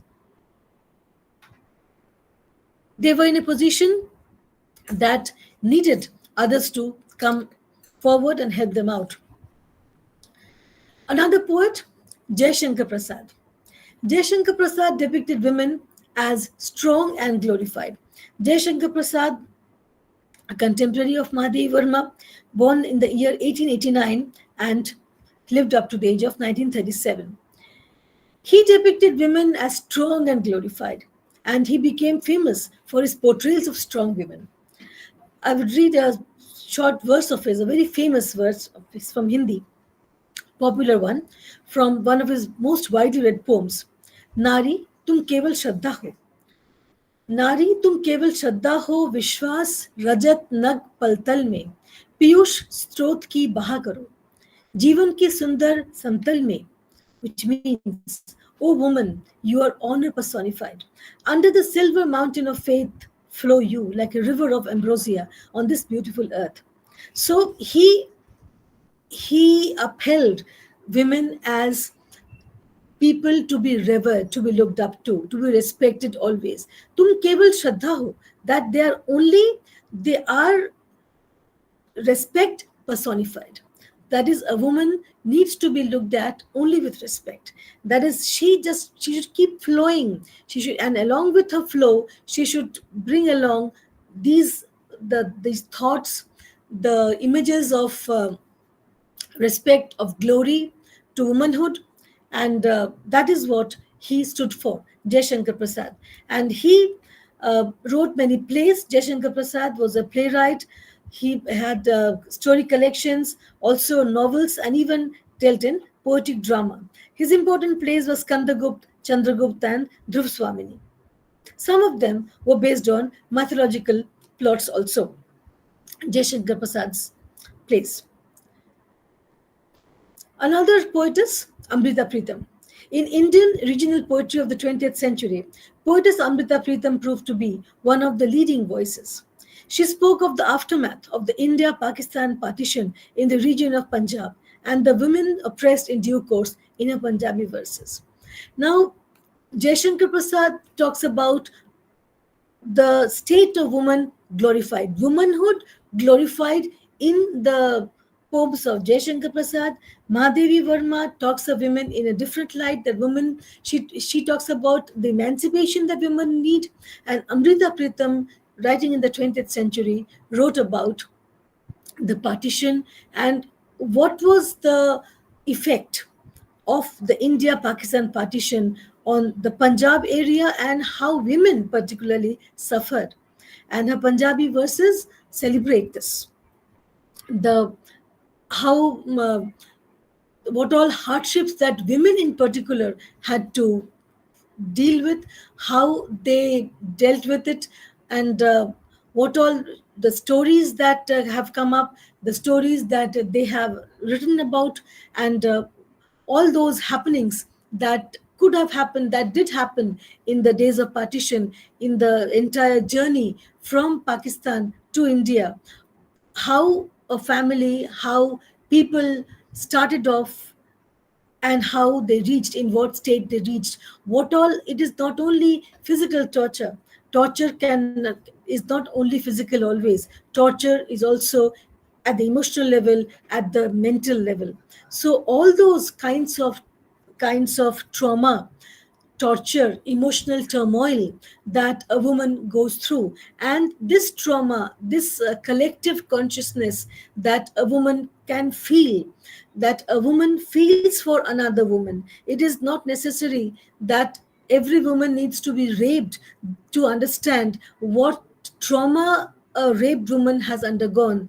Therefore, women feel the pain of another woman being raped all the more because of this collective consciousness. And these writers, these very sensitively portrayed works of theirs portray all these things. Another poetess, Kamla Das. She paved the way for a heart-rending style of feminine confessional poetry, in which a common theme was the exploration of the man-woman relationship. This style was subsequently taken up by other women poets such as Gauri Deshpande and Chitra Narendran. There's a short poem of Kamla Das on the screen, which I'll read out. If wrappings of cloth can impart respectability, the most respectable persons are the Egyptian mummies, all wrapped in layers and layers of gauze. Now, such a way of talking about that it is not only clothes that can impart respectability to anybody. It is not clothes that can buy respect. It is not only clothes that can command respect. Respect has to be commanded by deeds, by actions. And Kamla Das, her poetry goes down into deep explorations of the mind, deep examinings, analysis of the mind, of how man-woman relationships work at different levels, multiple levels. And all these levels have been brought up by her in a confessional strain of poetry. And Gauri Deshpande and Chitra Narendran, influenced by her style, and have carried that legacy forward.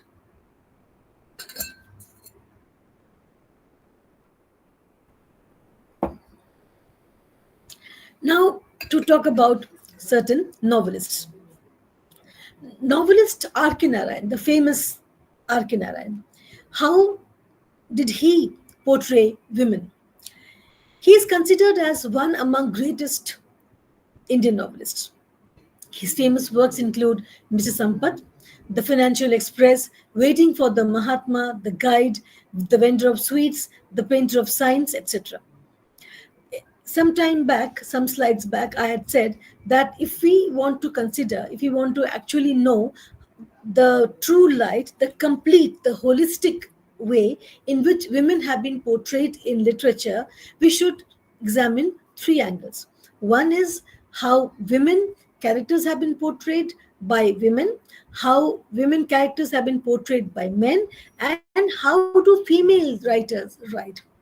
So, R.K. Narayan, I have talked about Jaishankar Prasad, I've talked about Shakespeare, talked about Spencer, and R.K. Narayan. So, playwrights, writers, poets, and novelists. Similarly, I've talked about poetesses and female novelists. We also know of the famous case of George Eliot, born Mary Ann Evans, in the late 19th century, writing in the 19th century, 19th century, yes.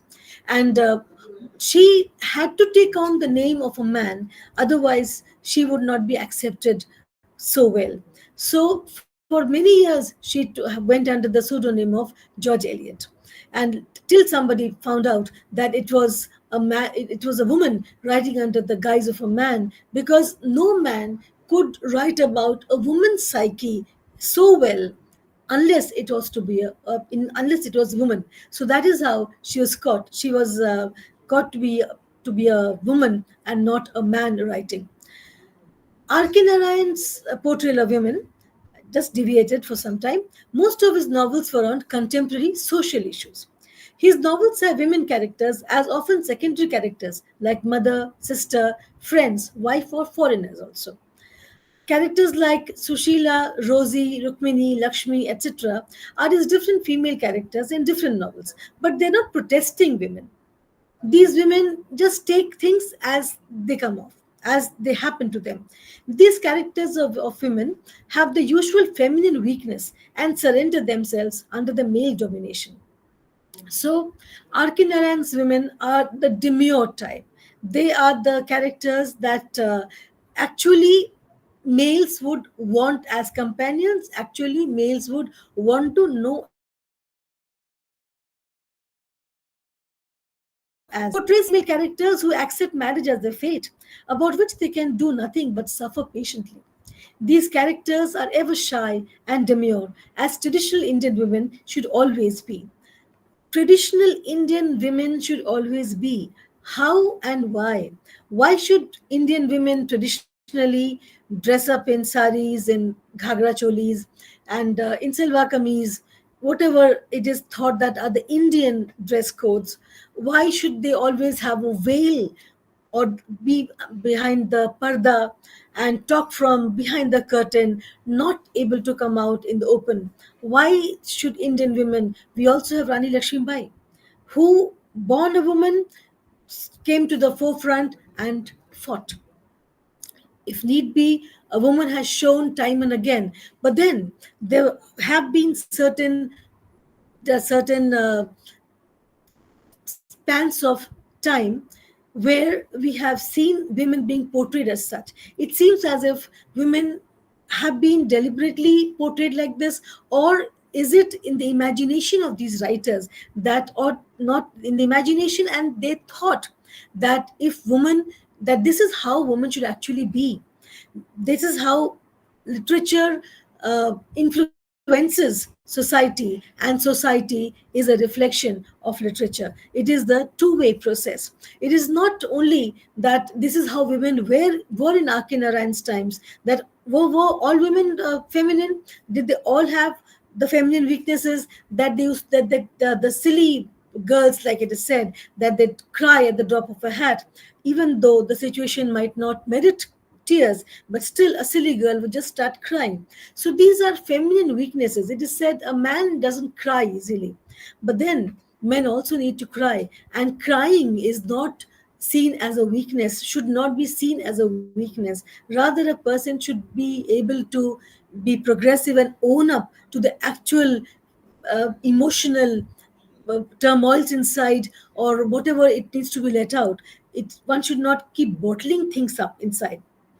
But R.K. Narayan chose to portray women. And why am I dealing with him? Because for a long time, R.K. Narayan, he has a long legacy, and he is considered as one of the greatest Indian novelists. But then the female characters portrayed by him are in such a light. Modern women writers' portrayal of female characters. How do modern Indian women writers portray? Anita Desai. She talks about her females are on the quest for self identity. Her novel's main theme focused on women's quest for self identity. Well known women characters are Maya in Cry the Peacock, Uma in Fasting Feasting, Leela in The Village by the Sea, An Indian Family Story, Bimla in The Clear Light of Day. All of them long for freedom and justice for their personality. All of them want to be emancipated. All of them long to be free of the shackles of that society might have put around them, shackles that are there due to their family bindings, or shackles that they might have put on for themselves, having assumed roles that they cannot get out of, having assumed roles that they feel they should do justice to.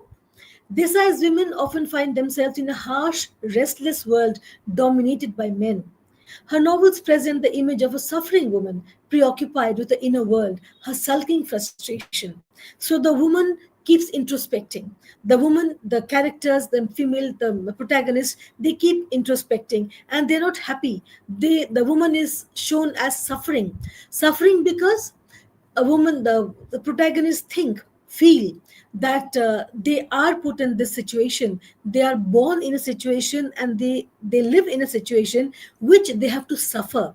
They cannot get out of, and they keep longing like caged birds, long for the freedom, looking at the free sky, looking at other birds flying out. These women also feel that if the cage was to open someday, the shackles were to break someday, and they could also see the light, they could also fly in the free air, reach to the skies, the blue skies that they can see always, but not being able to do so, having been shackled by chains, the chains of society, of family, of emotional bindings sometimes.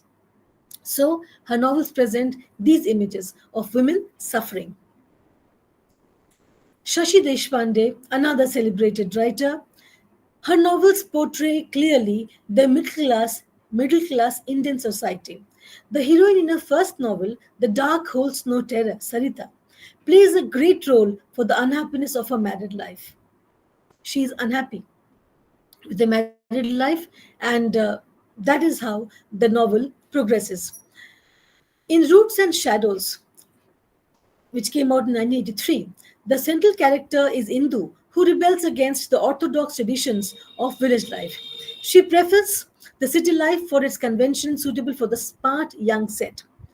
She returns to her village after a long gap of 12 years and realizes the resiliences of the village life. The protagonist Jaya in that long silence is an upper class housewife with two teenage children.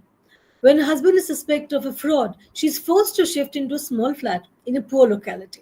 Thus, she feels her identity becomes silenced when under a silent suffering. So here, the tragedy in her life comes due to the conflict of the status between the inner secure of modernity and the poor and neglected circumstances.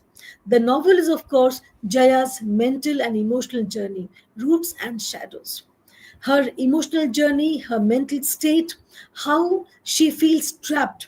She feels trapped, she feels neglected, she feels sometimes maybe throttled by circumstances, and she is not able to come out. She feels her identity has been silenced. She wants to take that leap out. She wants to come out of those shadows. She wants to break free of her state, of her mental state, of the emotional journey she is in. And this novel describes how what a journey it is, the emotional journey of the girl Jaya, of the lady, and what all she has to undergo to try and regain, try and understand what she actually is, who the actual Jaya is, not what she's been put into circumstances by dint of circumstances, but what she can actually become. Bharti Mukherjee, women in her novels are caught in the flux of patriarchal norms. Bharti Mukherjee, who has shifted to Canada and writes from there, they ultimately crave for her women, ultimately crave for finding self identity, definition, and liberation. The concept of feminism is justified in her novels as it is a process to reform the society in favor of the female. She depicts a liquid society in her novels, that is, a society in flux, a society which is changing. It is a society of constant flow, the flow of migrants, the flow of machines, flow of criminals, flow of power structures, and the flow of people and commodities. All the female characters in the novels break out of the shackle of classicism and marry as per their wish, but can't stand strong for long and finally make themselves compelled to surrender to the orthodox traditions of patriarchy. So her novels show that how society is in a constant state of movement, how society is in a constant state of flux. Everything changes, everything flows constantly. Migrants keep coming to keep going to foreign lands, and how machines, criminals, power structures, how commodities, people keep flowing out of the country. Are they always satisfied? All the people who immigrate to the foreign shores, are they all happy to have gone there? Are they happy with what they have done for their lives? The female characters in the novels break out of the shackles of classism and marry as per their wish, but they cannot stand strong for long.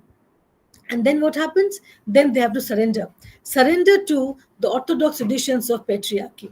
So the women, they marry of their own free will, they choose their own partners in marriage, but then cannot stand alone. They cannot stand strong for themselves and ultimately have to bow down, having for some time taken the plunge and of the seeming independence, of the seeming breaking out of the circumstances that they have been born into, thinking that with this marriage or with this one step forward, the protagonist thinks that she can make it on her own in society, in the world. But then, sadly enough, it is not for a long time that she finds her self independence.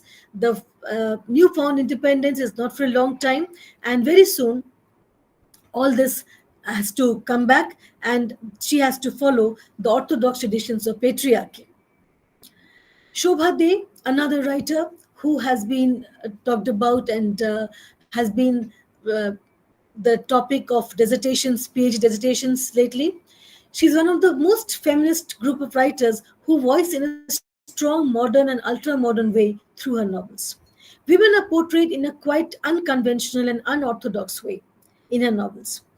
Her novels deal with love, romance, hatred, and marital relationships, but in an extravagant way. In fact, she tries to portray the reality of metropolitan and cosmopolitan society. Her women characters are ultra modern and westernized, that they never believe in philosophy, not even mythological power distribution. Her women break all sorts of taboos and feel liberated. Liberated to do whatever they feel like, in whatever manner they feel like, live life on their own terms. Live life in a way that society considers taboo, considers not done. That how can a woman dress in a certain way? How can she talk in a certain way? Because women are not supposed to curse. Women are not supposed to meant to have those expletives in their vocabulary. Those are the privileges of the males. The males can to take off the tension from their minds or to lighten the mood or just like that. It is okay for a man to curse under the breath. It is okay for a man to mouth those expletives. But a woman is considered unwomanly if she mouths those words, those four-lettered words. But in Shobha De's novels, you will find women breaking out of these conventional modes, conventional ways of thinking, and doing what she has seen the males doing. And it's as if the catchline of an advertisement, a very popular advertisement, why should boys have all the fun? So, having fun in her own method, in her own way, the woman breaks free from these shackles. Her novels present the vital reality and creates awareness of women's miseries and injustices subjected to them by their counterparts in the patriarchal society.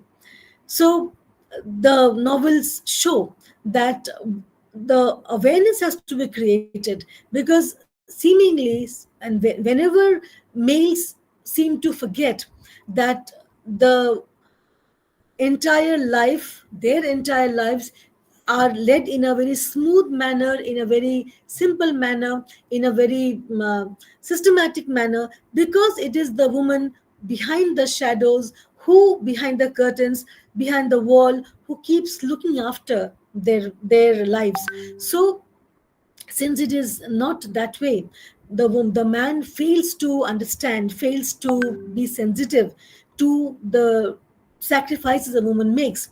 Therefore these writers have to write in this unconventional, unorthodox way and show by shocking society of sorts, shocking people out of their composed manner, out of their composure, and see and say make statements, make strong statements that accept the reality and wake up.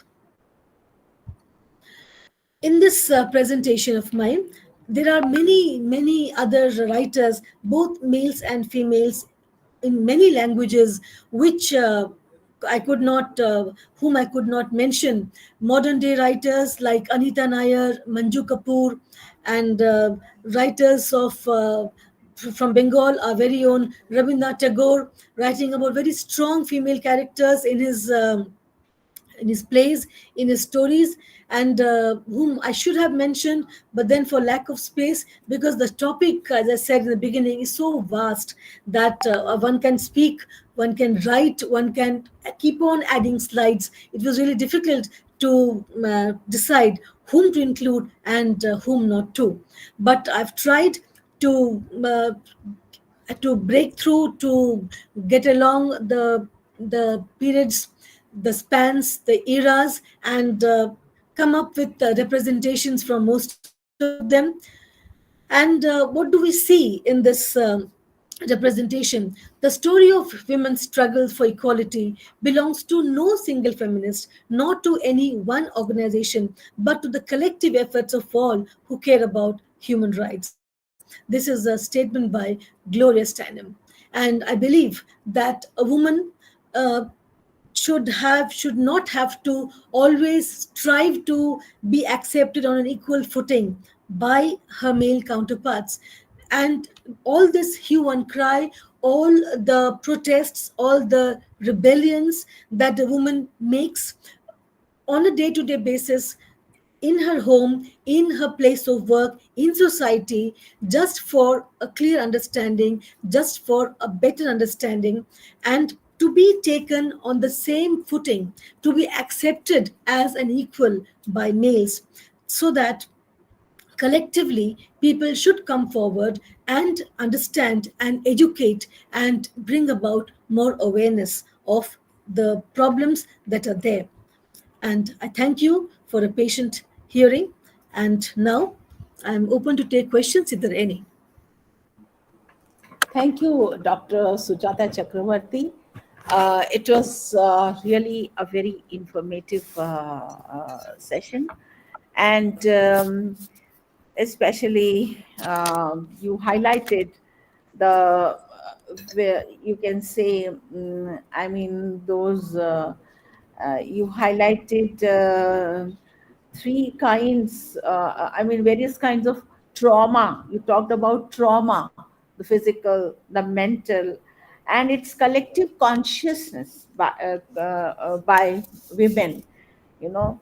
And you discussed various authors, Kamala Das, Bharti Mukherjee, R.K. Narayan, Shobha Day, and you threw light on identity of women, the struggle of women for recognition, for for not to be recognized as someone superior to men, to be at least on equal, you can say, equal level.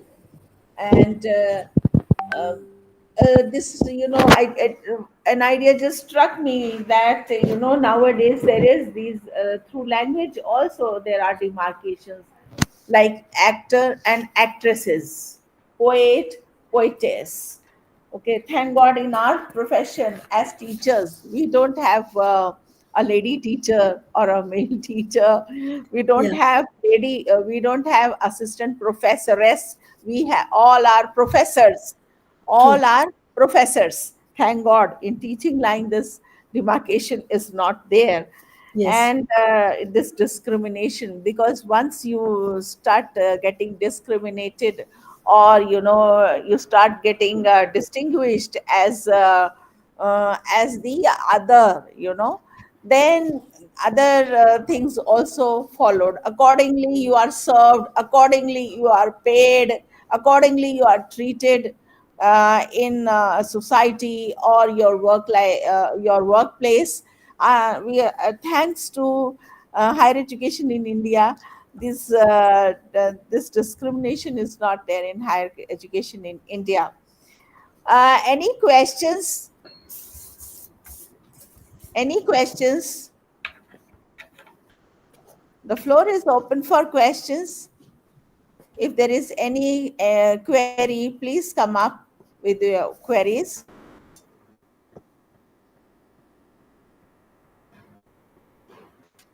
So yes, I think there are no more. There is no more curiosity left after such a wonderful delivery by Dr. Sujata Chakravarti.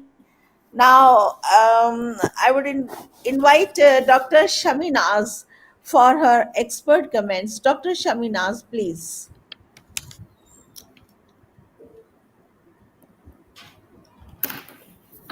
A very warm welcome to once and all again, and thanks Sujata ma'am for taking up this umbrella topic.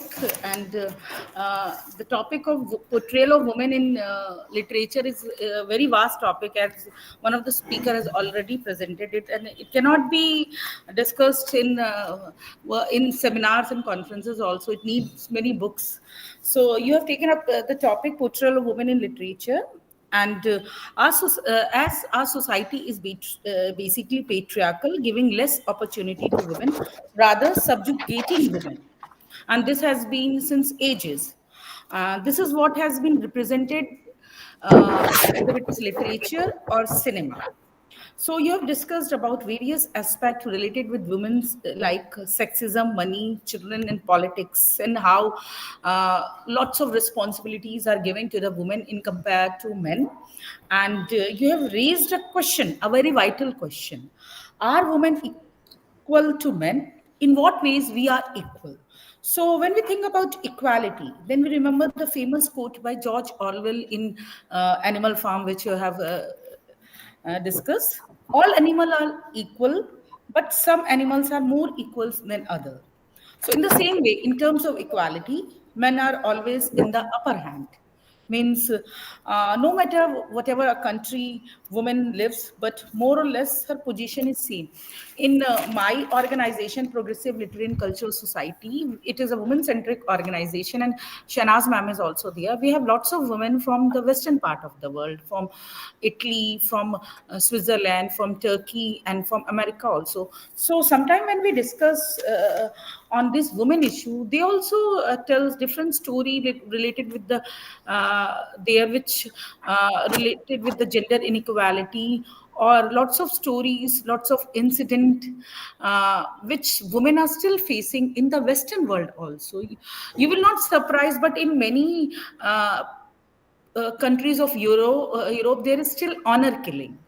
And even in Italy also, in the recent time, there are right-winger government is ruling, and they are also taking lots of rights of women. Still, in some countries, rights of abortion is not given to women. And so, you must have seen, we all have seen that still many European country or even America, they have not women as a head of the institution. Luckily, India, we had.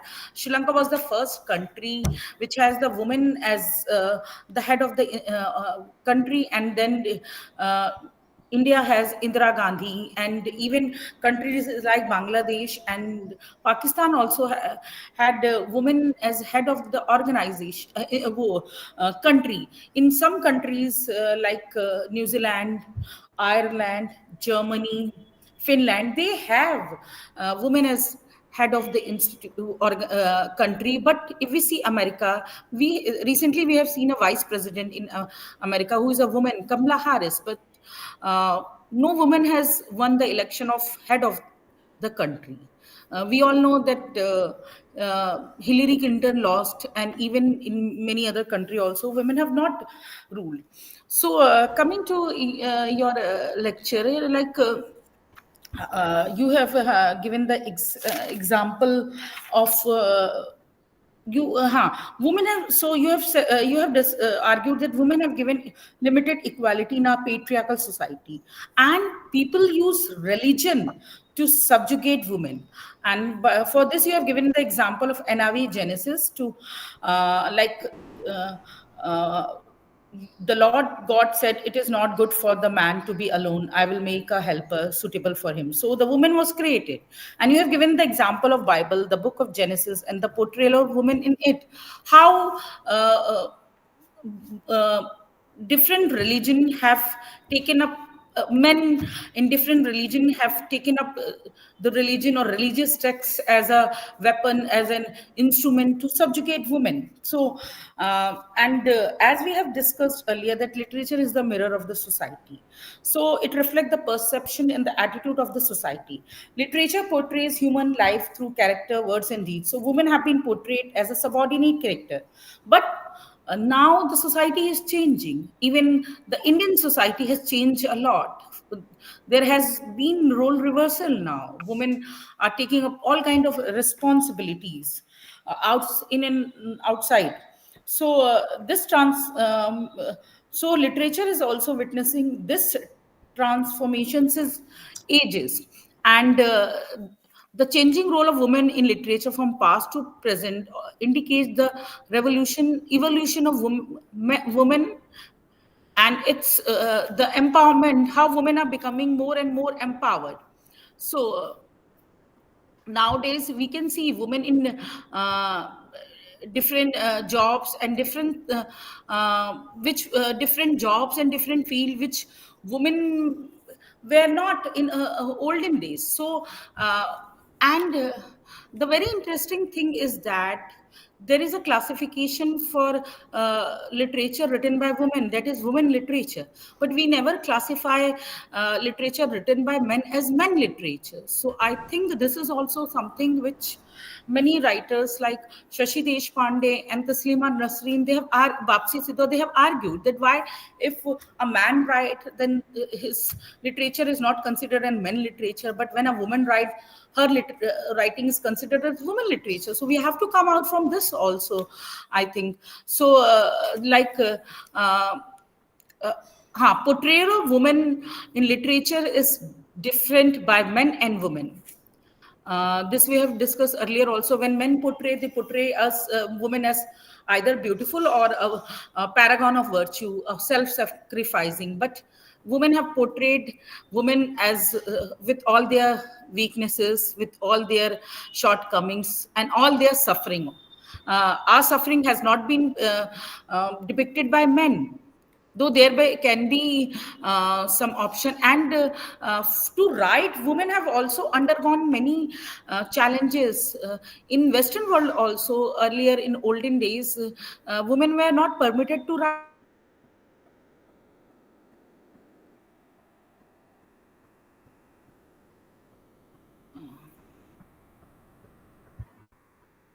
Ma'am, Shanaz ma'am, can you hear me? Yes, ma'am. Because Yeah. Was There was a interrupted. slight break in voice. Yeah. Now it's Yeah. okay. Yeah. Okay. Actually, there is some weather problem, so the internet is being disrupted again and again. So Okay. coming to women writer, as coming to status you have discussed about the status of women in the ancient time, how they were treated equal with men, and you have given the example of women sages here like Gargi and Maitreyi. Even you have also given the example of the classical epic like Ramayana and Mahabharata, how they are a source of inspiration for later poet to write, and how Sita has been portrayed by the male writer. And in the current time also, the suffering of Sita is being depicted by some female writer. I think Chitra Divya Kumari has wrote about this. So men have always portrayed us as a self-sacrificing, who can sacrifice anything, but we women, we also have desire. So this is what the female writer are doing. Then I think the character of Draupadi is also being revised and written by Chitra Divya Kumari. I don't remember the novel by her, but these women character have been portrayed by women from a different point of view, from their about their suffering, about their problem. And you have discussed about women in Greek mythology, how they have played diverse and significant role. Like when we think of Greek mythology, the name of Cleopatra comes in our mind, and there have been other male character. And when we think of Greek mythology, we also think about the Greek goddesses Venus and many others. So they have also shown women in different roles, some strong women also, and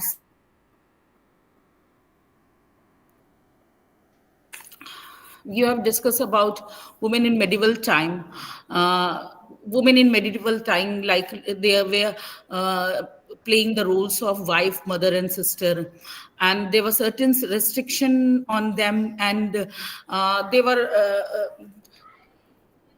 There were different rules and regulation imposed on them, but we also see in the medieval time a ruler like Razia Sultan emerged, the first lady who sat on the throne, and even women like Noor Jahan and Noor Jahan, Jodha Bhai, who have possessed certain rule on the politics of their country. Even in in those times, there were many warrior queens also, other warrior queens like Rani Ahilya Bai Holkar, Chand Bibi, and Rani Chenamma.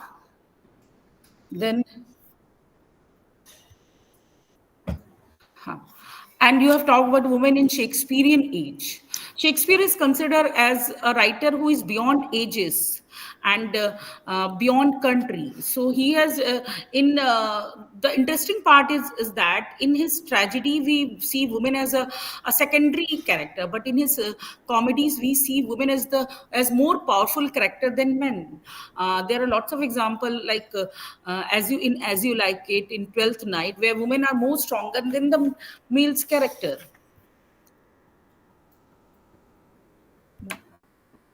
Then you have also given the example of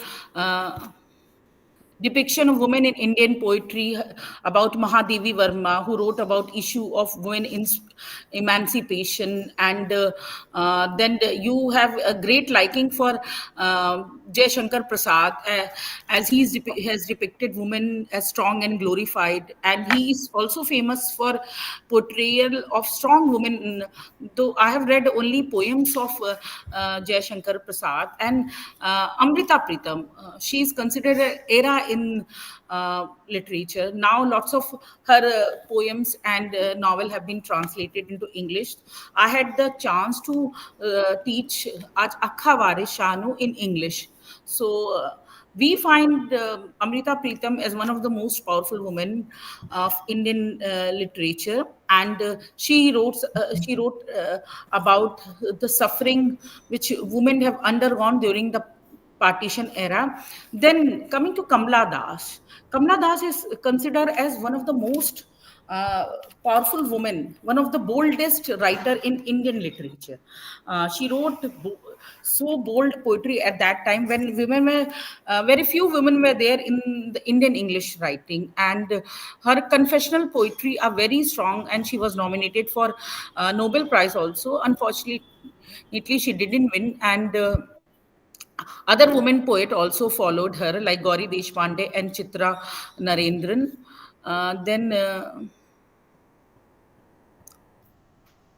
you you have discussed about R.K. Narayan portrayal of women. Then you have discussed about modern Indian woman writer portrayal of female character like Anita Desai, who has shown the psychological trauma of women, how the psychology, she in her novel she has depicted the psychology of women in different situation. Then in Shashi Deshpande, Shashi Deshpande in her novel has shown how a modern Indian woman is adjusting with the traditional norms and custom. uh, she is adjusting something which is against her will. Then you have talked about Shobha Day, who is also one of the bold writer, a feminist writer who has portrayed women in most unconventional way. Because she has also depicted the desire of women. She has portrayed women having extramarital affair, the reality, which is the reality of metropolitan and cosmopolitan society. So her female character are basically from the uh, upper class of the society in the metro, the elite class, which is considered as the elite class. And then in the end we can say that the struggle which women is undergoing for the equality is not a struggle of just a woman, but it is a struggle of women as a whole, women belonging to any country, in any field, or in any section of the society. But her struggle of uh, for freedom, equality, and liberty is a collective freedom of all. And this is what human rights is all about. Thank you, ma'am. Thank you so much, Dr. Shaminas. And really sorry for causing so much inconvenience to you for us. I mean, really for exploiting your good nature, you know, the way you, I mean, you accepted the invitation to be the chairperson. We are really obliged to you for your expert comments. And next time we will not be so taxing, I mean, on your energy. Please, I mean, we'll see to it that you are not made so much, it's not so stressful for you also next time. So, with this apology, I would like to first of all introduce you to our keynote speaker, Dr. Ilham Hussain. Dr. Good, Ilham Hussain is an academic essayist, translator, editor, and literary critic. He did his BA honors and MA in English literature. He wrote his MPhil dissertation on the colonial literature and doctoral dissertation.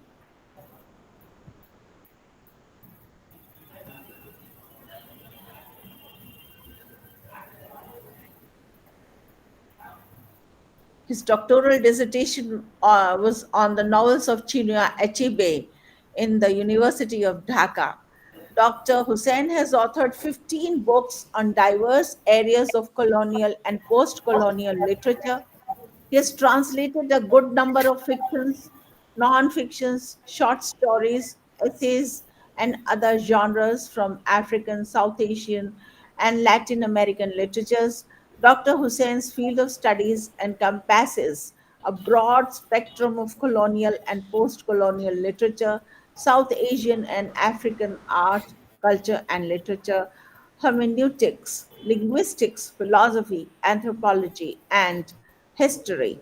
He is a member of the editorial board of a good number of academic journals and reviews research articles for national and international peer reviewed academic journals. Scores of his research articles have been published in national and international journals. He has participated in a huge number of national and international conferences as paper presenter as well as a resource person. Dr. Hussain served as a faculty in Rajshahi University of Engineering and Technology and National University, Bangladesh. At present, he is serving as professor in the Department of English of Dhaka City College under National University. He has 23 years of teaching experience in graduation and post graduation levels. So, with these words, I take this opportunity to invite Dr. Ilham Hussain. We are really blessed to have you here, sir. Dr. Ilham Hussain, sir. good afternoon, everybody. Thank you, madam, for your generous introduction. Actually, it's my honor and privilege to be with you all, the luminaries, as a keynote speaker in the international webinar on portrayal of Women in Literature, Media, and Films, organized by Government Science College, Chinwara, Madhya Pradesh. I Pandhurna. express Government my Science College, heartfelt Pandhurna, sir. Government Science College, Pandhurna. Pandhurna, yes, Pandhurna, Chinwara district, Madhya Pradesh. Yes. I express my heartfelt gratitude to the Department of English for inviting me to this international webinar, and convener Dr. Shahnaz Khan, and all the personalities who have already presented papers, and all the papers were very much thought-provoking and enlightening. Actually, I have learned a lot of things from all the presenters and dignified speakers. And once again, I express my gratitude and hearty thanks to the Department of English. So now today, I like to tell you about the location of women in literature, films, and social media, synchronically and diachronically. So what is the diachronic location of women and synchronic location of women in literature, films, and social media? Actually, women at present have advanced in all sectors of our life. In our country, our prime minister is a woman, and in many places of the world, women are holding the top position. So suppose in our country the prime minister is a woman, the speaker of the parliament is a woman, but it does not mean that or it does not guarantee that the empowerment of women is over, or the women have been sufficiently empowered in different sectors of our life. Actually, women at present will have to go a long way. They have already advanced a lot, but they will have to go a lot. Actually, their main challenge is the discourse that has been masculine discourse, especially patriarchal discourse, that is still active to subjugate women. So their main challenge is now to fight against this, all these discourses which are still active against women. And another important thing that I like to say, that suppose women, this very term is, or this very word is very much significant, and it has got different variants. Women from the perspective of the Western world and women from the perspective of the East are totally different. Even feminism has got different variants. Or feminism, even in the subcontinent, has got different variants. We have feminisms even in this subcontinent, even in a single country. For example, I like to mention Mahashweta Devi's Stonnodaini, a very prominent short story. The English for this title, Stonnodaini, is breastfeeder. Joshoda is a woman, and she suckles almost all the children of Haldar family, a rich family, a very rich family, the family of a businessman. And the women of Haldar's family, that is his daughter-in-laws, they do not suckle the babies because they want to maintain the shape of their body. So they appointed Jashoda as a breastfeeder. And Jashoda takes up this job as a means of her survival. She earns some money. And to do this job, she, or to lactate, she remains pregnant almost all the year round. But at certain phase of her life, she was infected by breast cancer. And then she stopped suckling the babies of Haldar's family. And she understands that once her body was under her subjugation and she could use her body for feeding the children, but now that very body is not cooperating her. At a certain point, she was hospitalized, and nobody from Haldar's family took care of her because they thought that she was only an employee to their family and she was nobody. And on the night when she died from hospital, that is the hospital authority phoned Haldar's family to inform them about the condition of the health of Jashoda. But nobody received the phone. So Jashoda died. And then only a few people arranged her funeral. And nobody from the family of Haldar came to attend her funeral.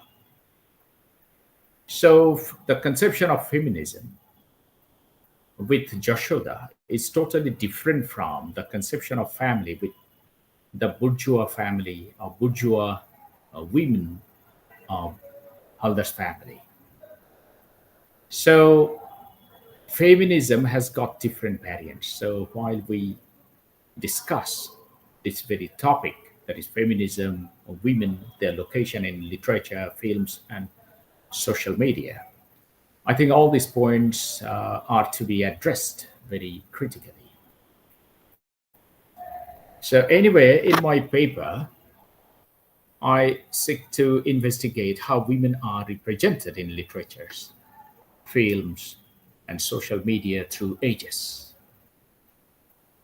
It will also focus on the evolution of the roles of women over centuries. Film is much younger.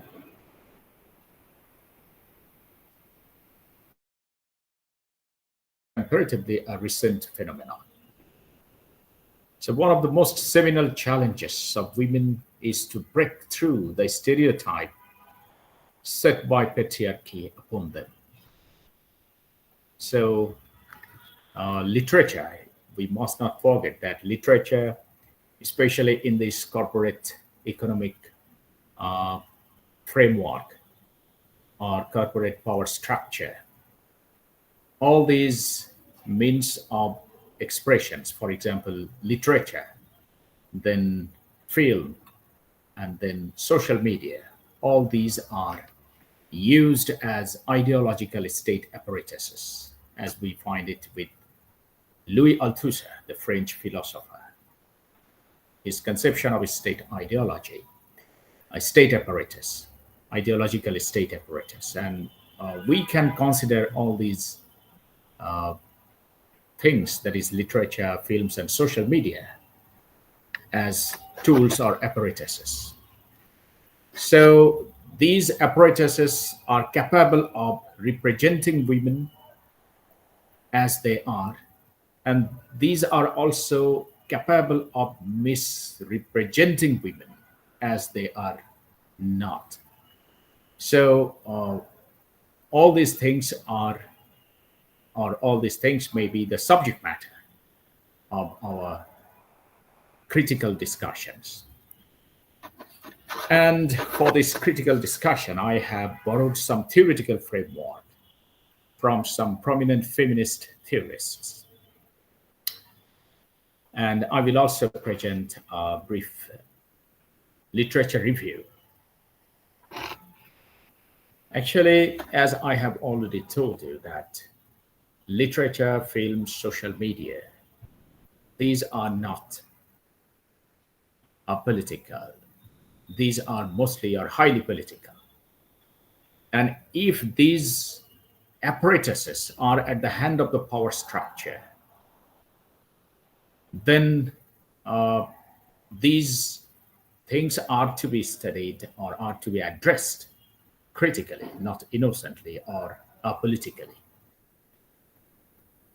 And why? Because these are the integral parts of superstructure and intrinsically influenced and navigated by the mode of economy.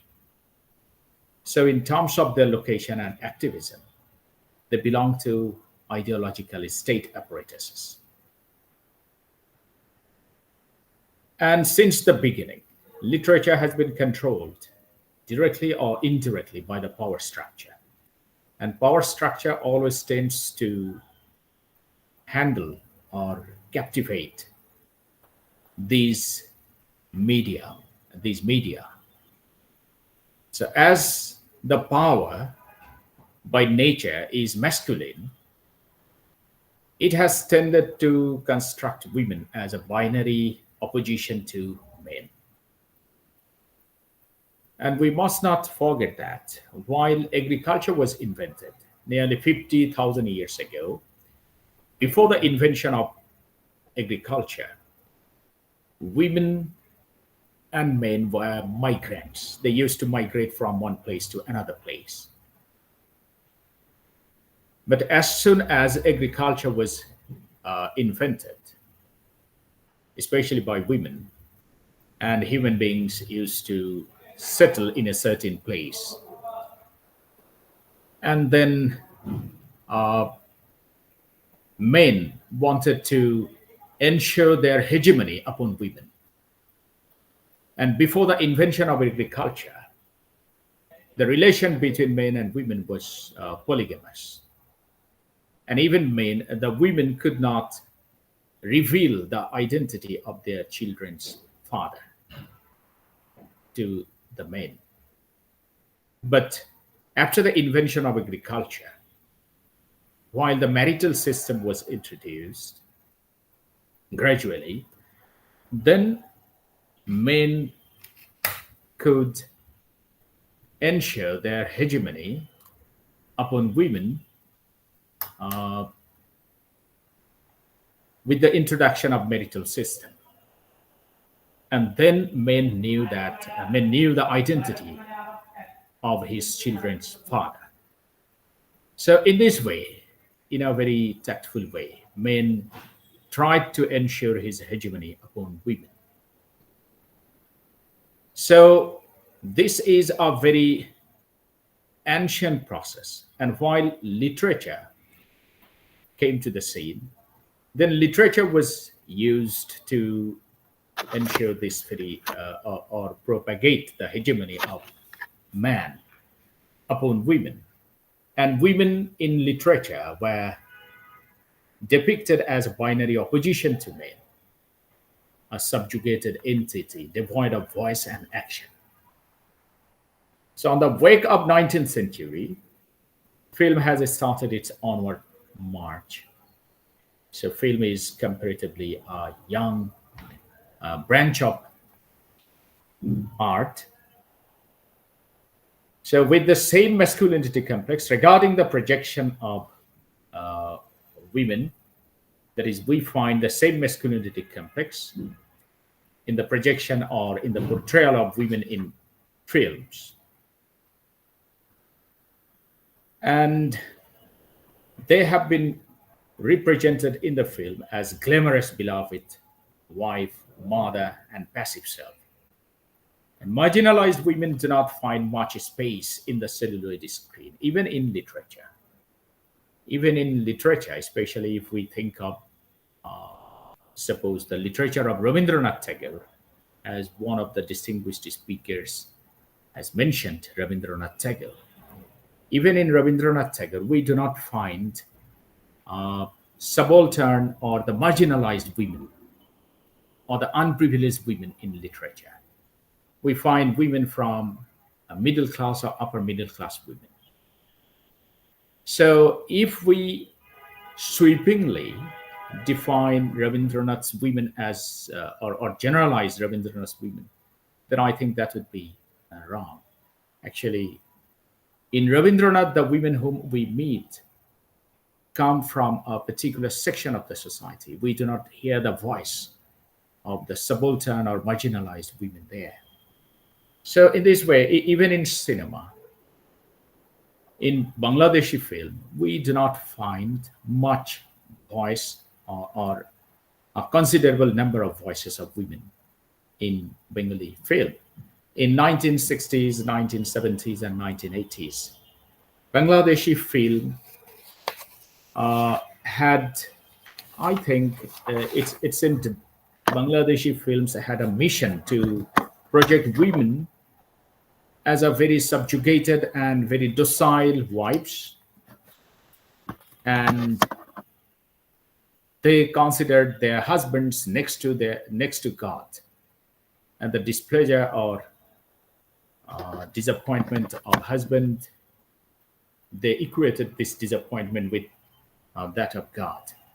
So in this way, women were projected or women were presented in Bangladeshi films of 1960s, 1970s, 1980s, even 1990s.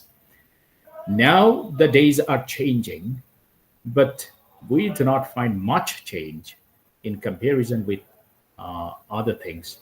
We do not find much change here. So, in the present era of rising consciousness and global emergency, women can join across all national and cultural boundaries to create a society free of domination, in which sexuality, politics, work, intimacy, thinking itself will be transformed. So in such a situation, while a woman does not need any particular country, because her country is now the whole world, a rereading of literature, film, and social media is needed for relocating women. So now in this globalized world, we claim that the world is getting a boundary-free world. The world is becoming a global village. So in such a very situation, or in this very age, we have to be more critical regarding the discourses, especially provided by the Western world or supplied by the Western world. And even the bourgeois society or the capitalist or capitalism, the discourses produced by the capitalists regarding women are to be critically analyzed and critically addressed. I think, suppose Chimamanda Ngozi Adichie has said that a woman may be feminist and at the same time she may apply lipstick on her lips, or she may give birth to children, or she may marry. So she may be a feminist and at the same time she may be a homemaker, she may be a mother, she may be a wife. This is said by Chimamanda Ngozi Adichie. So sometimes feminism is portrayed in such a way that it goes against men. That is, men is projected as a very opposite force or opposite side of women. So feminism does not mean that is revolt against men. Feminism means to be conscious of your rights and abilities. You have the ability to be the prime minister. You have the ability to be what a man becomes. So you are conscious and you want justice. That is the voice. That is feminism. It is said by Chimamanda Ngozi Adichie. And suppose in this very globalization or globalized world, we find a politics behind the derangement of women from their root or from the agricultural land. Now we say that we are empowering women, we are creating job opportunities for women. But does this kind of uh, propaganda, does this propaganda have any politics behind it? I just like to give you an example. At 5 a.m., that is very, very early in the morning, I went to a bus stand, and there I find hundreds of women waiting for buses. Just very early in the morning at 5 p.m. A.m. And I asked one of the women, why are you here? Then she replied, I am here to catch a bus because I have to go for a walk to a garments factory. I will go there and work there. And then I asked her another question. When do you return from your work? And she told me I return at 7 or 8 o'clock in the evening. And then I asked her, during this lapse of time, or during this span of time, that is during your absence, who takes care of your children? Then she replied, nobody. So she does not go whether her children go to school. She does not go whether her children get nutritious food or not. But she has got a job in a garments factory, and she earns an amount with which she keeps body and soul together. She doesn't have any chance for solvency or luxury. She always tries her best to keep her nose out of water. So she has got a job in the garments factory, but she does not have her family. Her family has been snatched away by the corporate economy. Corporate economy has snatched away her family. She gets some money, but she has lost her family. She cannot take care of her children. And what will these children do? After a certain period, these children will also follow the track of their mothers. They will also be the garments workers. So in this way, the families of these garments workers are becoming a ceaseless pool of cheap labor that can be exploited by the corporate economy. So while we think of empowerment of women or economic empowerment of women, or while we think of the job opportunities created by a certain section of the society, so I think women should be critical. A woman must have family, and at the same time, she must have financial solvency. She should have a job, and she should have a family. So, as the literature, films, even social media are at the hands of all these big guns of the society, these means of communication, that is literature, films, and social media, are projecting only a fragmented picture of women. They are presenting a fragmented picture of women. Suppose in our country, in Bangladesh, we find every year in our book fair hundreds of new books, hundreds of fictions, hundreds of books of poetry are published. And most of the books focus on the middle class, upper middle class, or a privileged section of people, especially this middle class section of women. But most of the writers, most of the books, most of the publications do not present the women, the struggling women, the women who are deranged from their root, the women who are detached from their agricultural land, are not sufficiently focused, are not sufficiently or significantly presented in literature, in even in films and in other means of communication. So I think this is the time we have to think on it. This is the time we have to rethink on it.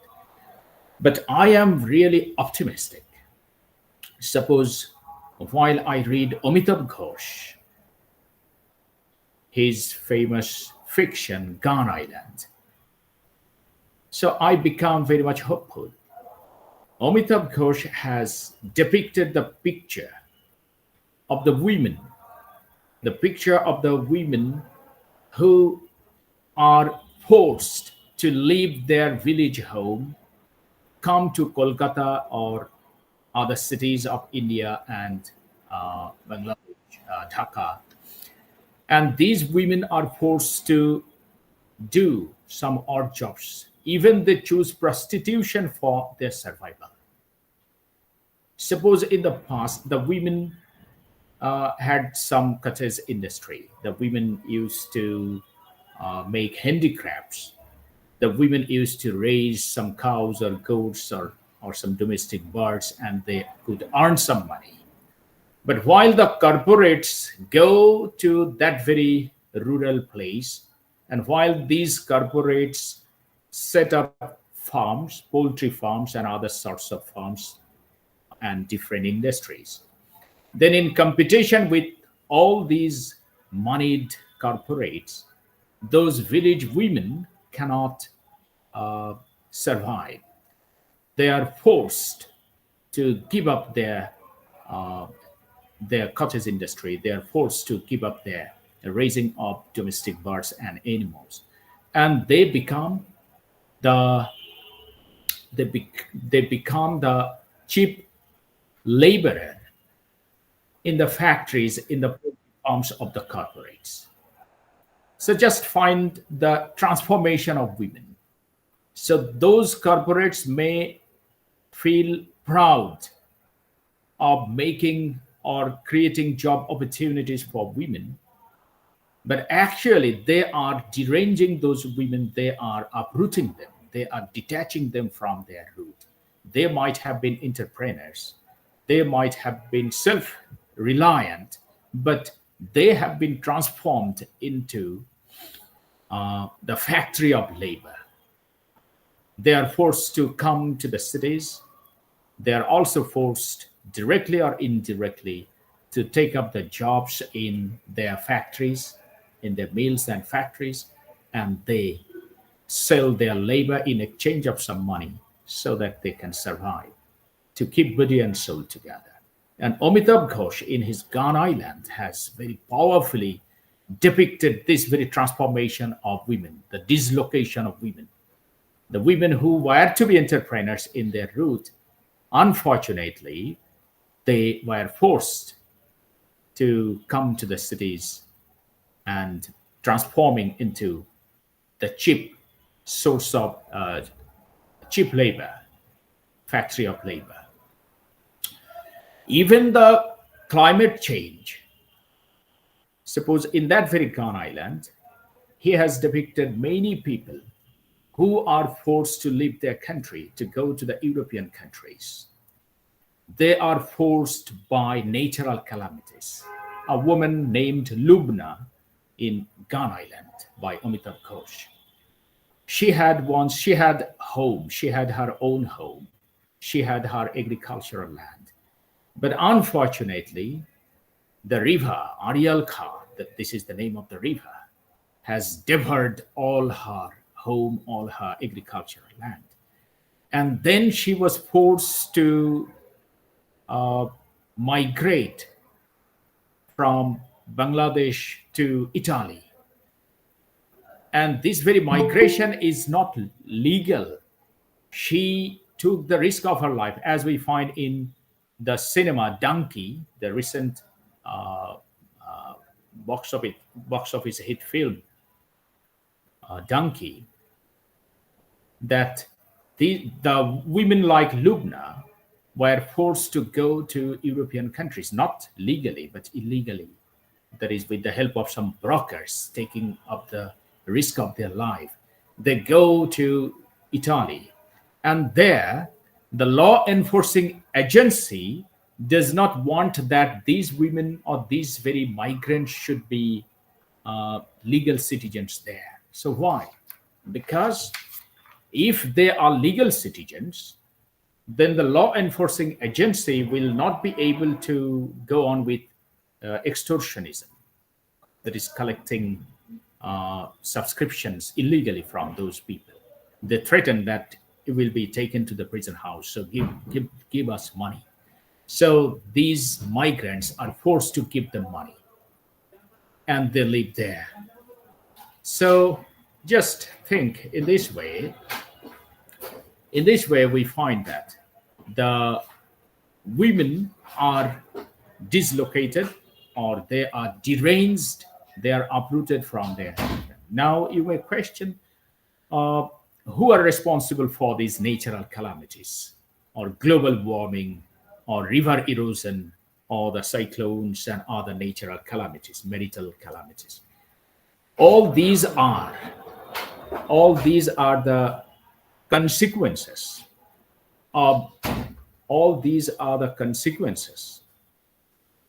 the corporate economy, that is the activities or the enterprises taken up by the corporates are mostly responsible. For example, Amitabh Ghosh in his fiction has said that on both the sides of the tributaries flowing through the river, flowing through the Sundarbans, there are hundreds of refineries, and all these refineries dump their toxic wastes into the tributaries and rivers flowing through the Sundarbans.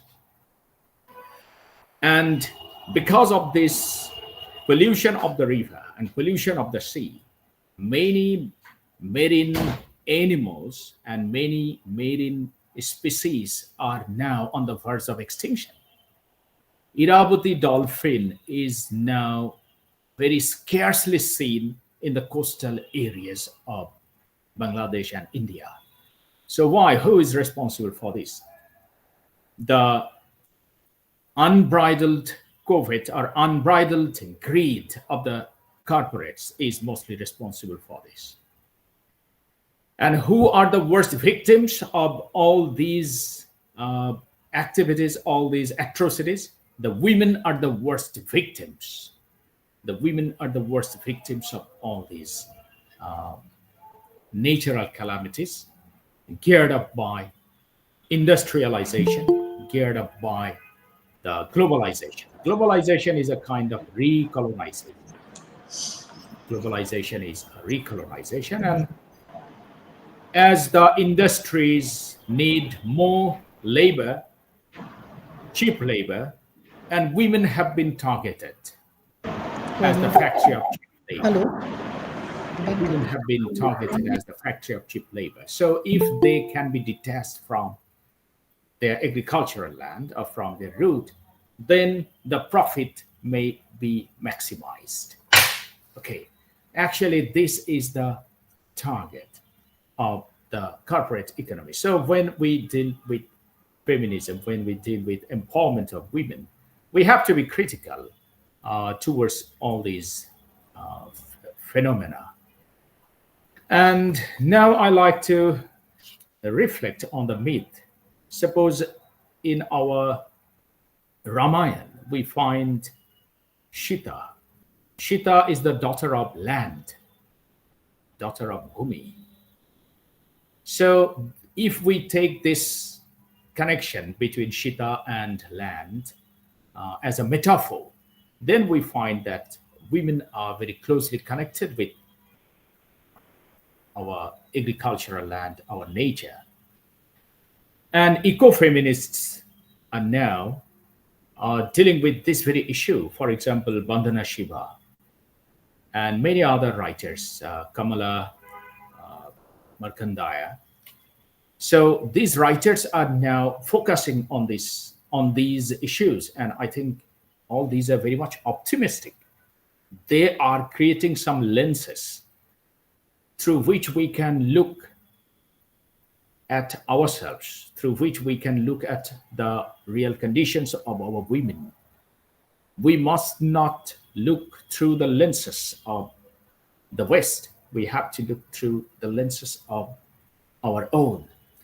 And if you look at the colonial literature, suppose in Rudyard Kipling's scheme, you will find no Indian woman there, but it was written about India. It was written the situations about the contemporary situations of India.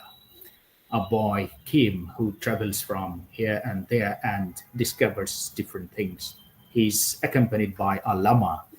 So, but you will find no Indian woman with voice. And if you go to A Passage to India by E.M. Forster, you will find no Indian women with voice. Just think, in colonial literature, we do not find our women.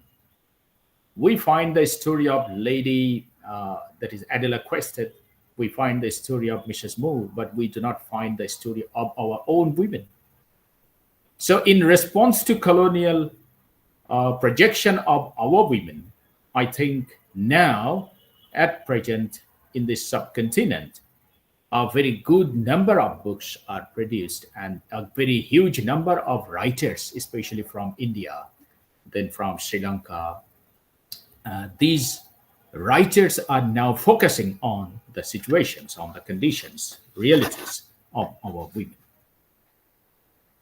And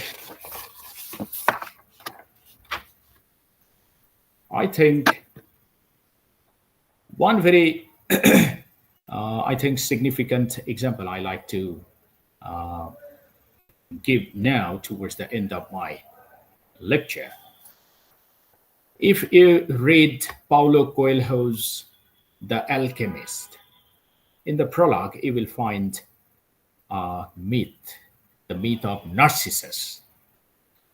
So Narcissus, the most beautiful, the most handsome person, he comes to the lake for drinking water. But as soon as he discovers his own image, beautiful image, impressive image reflected on water, he forgets his thirst, he forgets his hunger, so he does not drink water. As he does not drink water, as he is hungry, as he is thirsty, in course of time he died. And then, dramatically, the water of the lake grew salty, that is saline. And then the fairy or the goddess of the forest came and asked the lake, why is your water transformed salty? Most probably you wept profusely by losing Narcissus. And because of this, because as you have lost Narcissus, you wept profusely, and because of your profuse tears, the water of this lake has grown salty. Then the lake replied that, no, I did not weep for Narcissus. I wept for myself. While Narcissus looked at me or stared at me, I could discover the reflection, my reflection on his eyeball. And I could see my beauty on his eyeball. As he is dead, I miss that opportunity to see my beauty now, so I am weeping. So I like to interpret this myth in this way, that a woman does not need a man to discover her beauty, as the myth has presented the idea here.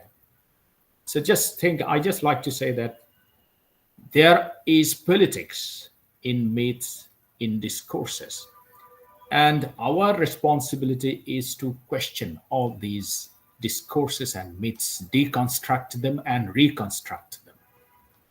So deconstruction and reconstruction are essential. So I need not, I do not need you to discover my beauty in your eyeball.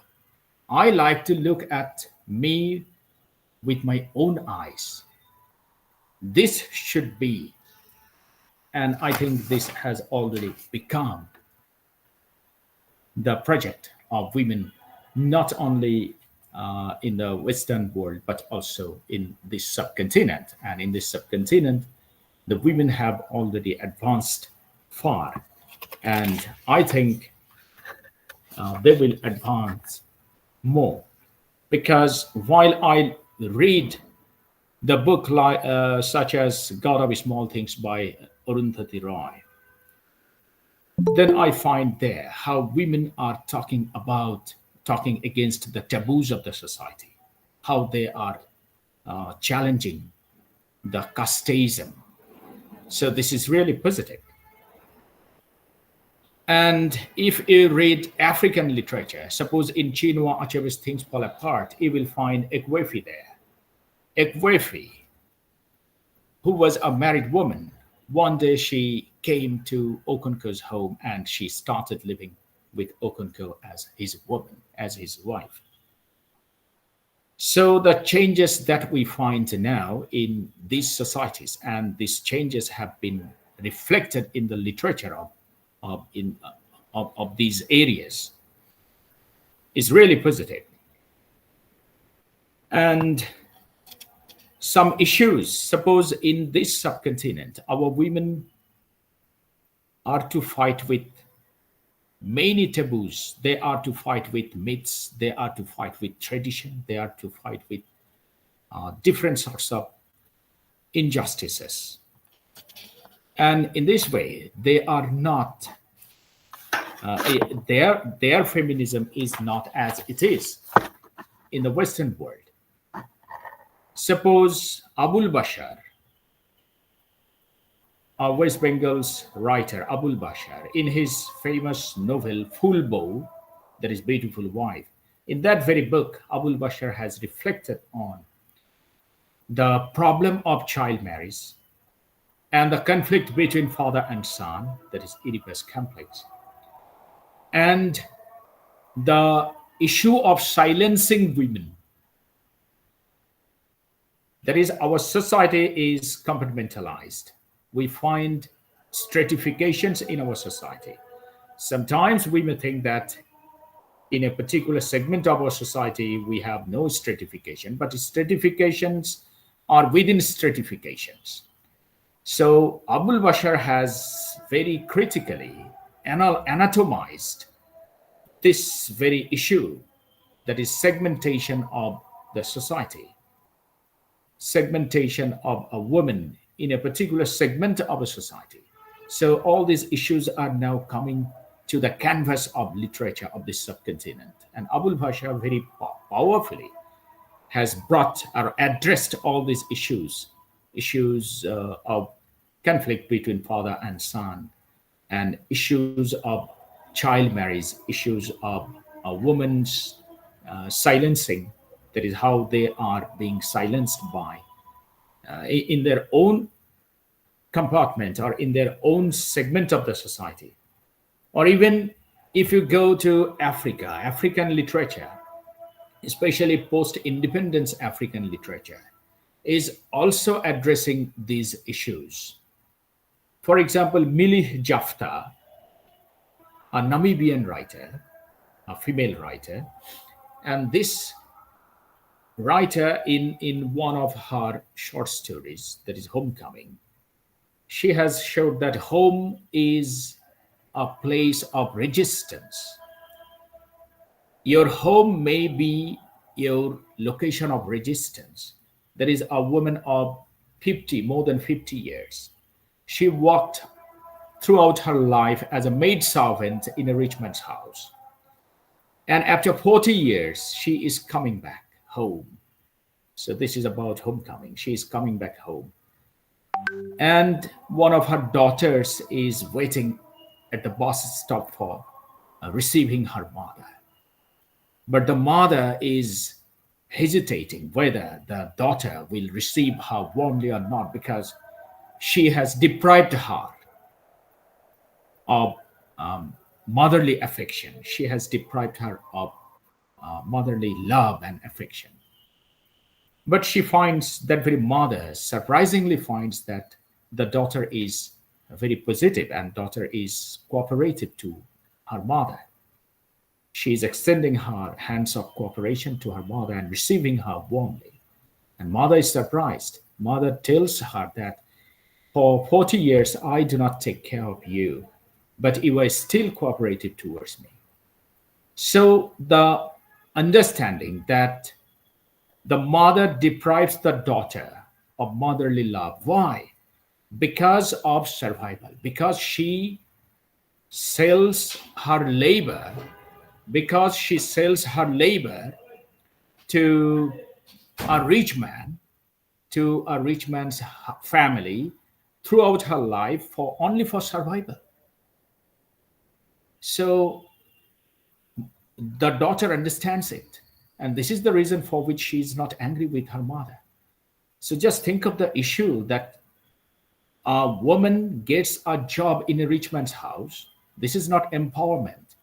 It might have been empowerment if she got both her family and the financial security. That is called empowerment. But unfortunately, this very woman, for 40 years of her life, she served the rich man, depriving her daughter.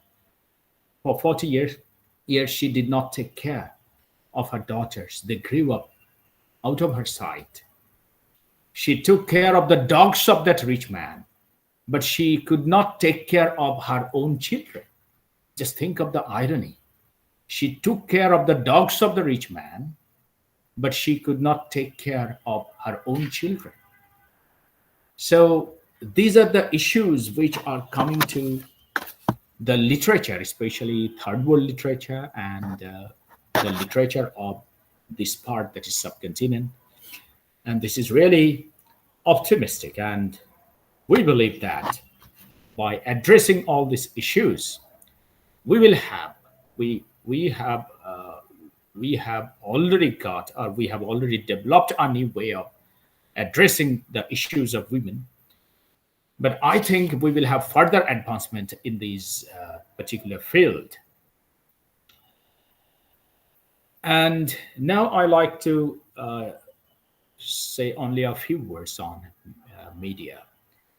In social media, we find that women get comparatively more liberty or more freedom to represent themselves. This is really positive. And social media is now also serving as a platform for many women as entrepreneurs. And many women, suppose in our country, in Bangladesh, many women are running e-commerce.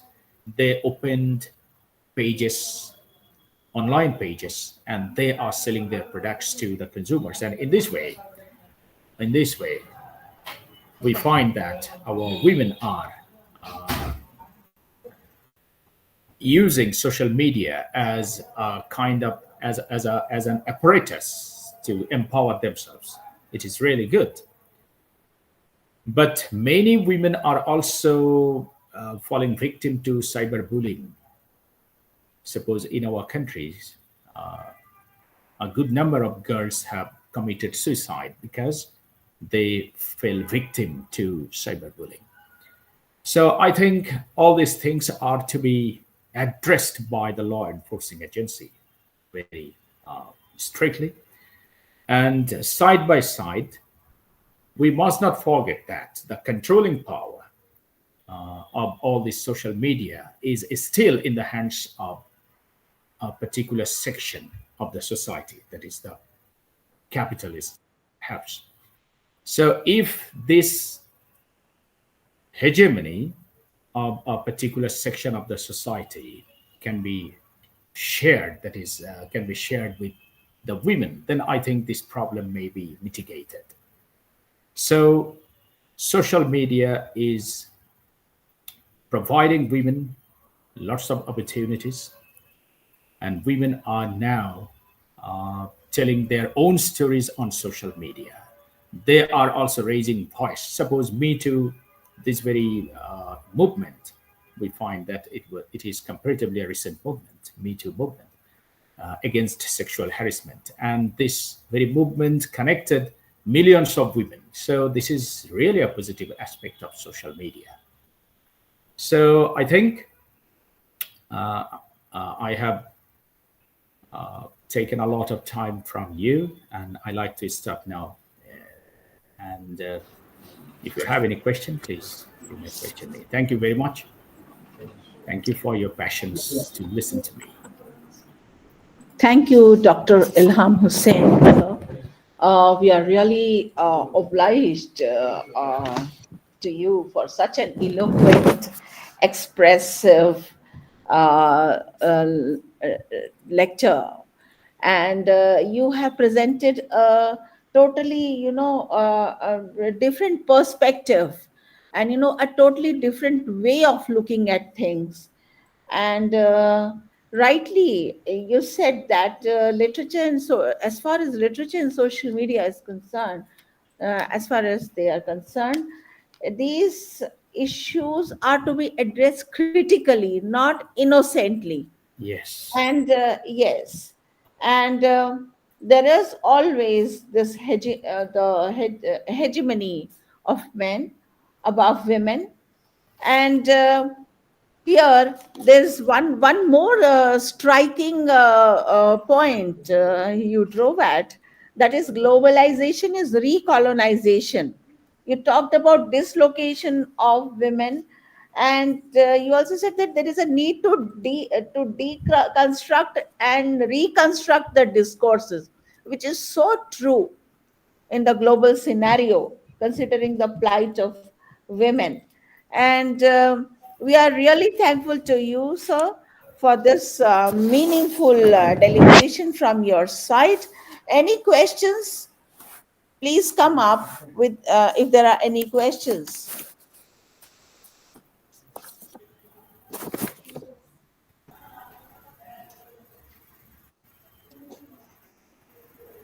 I wonder why there are no questions. Either it means two things. Either the yes, yes, either the participants have understood each and everything, they agree with each and everything what the resource person has stated, or it may, I hope, God forbid, it is not the other way around. So, anyways, I invite Dr. Shaminas to kindly give her expert comments on the lecture by our keynote speaker, Dr. Ilham Hussain, sir. Thank you so much, Shanaz ma'am, and a great deliberation by Ilham Hussain sir.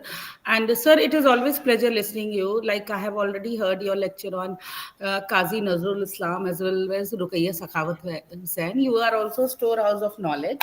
So coming to your paper, you have spoken about diachronic and synchromic location of women in literature, films, and social media. Uh, so, in your paper, you have tried to investigate how women are represented uh, in literature, films, and social media through ages. And you have argued that literature, film, and social media have never been apolitical. They have always been integral part in a means in a direct or indirect way related to the country's economy. It is linked. So, and whether it is literature or film or social media, they have been controlled by masculine power, giving women a secondary position. So, women has been represented as an object, as a showpiece, portraying them as a glamorous, beloved wife, mother, and a passive self. They have not depicted women as marginalized self, which later on have been depicted by the women writers or women director and or some feminist writers director. So, and you have also argued that women in contemporary life times does not belong to one country, but rather they are a global citizen. Means with the rise of globalization, now woman is not confined to any one country. Rather, she is beyond a nation and beyond even the, ethnicity also. So, you have given the example of Rabindranath Tagore, a very famous writer in the Bengal, whether it is our West Bengal or it is Bangladesh. Rabindranath Tagore is worshipped in both the places. And you have said that in the writing of Rabindranath Tagore, we find strong women. And this is something which is lacking in the literature written by non-Indian writer about Indian subcontinent. When we were in the colonial period, at that time also there was some literature written by the Indian and some literature written by the foreigner or the colonial power. I can say that you have given the example of Ian Foster, how he has depicted women of their country, of their nationality, and in that we don't find strong women character belonging to our part of the world. And yeah, this is also an example. And I think of about other writer also, those who have written about the India. Then you have also given the example of Bangladeshi movies. Bangladesh, the movies of Bangladesh in early days were completely male centric, and women in those movies were depicted as subjugated or docile wife. But nowadays things are changing. And Bangladeshi cinema has also seen an evolution from 1960s to 90. Now women are portrayed in a different way, because cinema is also the reflection of the society. They present women in the way they are. If we see Shashi Deshpande's writing, Shashi Deshpande, when she started writing, she started in the mid 80s. So at that time, women were more subjugated, more traditional. But now, when we see her writing, we see women as an existential character, women who are trying to live their life as per their own wishes. So whether it is literature or cinema, they portray women as they are in the society. So in the present era of rising consciousness, women are trying to free themselves from all kind of domination. This we have seen in almost every field, whether it is science and technology, art, cinema, every field, even in sports also.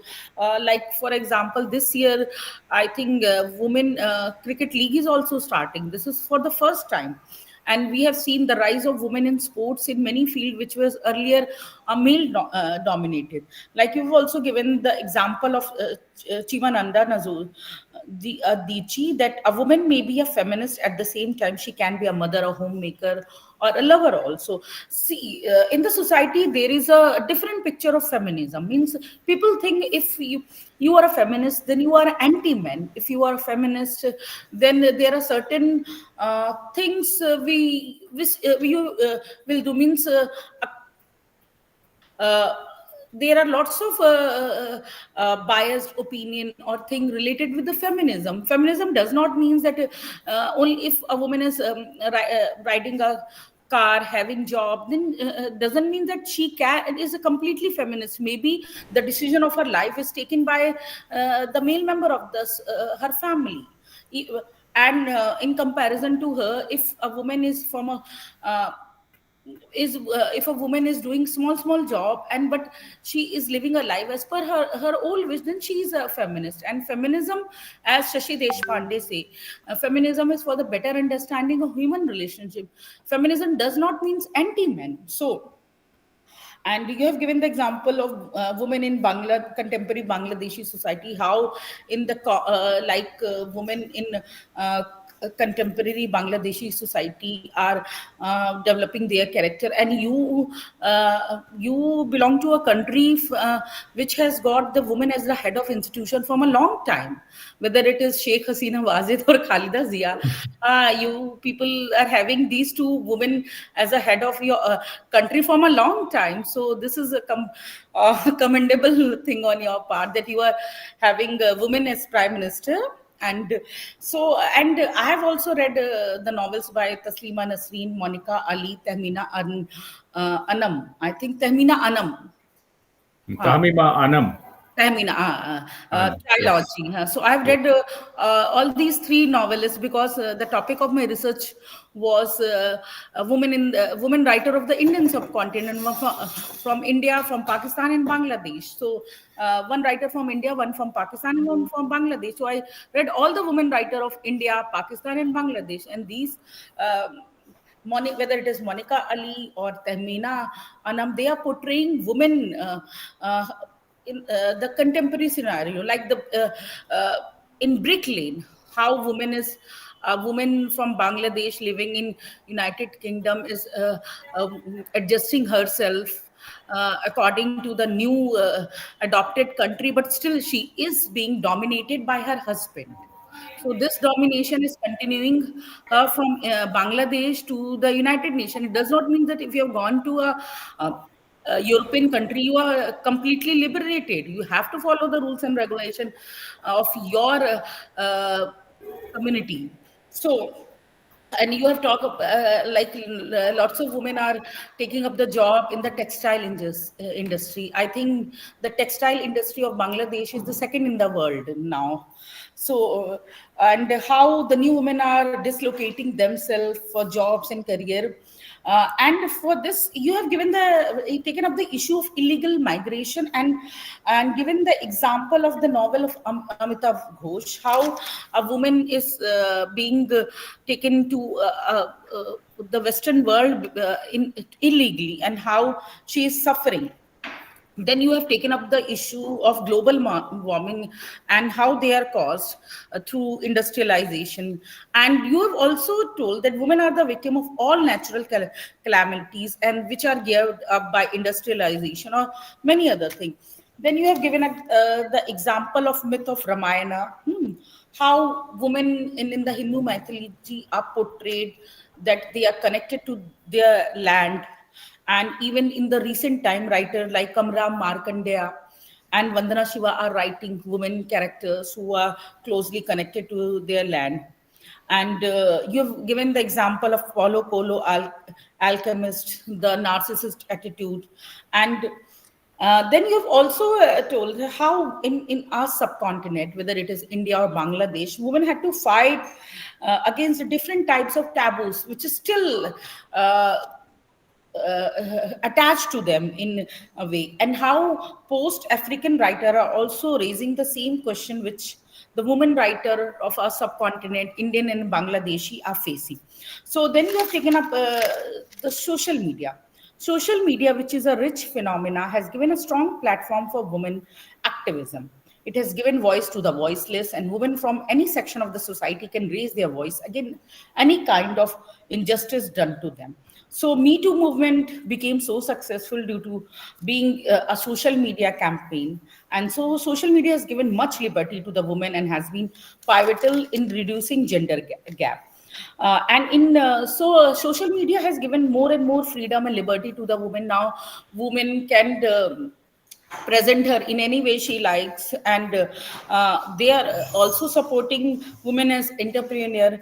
And you have given the example of e-commerce, how women not only in Bangladesh but India are becoming entrepreneur through social media, through the help of social media like Facebook, Instagram, and they are selling product and becoming entrepreneur.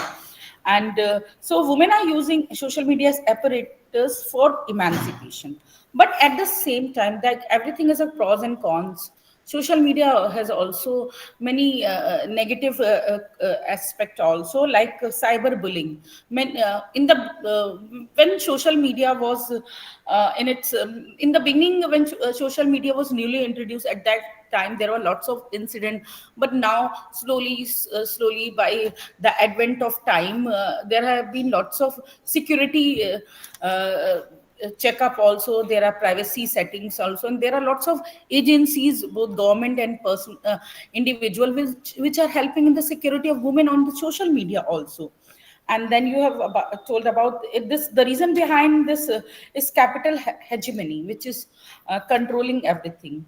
and social media can be liberated from this capital hegemony also. And in India, we are using lots of means to for our security, means like government agencies are giving lots of security also. So in the end, I would like to quote Rich: in the present era of rising consciousness and global emergency, women can join across all national and cultural boundaries to create a society free of domination, in which sexuality, politics, work, intimacy, thinking itself will be transformed. So thank you, sir, Ilham sir, Thank you for very the much. excellent lecture. Thank you very much, and so kind of you.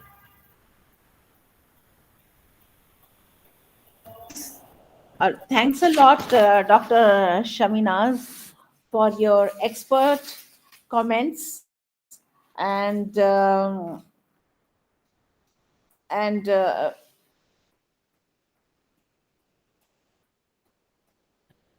now I would like to invite Mrs. Parvati Warrior for her presentation. Mrs. Parvati Warrior is an assistant professor in the Department of Humanities and Applied Science, AP Shah Institute of Technology, Mumbai.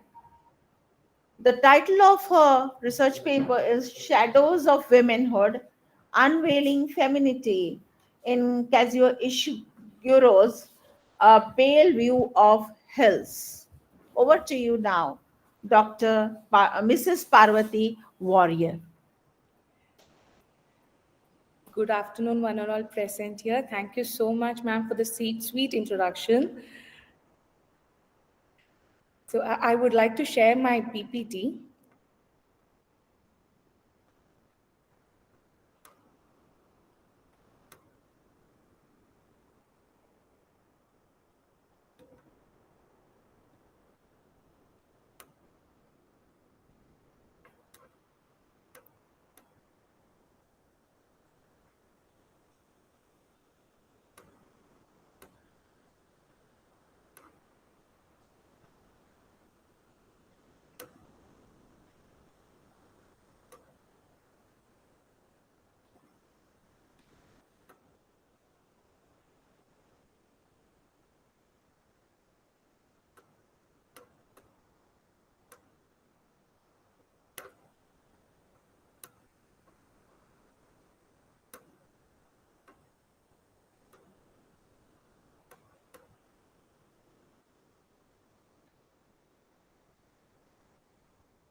Is my PPT visible? Yes, it's visible. No, not now. No.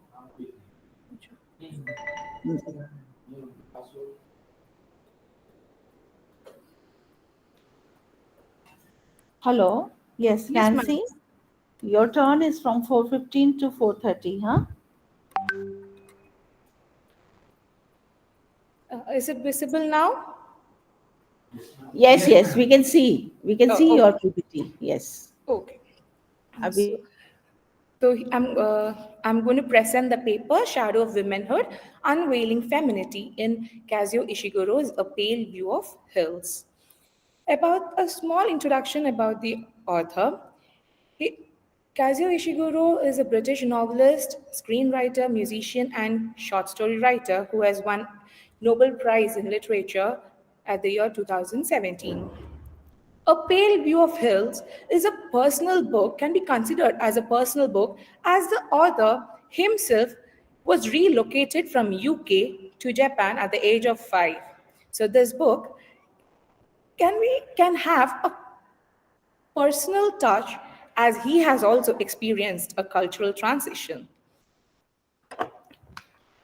In the story, we meet Itsuko, a middle aged woman from Japan who is now residing in English countryside, while her younger daughter, Nikki, lives in London. As Nikki comes from London to visit her mother, Itsuko starts to remember about her previous life in Nagasaki, Japan. We eventually start to guess that Itsuko Itsuko's memory of the suicide of her older daughter, Kaiko, in England is somehow linked to Etsuko's recollections of her friendship with a strange woman, Sachiko, and her daughter Mariko at the time she lived in Nagasaki. To fully understand the portrayal of women in A Pale View of Hills, it is essential to understand the historical and cultural context of post World War Japan. The after effects of the war brought significant social and economic upheaval, leading to a reevaluation of traditional gender roles. Women were expected to adhere to societal norms and fulfill domestic duties, yet changing landscape allowed for new opportunities and challenges to emerge. The author provides a window into this period, offering insights into the challenges and transformations experienced by the Japanese women in the post war era. Furthermore, he also talks about the aftermath of World War II also brought new challenges for women, including the burden of caring for the families in the midst of economic hardship and social upheaval. Itsuko serves as a novel's protagonist and narrator, offering readers insights into her memories, reflections, and interactions. Through Etsuko's perspective, Ishiguro explores the tension between tradition and modernity, as well as the complexities of womanhood in post war Japan. Itsuko is portrayed as a woman haunted by memories of her past, particularly her experiences during and after World War II. Her narrative reflects the struggles of many women during this period as they navigate personal and societal expectations while striving to forge their own identities. Ma'am, my slides are moving, right? No, Parvati, I was just going to interrupt you. Your Acha. slides are not moving. Yeah. Uh, that's sad. Yeah. Just give me a Now, second. now we can see your, I think probably it is your sixth slide. Yes, Yeah. ma'am. Yes, yes. Yes, okay. Sachiko, Itsuko's neighbor, emerges as a significant figure in the novel, offering a contrast to Etsuko's experiences. Sachiko's tragic past and stoic demeanor provide insights into the ways in which women cope with trauma and loss. Ishiguro presents Sachiko as a lady plagued by her past tragedies, especially the death of her daughter, Mariko, whose passing continues to be a source of sorrow and remorse. Sachiko's contemplations on her daughter's untimely demise provide insights into the depths of her grief and the long lasting effects of her ordeals on her mental state. This moving analysis highlights how Sachiko's pains are intertwined with larger historical and societal factors influencing how she sees herself and her role in the world. Sachiko is portrayed as a woman struggling with emotions of alienation and yearning for a place to call home. Motherhood is a topic, is a next factor discussed in this book. Ishiguro, through this book, delves into the complex interplay between motherhood and intergenerational trauma, weaving together the experiences of Itsuko and Sachiko to explore the lasting impact of personal and historical traumas on familial relationships and individual identities.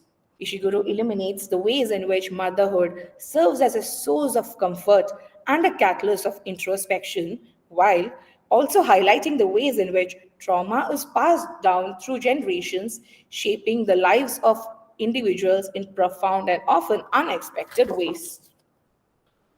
Her experiences as a mother are intertwined with her own resolved grief and the and the lingering memories of war as she navigates the complexities of raising her daughters amidst the uncertainties of post war Japan. Ishiguro depicts Itsuko's struggles with motherhood and with sensitivity and depth, highlighting the ways in which her own experiences of loss and trauma shape her relationship with her children.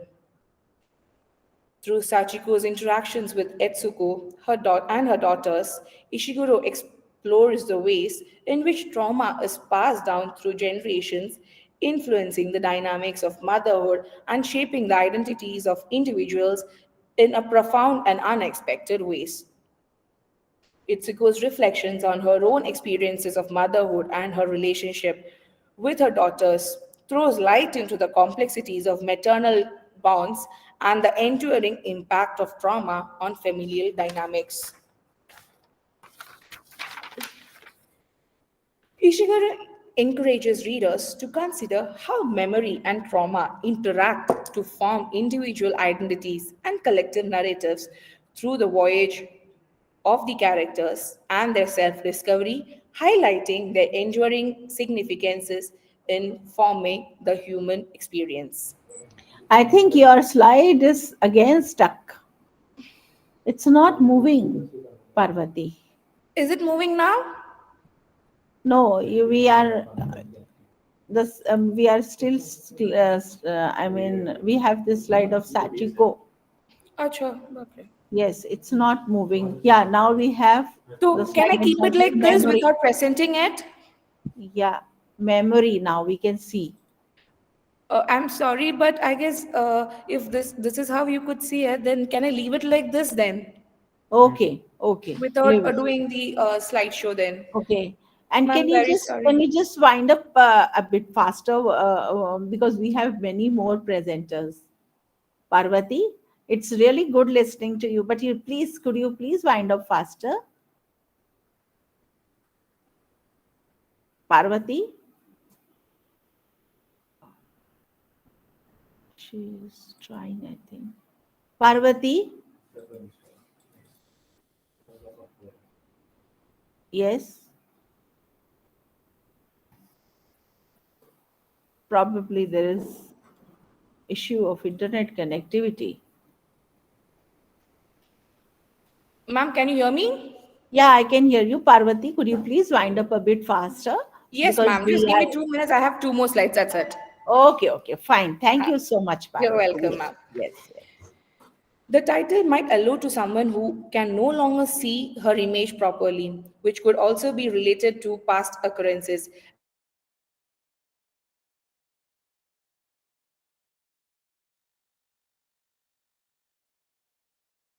identities of individuals in a profound and unexpected ways. Hello. Probably there is an internet issue with Mrs. Parvati Warrior. Yes, she has left the meeting. So, anyways, uh, I would like to invite Dr. Nancy Moria, Assistant Professor Yes, of ma'am. the Department of Botany from Government SMS PG College, Shivpuri, Jivaji University, Gwalior. Her title of paper is Projection of Women in Indian Translation in Indian Television Advertisements, Past and Present Scenario. Please go ahead, um, Dr. Nancy Moria. Thank you very much, ma'am. Very good evening to respected Principal Sir, Khan Madam, and all my senior professors at Pandhurna College, and all the current speakers who have joined this program. I am very grateful to Khan Madam for giving me this opportunity. Uh, as told, it is actually my first chance to attend a webinar of English literature. Means I have been a science person, so it is a little overwhelming for me. But still, I thank again Khan Madam. I would like to refer to my submission as an article rather than a research paper, as on a daily basis we see many advertisements on the television, and it is based on the observation of those means what inference we draw from those advertisements about the condition of women in India. So the title of my article is Projection of Women in Indian Television Ads, Past and Present Scenario. Ads are very fascinating to me, and I guess to most of all of us. Uh, that is because they convey many things in very few seconds. I would like to share my screen. Just a moment.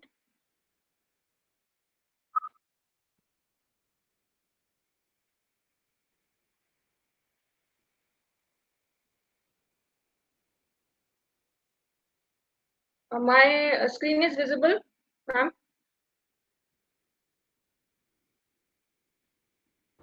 No, it's not visible. Now we can see it, Nancy. Yes, yes. Okay. Shahnaz ma'am? Yes, we can see it. Yes, it's Ma'am, I visible. think the previous speaker is back online. Yeah. Parvati Yes, ma'am is online, back online. Parvati ma'am. I will, Yes, ma'am. Mrs. Parvati, we have, we couldn't get connected with you. So we have, switched over to Dr. Nancy Moria. I hope you won't mind because there was some problem with the internet, I suppose. Parvati? Yes, ma'am. Yes. So would you please, I hope you won't mind. We have switched over to the next No speaker. issues, ma'am. But thank you for the Yes. opportunity, ma'am. And I could hear wonderful speakers who are there for Thank the day you. today. Thank you Same so much, here. ma'am, for this opportunity. Same here. Same here. Okay. Thank you so much. With Dr. Nancy Moria, you can go ahead, please. Sure, ma'am. Thank you. So advertisements are very fascinating because they convey some message in very short time. So they reflect as well as inspire us all. What groceries we buy, what clothes we wear, the food that we eat. Somehow, somewhere, it is all affected by, influenced by the advertisements that we see. They also project and affect the opinion of people, general public about a particular product or concept or an issue. Majority of Indian ads have women in them, means around 80 to 90% of advertisements that we see have women in them. So definitely they influence the expectations, behavior, and mindset towards women in a particular society. Means in our society also we see that what expectations we have towards women and how we behave with them, or what kind of mindset do we have. All that is affected by the ads that we see. Advertisements also show the trends and perception that prevails towards women during a particular time period. For example, if we see the late 90s, 80s ads, so they are quite different from the current ads that are popular today. The first thing is stereotyping. This is some issue that is always been there for Indian women. Is they are being looked upon in some image, with some image that they are very homely, and they are quite naive, and they prefer staying home, and they do not prefer going out for job. So all these images have been associated with Indian women, and that was more prominent during the late 80s and 90s.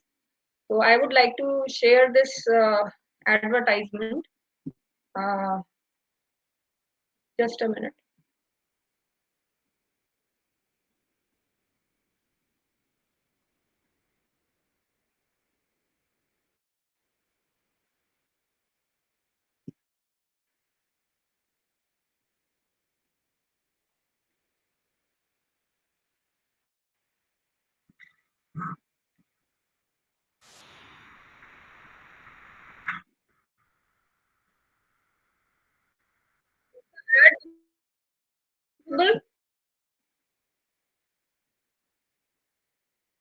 Hello.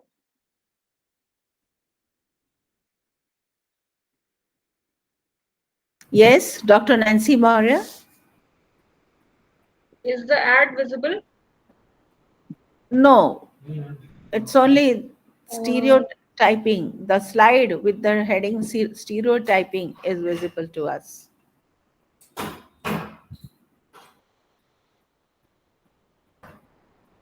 I think there is some problem with the internet.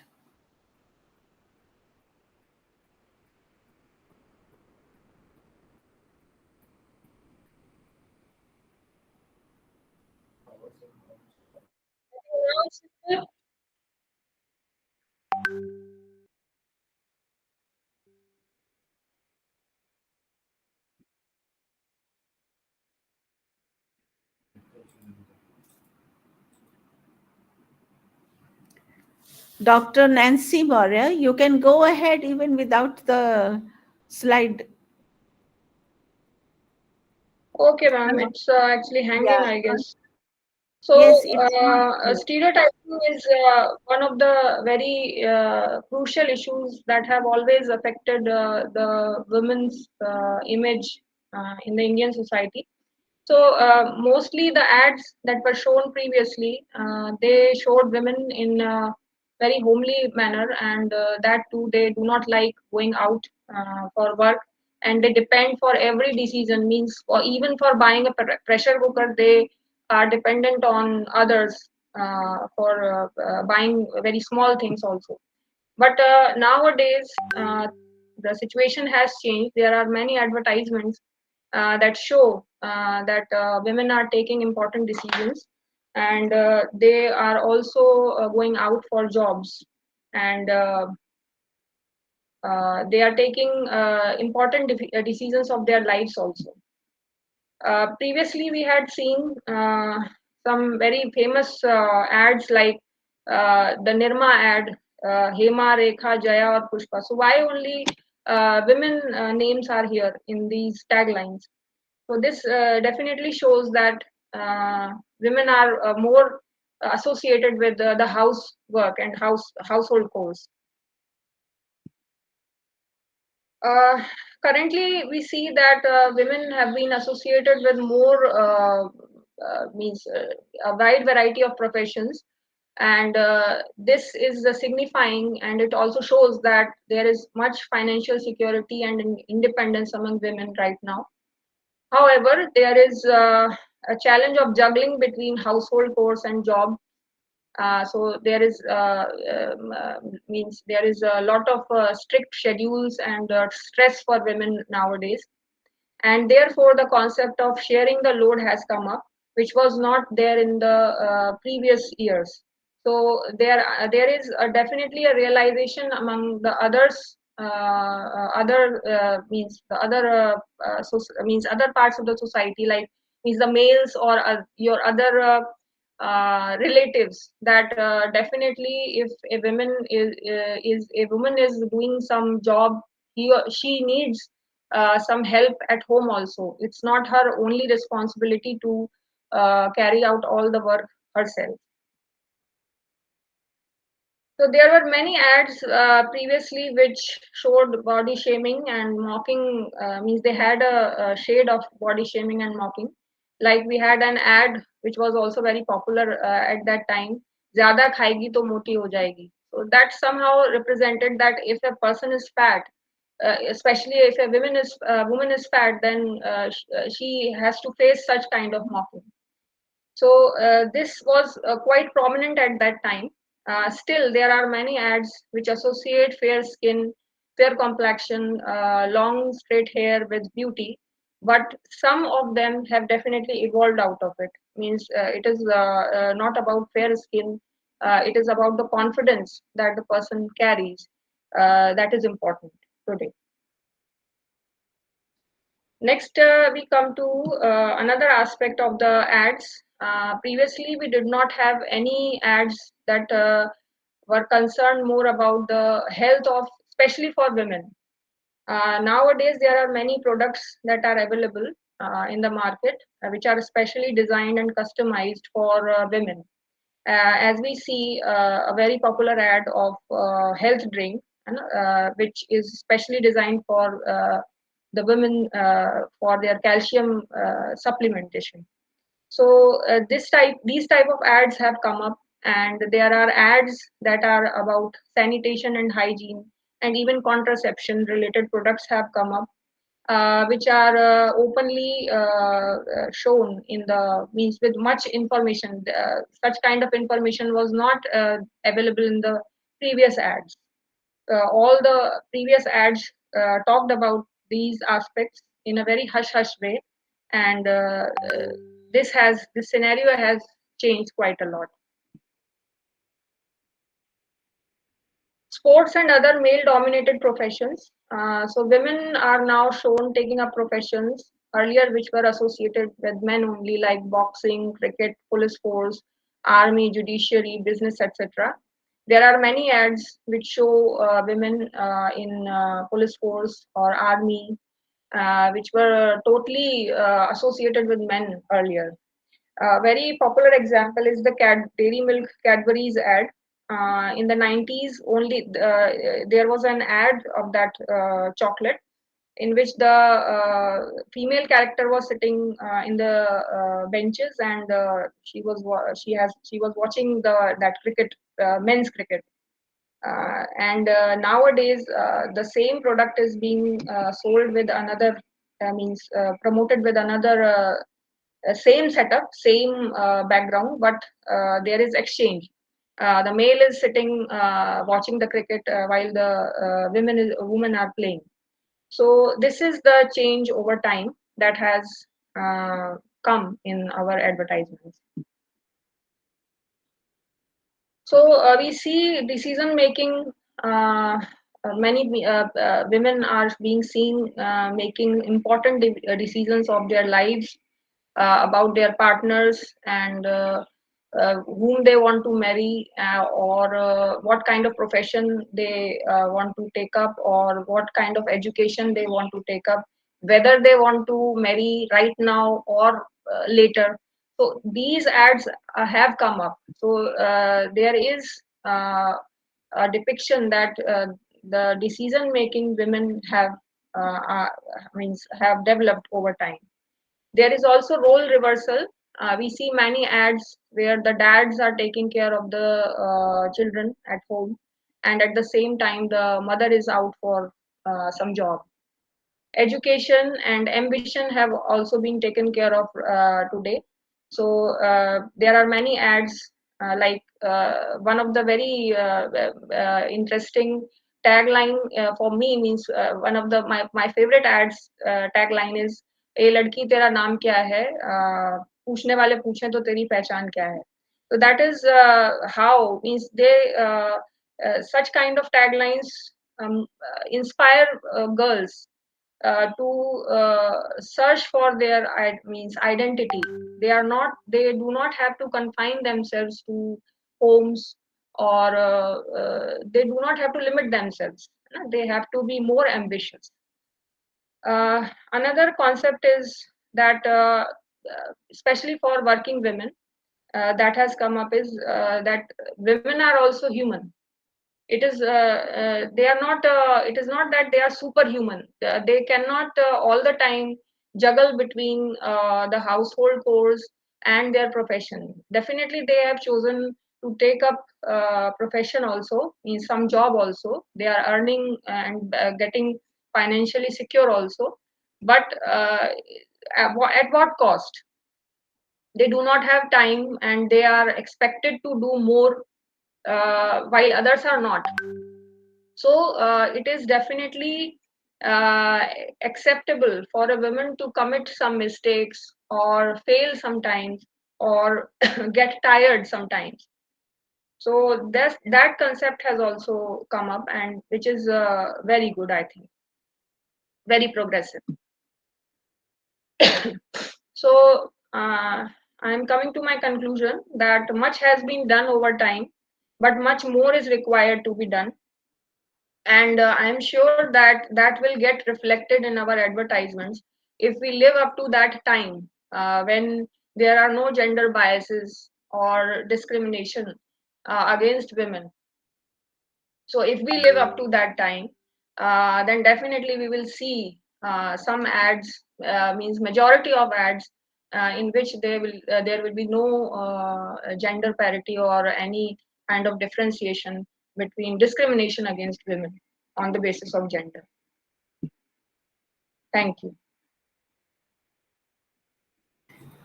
Thank you so much, Dr. Nancy Moria, for your wonderful deliberation on the portrayal of women in literature, media, and films. Thank you very much, ma'am. You have my pleasure. You have thrown light on the plight of women in modern times. It is it still needs to improvise, and you see, still women are target of hegemony, by male hegemony, and there is still a need to recognize the status of women in modern society. Now, I would like to um, call upon call upon Mrs. Divya Srivastava from Acropolis Institute of Research and Technology, Indore, RGPV, Bhopal. She is assistant professor in the Department of English in Acropolis Institute, and she is a research scholar from Barkatullah University, Bhopal. Her title of research paper is "The Issue of Homelessness in Female Illegal Immigrants: Connection or Comparison between Bharti Mukherjee's Short Stories and the Movie Donkey." Mrs. Hello, Divya ma'am. Srivastava. Yes, ma'am. Yes, please. Please go ahead. A very good evening to everyone present here. And I offer my heartfelt thanks to the organizer of the webinar, Khan ma'am, jury members, and the participants. My topic of the research is the issue of homelessness in female illegal immigrants. Connection or comparison between Bharati Mukherjee's short stories and the movie Donkey. I recently watched the movie Donkey, and from there, I just realized the movie is all about like friendship and like a strong emotional and the desire to live in a country that that is very charming, the dream. The Indians or the villagers especially, they feel dream, it's a dream country for them, and living and earning in dollars and pounds is like always their dream. So on this theme I would like to represent my paper. I would like to just go through about the Bharti Mukherjee, the prominent Indian American writer, and she herself an immigrant, and that's why her stories like are the portrayal of her own reality.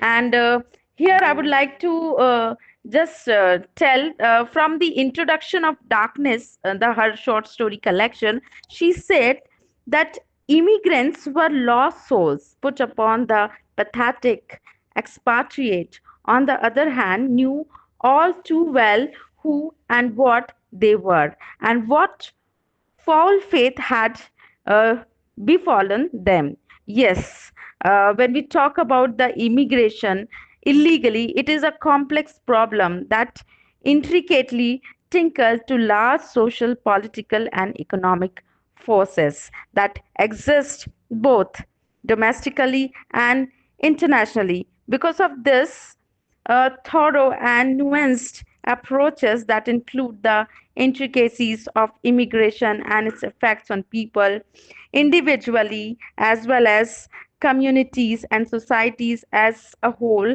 are frequently held for effective responses. Um, Bharti Mukherjee's characters, when I talk about often grappled with issues of cultural displacement, the clash between tradition and modernity, and the complexities of belonging in a foreign land. While some of our characters may have legal immigrant status, and some of them have illegal immigrant status too, their experiences can shed light on broader themes like relevant to the immigrant experience include those faced by undocumented immigrants. Some of I just go through with the story of Tamerlane and Jasmine. These are two of the stories I included in my paper that they went through illegally. They entered in the country. So I would like to state that this Tamerlane is the story that's set in Canada, presents a focus on illegal immigrants. She throws the light on violence faced by Indians in Toronto. There is a regression the author couldn't fully express, but yes, she somewhat expressed it. It dramatizes the a situation of illegal aliens who lurch by the dream of a better life.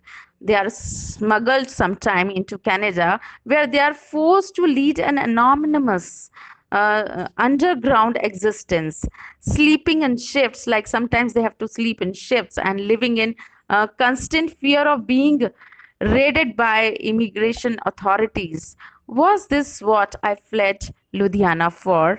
Like this was the like words we find in the book Darkness, and especially in the story Toronto, this Tamerlane.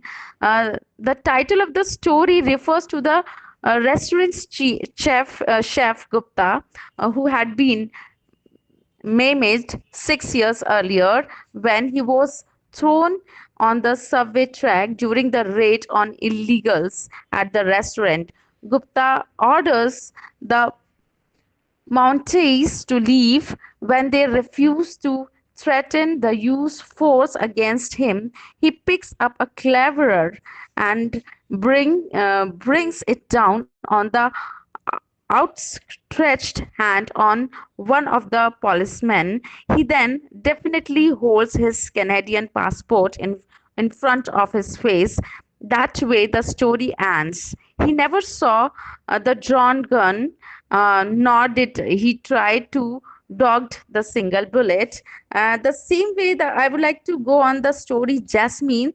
This is a story like self-identity picturizes the self-identity of women characters. Uh, it has been evaluated the great depth of knowledge and importance. Firstly, appeared as a short story in the collection of Middleman and other stories. Later, it developed as a novel, which was very much popular. The character Jasmine brings the pretty girl, uh, and it's entered in Canada without legal documentation. She has a strong futuristic vision to earn well and live better lifestyle. She changes her name as well. She modernized her name as Jazz from Jasmine, which indicates her adaptability to the culture, that foreign culture. She's courageous and has a strong willpower, all right, to just write her own destiny. She takes her life into her own hands and makes herself as American very much like her creator, like as she said in the story. I would like to connect these two stories from the movie Donkey. The movie Donkey, it's like very touching story. It explores themes like friendship, ambition, and the challenges of taking different path to just reach in their desired country. The story revolves around the three some young Punjabi fellows, including Manu, Bagu, and Billu, who wanted to settle in London for living better life. And a soldier, Hardyal Singh Dillon, helped them to go London by adopting donkey flight, which is it is believed that very difficult way, because so many troubles you have to face, which is an illegal way to cross border without proper documentation, which means one has no existence in native and foreign land too. They don't have their Aadhaar card or something they can give over there.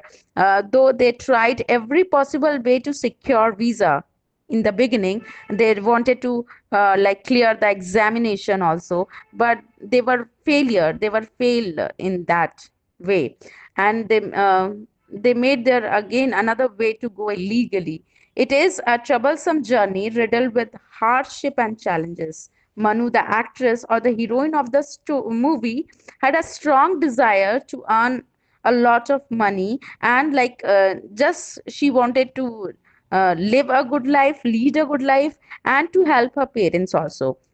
And this is the same desire we find in Bharti Mukherjee's actresses, you can say, or the heroes better, I would like to say.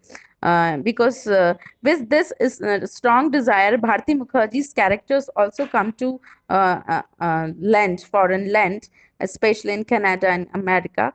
Um, and they also face difficulties in the beginning, right? Like many women from India also dream to go UK or US, but reality is quite different. There is no respectful life for illegal enterers.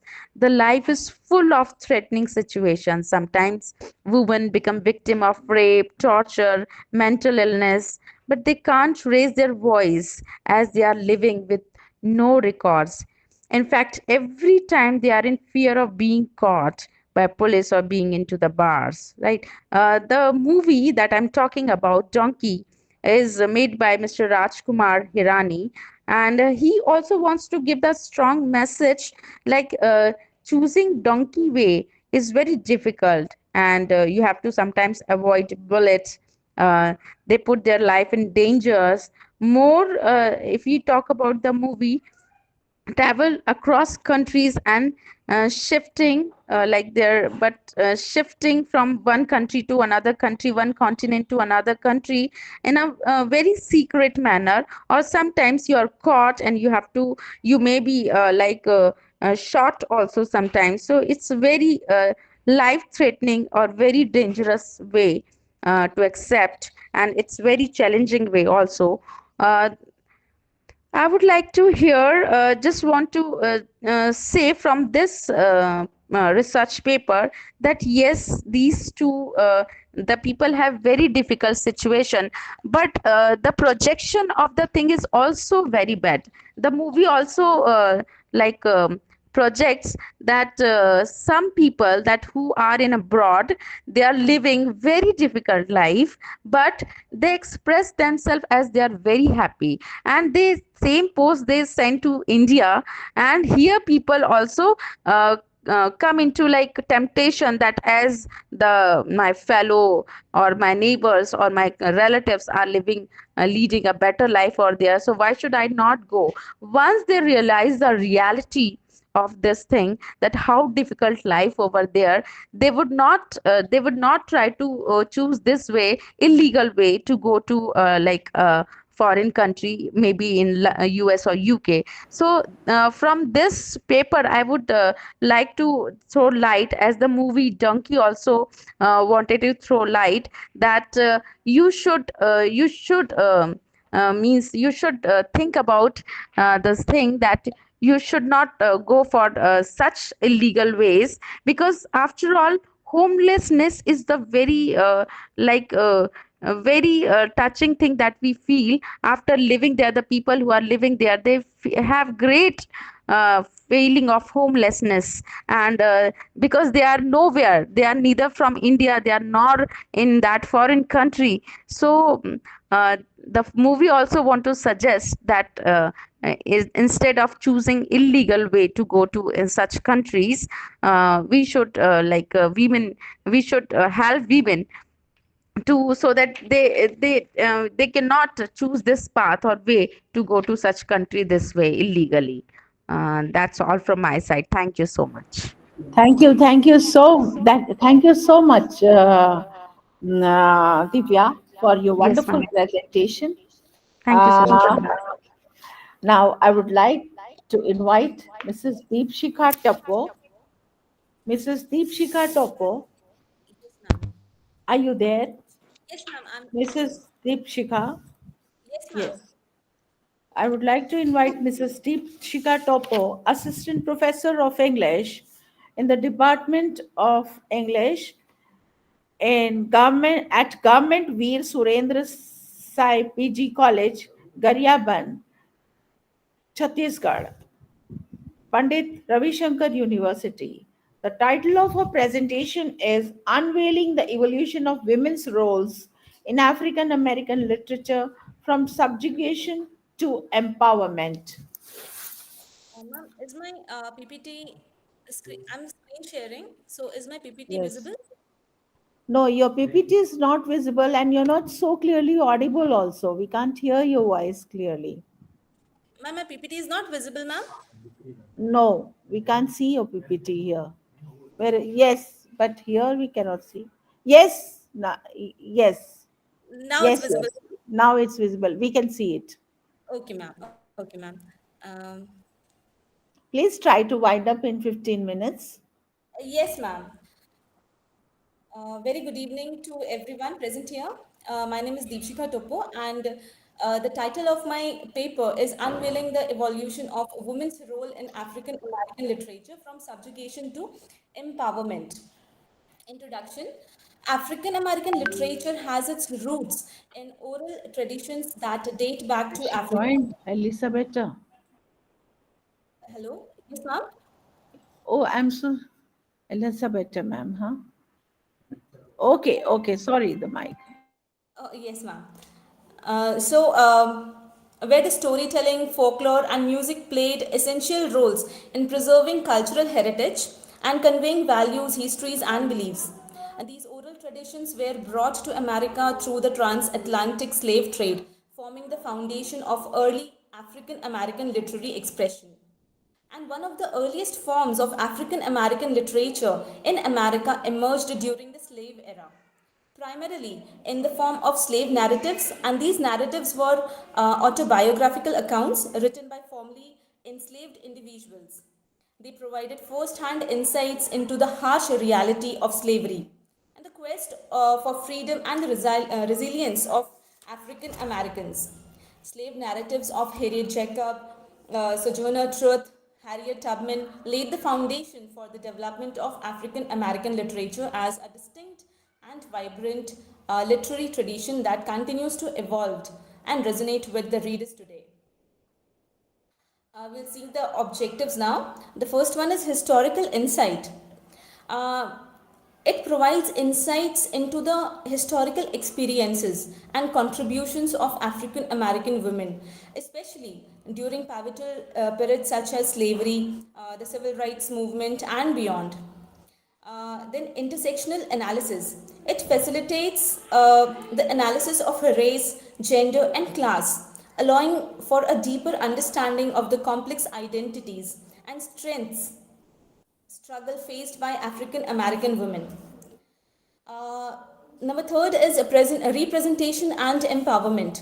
So, by examining how African American women are portrayed in literature, it shed light on the prevailing stereotypes, challenges, and harmful narratives, and promotes more diverse, empowering representation. literary and cultural appreciation. It fosters appreciation for the diverse range of voices, perspectives, and themes within African American literature, showcasing the richness and depths of this literary tradition.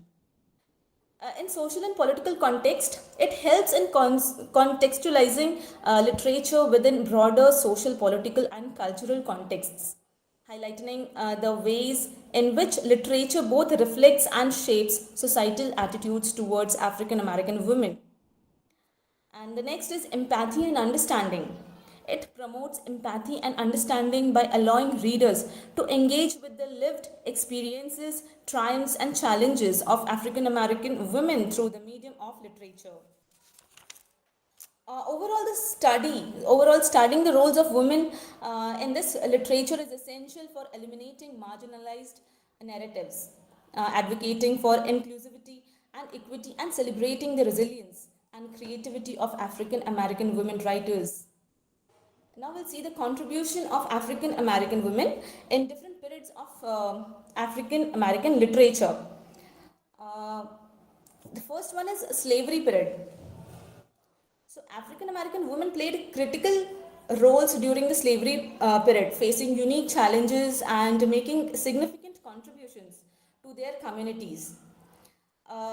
They often served as the backbone of their families and communities. Despite enduring immense hardships, they provided emotional strength, guidance, and support to their loved ones, fostering resilience and unity within enslaved communities. They were also heavily involved in labor, working in fields, homes, and various other roles dictated by their owners. And they were active participants in resistance movements against slavery. They organized acts of defiance, participated in rebellions, and supported abolitionist causes.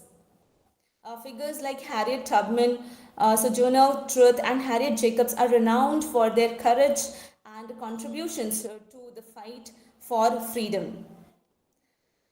Enslaved African American women faced immense challenges as mothers too. They navigate the complexities of motherhood under the brutal conditions of slavery, often experiencing separation from their children due to the slave trade. And despite these challenges, they demonstrated immense strength and resilience in protecting and nurturing their families. So overall, African American women in the slavery period were integral to the survival, resistance, and cultural perseverance of their communities. Their contributions, both visible and often overlooked, played a crucial role in shaping the history and legacy of African Americans in America. Coming to the Harlem Renaissance, we see that this is also called the new Negro movement. Women played crucial roles in shaping and contributing to the cultural, social, and artistic landscape of the era. Here are some key aspects of the role of women during Harlem Renaissance. They were at the forefront of the literary achievements during the Harlem Renaissance. Writers like Zora Neale Hudson, Nella Larson, and many more produced notable works that produced themes of race, gender, identity, and the African American experience. Their novels, essays, and poetry contributed significantly to the flourishing of African American literature. Women activists and intellectuals played vital roles in advocating for social change and racial justice during the Harlem Renaissance, and they were also ahead in community building, in fostering community cohesion and solidarity within Harlem and beyond. So, through their involvement in various organizations, clubs, and community initiatives, they nurtured a sense of pride, unity, and empowerment among African Americans during a period of cultural renaissance and social change. Here, the role of women during the Harlem were multifaceted, encompassing creative expression, intellectual discourse, activism, and community building. So, their contribution not only enriched the artistic and cultural landscape of the era, but also laid the foundation for future generations of African American women artists, writers, and activists. I'll focus on the work of Zora Neale Hudson here. Their Eyes Were Watching God, in which the female protagonist Jane May Crawford has showcased a unique and powerful story. In this, it was published in 1937, and it is considered as one of the most important works of Zora Neale Hudson. This novel follows the life of Jane Crawford, an African American woman in the early 20th century, and it traces Jenny's journey from her youth in the rural Florida through her marriages and personal growth as she seeks to find her own voice and identity. It explores various themes, including identity, self discovery, love, independence, and the quest for fulfillment. She experiences with love and relationship societal expectations and her search for autonomy are central themes throughout the narrative. When we see its feminist perspective, we see that this novel has been analyzed due to its focus on Jenny's journey towards self-realization and empowerment, and Jenny's three marriages, each representing different aspects of her growth, struggle, struggle, are often interpreted in the context of gender dynamics and societal expectations placed on women. So, Their Eyes Were Watching God is celebrated for its lyrical prose, compelling characters, and exploration of universal themes that resonates with readers across generation. And of course, it continues to be studied and appreciated for its contribution to African American literature and feminist discourse. Coming to the civil rights movement, the role of women in the civil rights movement. These women played integral and multifaceted roles in the civil rights movement, making significant contribution to its successes and advancements.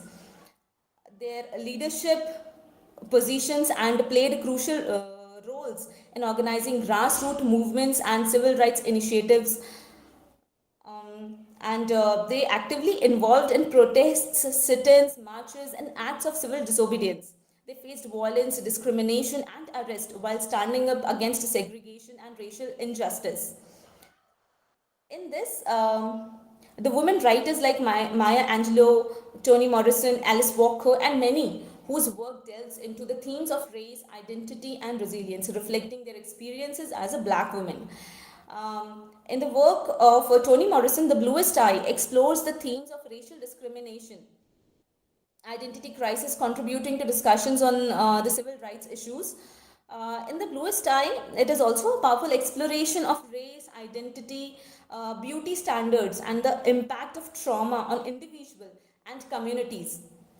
The Bluest Eye follows the life of Piccola Breedlove, an African American girl growing up in Ohio during 1940s, and Piccola, who yearns for blue eyes and blonde hair as a symbol of beauty and acceptance, faces internalized racism, abuse, and societal rejection.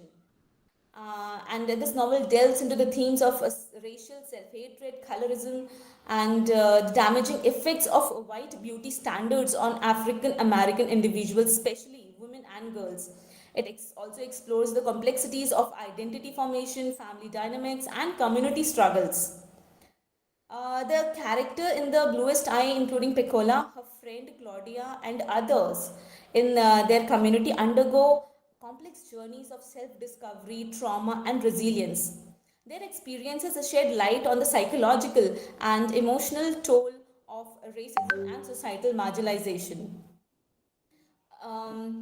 Overall, The Bluest Eye is a poignant and throughout thought-provoking work that addresses complex themes with depth, and with depth it remains a significant contribution to African American literature and continues to spark discussions about race, beauty, and societal expectations. Um, Story unveiled the transformative role of African American women. Now we see the African American women in literature are now being recognized and have won prestigious literary awards, including the Nobel Prize and Pulitzer Prize for Literature. And the achievements of African American writers empower others in several profound ways. By achieving recognition and success in the literary world, African American women writers provide much needed representation and visibility for marginalized voices. Their stories, perspectives, and experiences become part of the broader narrative, inspiring readers from diverse backgrounds to see themselves reflected in literature. The achievements of these women, these writers, serve as a source of inspiration for aspiring writers and creatives from similar backgrounds. Their success stories demonstrate that it is possible to break barriers, overcome obstacles, and make significant contributions to the literary world, encouraging others to pursue their artistic dreams. Uh, I'll wind up with the overall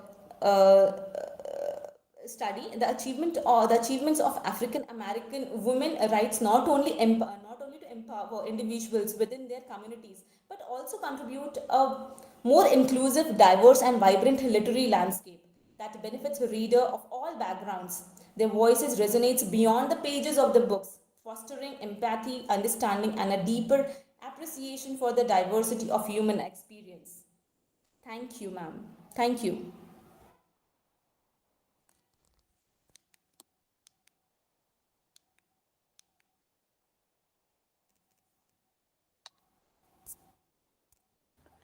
Thank you so much. Uh, Thank you so Thank much for you. the chance to present my paper. It's our pleasure. It was really good and informative. Um, and I hope you join us another time also when we conduct an international webinar. Uh, keep in touch. Sure. Uh, this is Deepshika Topo. Thank you very much once again. Thank you so much, ma'am. Now, now I would like to uh, introduce. I will take this opportunity of introducing uh, Dr. Professor Elisabetta Marino. Welcome, ma'am. Good afternoon. Very good evening from India. So, Assalamualaikum. wa alaikum assalam. So, Professor Elisabetta Marino is Associate Professor English Literature at the University of Rome for Vergata, Tor Vergata. I hope I am pronouncing the name of your Perfect. university correctly. Absolutely perfect. Okay, ma'am. She is the author of 4 monographs, a volume on the figure of Tamerlane in British and American Literature, 2000, an Indian Introduction to British Bangladesh Literature, 2005, a study on the relationship between Mary Shelley and Italy in 2011, an analysis of the romantic dramas on a mythological subject in 2016. In 2006, she published the first Italian translation of poems by Maria Mazziotti Gillan, I Gillen. hope Gillan. Between 2001 and 2023, she co-edited 15 collections of essays and a special forum of Journal of Transnational American Studies, 2012. In 2022, she co-edited a special issue of De Genere. I hope I pronounced it correctly. De Genere, Journal of Post Journal of Postcolonial Literary and Gender Studies, March 2022, and she acted as guest editor for a special issue of Journal of American Studies of Turkey, JAST, focused on Italian American material culture, released in 2023. She has translated Park Water by Ellen Wood for the first time in Italy. We are really very happy to have you here on this platform, ma'am. And sorry for the inconvenience. I know you had a very tight schedule. In spite of that, you have spared your valuable time for us. We are we are all ears for you. Welcome, ma'am. Please go ahead with your deliberation. Thank you so much. And I really want to thank you for the kind invitation. And I want to thank all the organizers because you know that I absolutely adore India. And every time I am invited, I cannot possibly say no, whether in flesh or online. I'm always available because to me, it is a real pleasure to share what I know with you. I mean, India is my second home, so I'm happy. We're also very glad to hear that. Thank you so much. So, since the topic of the conference is the representation of women, I see my friend Shamanas. Good afternoon. Good afternoon. So, since the Good topic evening from India. good evening. Good evening. Since the topic of the conference is the representation of female characters in literature, I decided to focus on a period that is the period I have studied virtually all my life, that is the 19th century. You know, you may think that the 19th century is far away and that the problems that women had to grapple with were very different from ours. But in truth, the problem of history is that unless you learn from history, history is bound to repeat itself.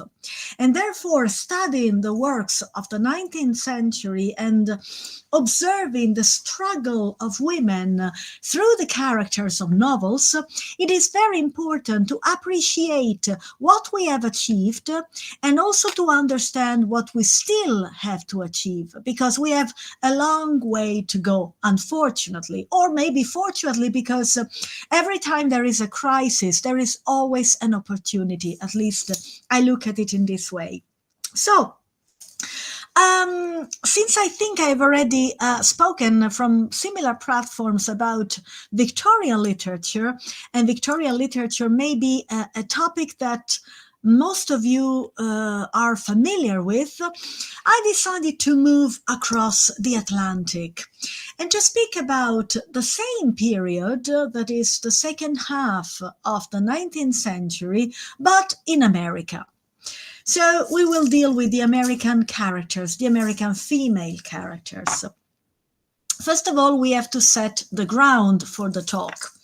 The ground is the following. In America, more than in Europe, in England, in Italy, or anywhere else in Europe, women were relegated to an ancillary position. And these stemmed from religion. The American roots are Puritan roots. And therefore, according to the Puritans, women were sinners. I mean, quintessentially sinners, because they came from Eve. Eve had tempted Adam, and therefore women were held responsible for the original sin. Obviously, from the very beginning, women tried to debunk this false myth of women's responsibility for all the sins in the world. If you think, for example, of Anne Bradstreet and her text, The 10th Muse Lately Sprung Up in America, from this text, we understand that she tried to struggle against all the prejudices which affected the condition of women. But in order to arrive to a real awareness of the problems, because sometimes problems are so internalized that you don't feel that they are problems. You take for granted that the opinion, the biased opinion that you have on women is the truth. So to become aware of the problems, we have to wait until the first half of the 19th century. In 1848, at Seneca Falls near New York, there was a very important event, the Seneca Falls Conference. And during the Seneca Falls Conference, women who organized this conference together with African American leaders, because the emancipation of women goes hand in hand with the emancipation of Black Americans, since they were regarded as two minorities, these women and the Black Americans decided to sign what passed to history as the Declaration of Sentiments. Basically, the Declaration of Sentiments was a revisitation of the Declaration of Independence from the point of view of women. Because even though America flaunted independence, America portrayed itself as a land of freedom, a land of all freedoms, in truth, women as well as Black Americans were held in captivity. Different forms of captivity, but still they were considered slaves. So the Declaration of Sentiments begins as such. We hold this truth, we all together hold this truth as self-evident, that men and women are equal. So they manipulated the Declaration of Independence, which only states men are all equal, by inserting also the word women. So men and women are regarded as equal. In literature, this created a commotion, a kind of echo, because the brave women who led the Declaration of Sentiments and the Seneca Falls Conference, namely Lucretia Mott and Elizabeth Cady Stanton, basically paved the way for all the writers who decided to elaborate on paper their path towards freedom and independence. And today, I originally thought that I would speak about more than one writer, but then I decided to focus my attention on Kate Chopin, who is a writer that has been inserted in every curriculum in America and still is, but she is a writer that was banished.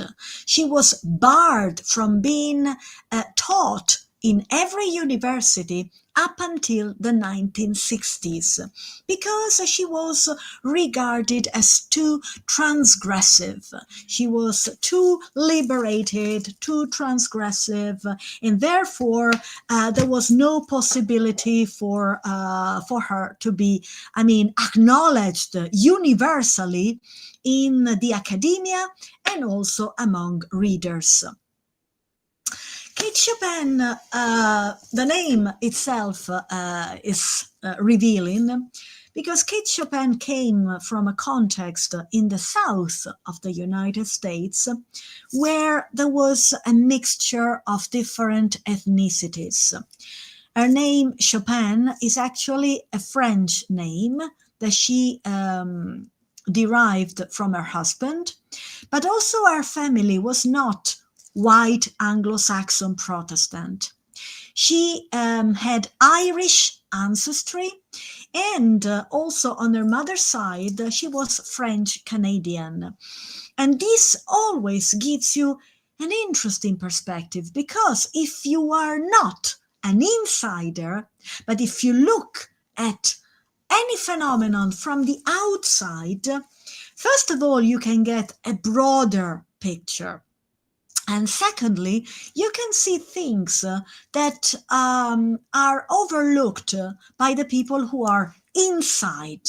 So from this very vantage point of view, she managed to observe American society and also the condition of women and express her views. Kate Chopin had an ordinary life, in the sense that she lost her father, and she lived in an environment where only women were there. There was a mother, sisters, grandmother, aunts. So it was an all feminine environment. And this enabled her also to understand that women alone, if they support one another, if they brace together against hostility and against any problems that might arise in life, women can succeed. They don't need men. They don't need protection. They can protect one another and they can protect themselves. Yet, she got married, she had children, she became a widow, and after she became a widow, she had a sort of crisis. We can call it a crisis or we can call it an epiphany. Because she decided that she had experienced already the role of daughter, the role of wife, the role of mother, but she had not acknowledged herself as a woman who could live on her own, who could fight her own battles, who could also fight for herself and for self-fulfillment and self-realization.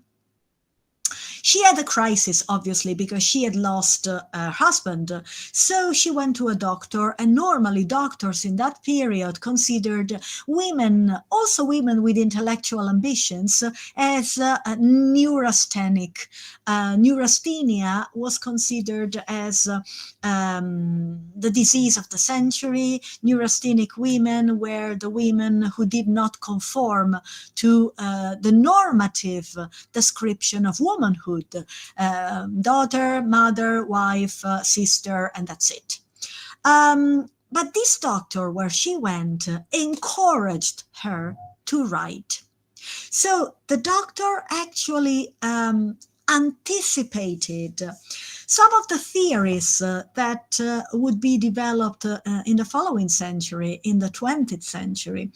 Theory by Jung, Freud, according to which paper can be something onto which you can project your traumas, and you can also elaborate possible solutions to traumatic events.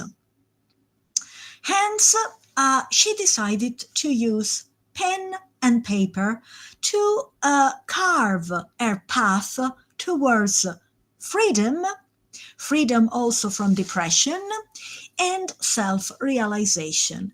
And in 1899, at the very end of the 19th century, she published a beautiful volume that is meaningfully entitled The Awakening, because she wanted to awaken all the other women, awaken the women to themselves.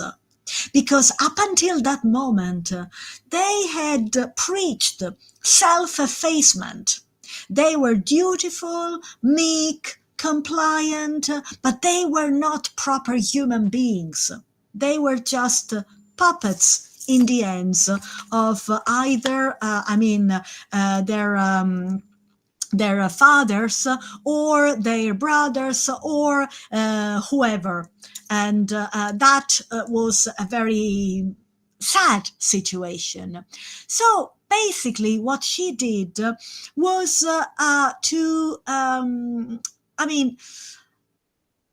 try through her main character to indicate a possible way for women to get out of tragedy.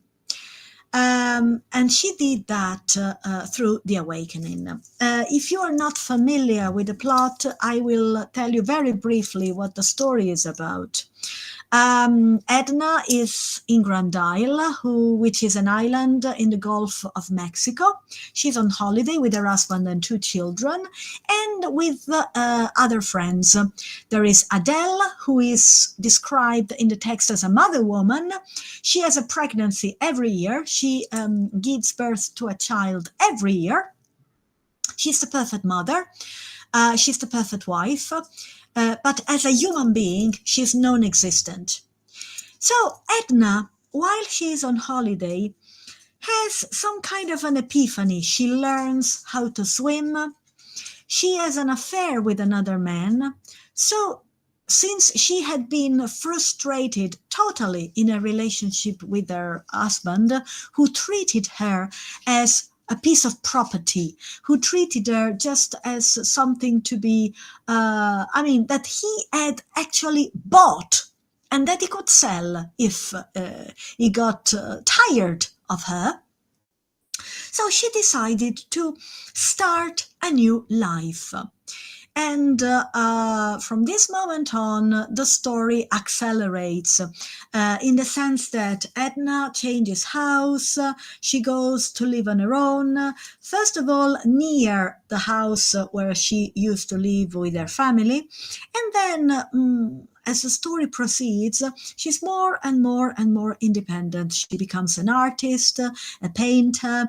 She has another relationship with another man, and she meets again the previous lover, the one that she had met in Grand Isle, and the one that had contributed to awakening her identity, awakening her craving for self-realization. In the end, Robert, that's the name of the man, leaves her because he is too compliant with social norms, and he doesn't want to affect her reputation, so he leaves her. And then she goes back to Grand Isle. She strips herself naked. She goes into the sea, swims, and we don't know what happens next. She may die, she may commit suicide, or she may simply,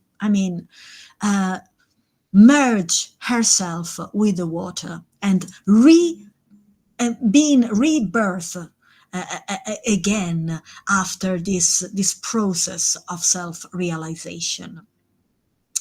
Now, in the novel, Kate Chopin depicted three different female characters. There is Edna, then there is Adele, and then there is Mademoiselle Ratignolle, who is a pianist, and the goal of her life is just to play the piano, and that's it.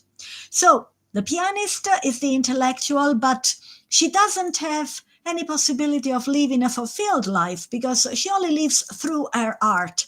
Otherwise, she is just non-existent. Adele is the same as Mademoiselle Ratignolle, but in a different way. She's only a mother and a wife, nothing else in her life. Edna, on the other hand, tries to join all the prerogatives of women together. There is a very important sentence that she says.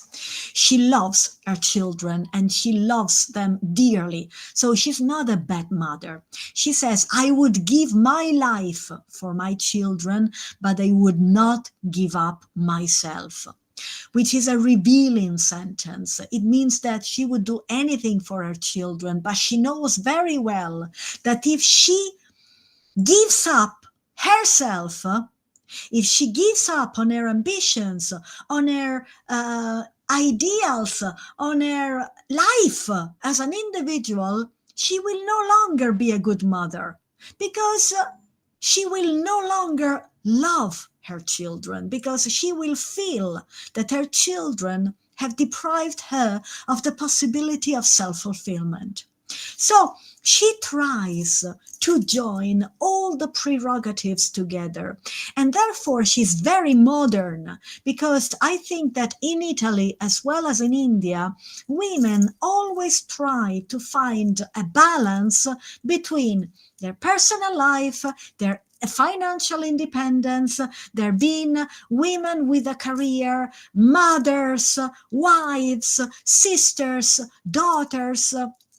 So the difficulties she experiences are the same difficulties that Edna experienced in the awakening.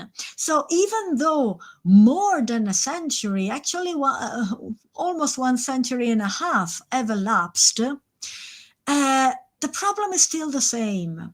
The problem is still how to find a work-life balance. and within the life that we have, how to combine our different roles, because we cannot be only mothers. We cannot be only wives. We also have to be women with responsibilities to the world and contribute to make the world a better place through what we do, through our activities, through our teaching, through our writing, through whatever we do in our life. Kate Chopin tries to convey to a readership, which incidentally is mainly female, she tries to give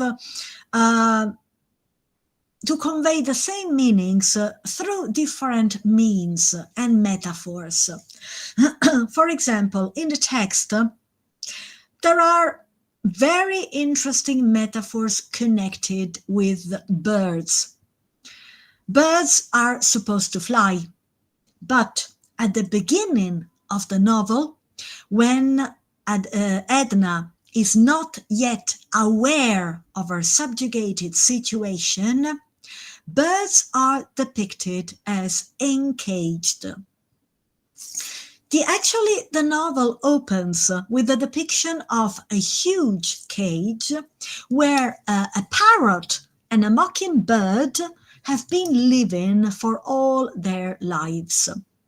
It is interesting that she chooses these two birds. A parrot is doomed to repeat what other people say, and the mockingbird does not even have its own voice, but it repeats the voice of other birds. So it's even worse than a parrot.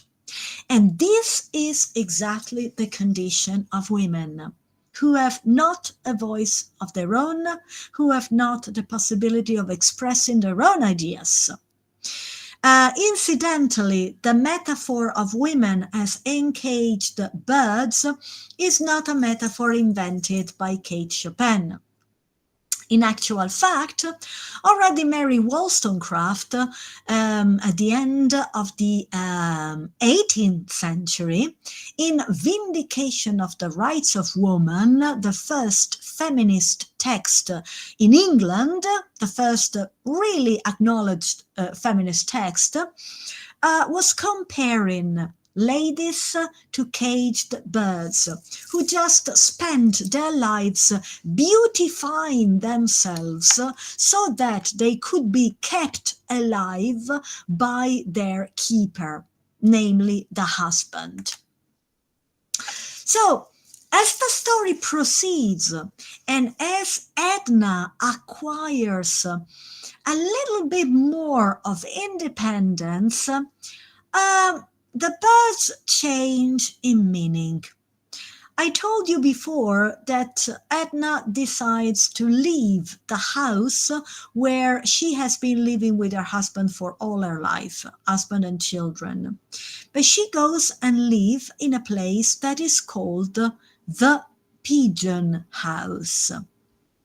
Why did Kate Chopin decide to use the metaphor of the pigeon? This is another important metaphor. The pigeon is still a bird, so can fly, and normally the pigeon is free, but the pigeon is still domesticated. So if you think, for example, of those pigeons who carry messages, they go, but then they come back. They are domesticated, they are not wild animals, but semi-independent animals. And this is exactly how Edna feels halfway through the novel. She doesn't feel comfortable with the way she used to be, but still she does not have strong wings to fly.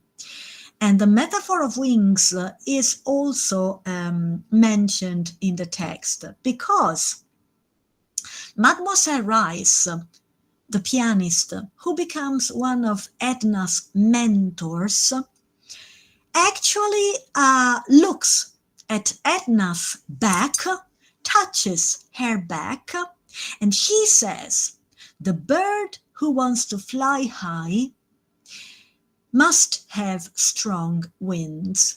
and I want to see, I want to ascertain whether your wings are strong enough. And we don't know what the answer is, because at the end, the novel is left with a big question mark. We don't know what happened to Edna, but maybe it's not important. What is important is her awakening, not what she will do next. The important thing is that she has become aware of her condition, aware of her situation, aware of her deprivations as a woman, so that other women could project themselves onto her story and behave accordingly. The metaphor of the birds appears also at the very, very, very end of the novel. As I told you, she goes back to Grand Isle, and first of all, she finds the swimming suit that she had left the previous summer, and she puts it on because she wants to go back to the sea. She wants to go to swim. Swimming has been her first sip at freedom. But then she says, why should I wear a swimming suit? There is nobody. I want to feel the sea on my body. I want to feel the water on my skin. I want to be born again. So in the same way as she was born naked, she goes back to this big womb that is the Gulf of Mexico, and she swims back to it, hoping to be born again. And there is a parallel scene in the natural environment, which is depicted by the writer. Edna looks up and she sees a bird with a broken wing. So one of the wings of the seagull, probably it's a seagull, is broken. And this seagull goes into the water, and then we don't know what happens to the bird. And this foreshadows what is going to happen to Edna, who is now free as that seagull, but still she is not strong enough. Her wings are not strong enough. Her wings are still broken because women have not yet acquired independence. So we may wonder what has happened to this bird, like we may wonder what has happened to Edna. We may think that the bird with a broken wing has died, but we may also think that the bird has probably plunged into the sea, maybe caught a fish, fed itself, ready to go back to the sky. So we may be pessimistic and have a pessimistic outlook, or we might be optimistic. But in any event, what is important is that the bird, even though the wing is broken, is now free, like Edna. Another metaphor that is used very much by Kate Chopin is the metaphor of the water. The idea that women at first don't know how to swim is important. Swimming means freedom. Swimming means being in touch with nature, with also a very instinctive part of oneself. And originally, women cannot do that because they cannot swim. They are not allowed to try to use their bodies in different ways which are not procreation and to please the husband. So the fact that she learns how to swim is very important. And the fact that then she swims, and in the end, she swims naked, and she swims. We will wait for some time. And swims and swims and swims is also very important because it signifies women's intention to release themselves from the shackles of patriarchy and being able to go back to this womb and be born again as different persons. Now, Kate Chopin, as I told you, wrote this narrative, this only novel, because then she died prematurely, but she also wrote some short stories in which, by means of irony, she tried to cast light on the condition of women. And to conclude, I just would like to quote one of these short stories that you can find on the internet very easily. And it is a very, very short story. It's entitled The Story of an Hour, which I honestly invite you to read because it is tragic, but it's extremely humorous. It is hilarious in actual fact. The story is focused on a couple. There is the husband and wife. Gender roles are respected. So women are always indoors, looking after the house, looking after the children, no possibility to reinvent themselves in a creative way. While the husband goes out, he has to work, he has to provide for the family. In this particular couple, the wife has a heart problem, so she is also very delicate, very weak.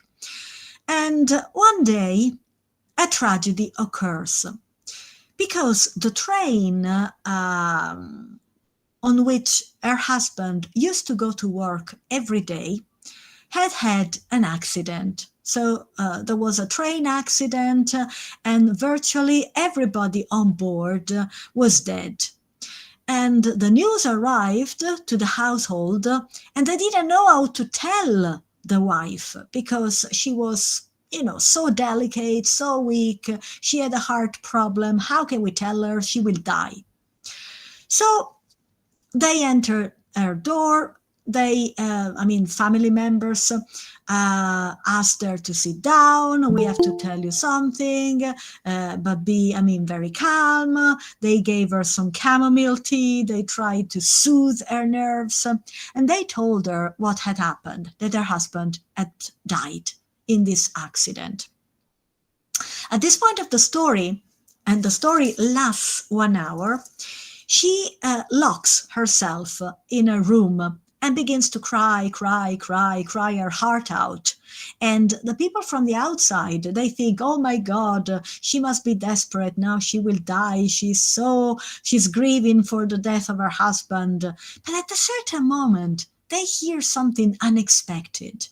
That from crying so much, she was eventually laughing and she was saying, I am free, because she was eventually released from the burden of having to be just one part of herself and not the full self, which is made of several different prerogatives.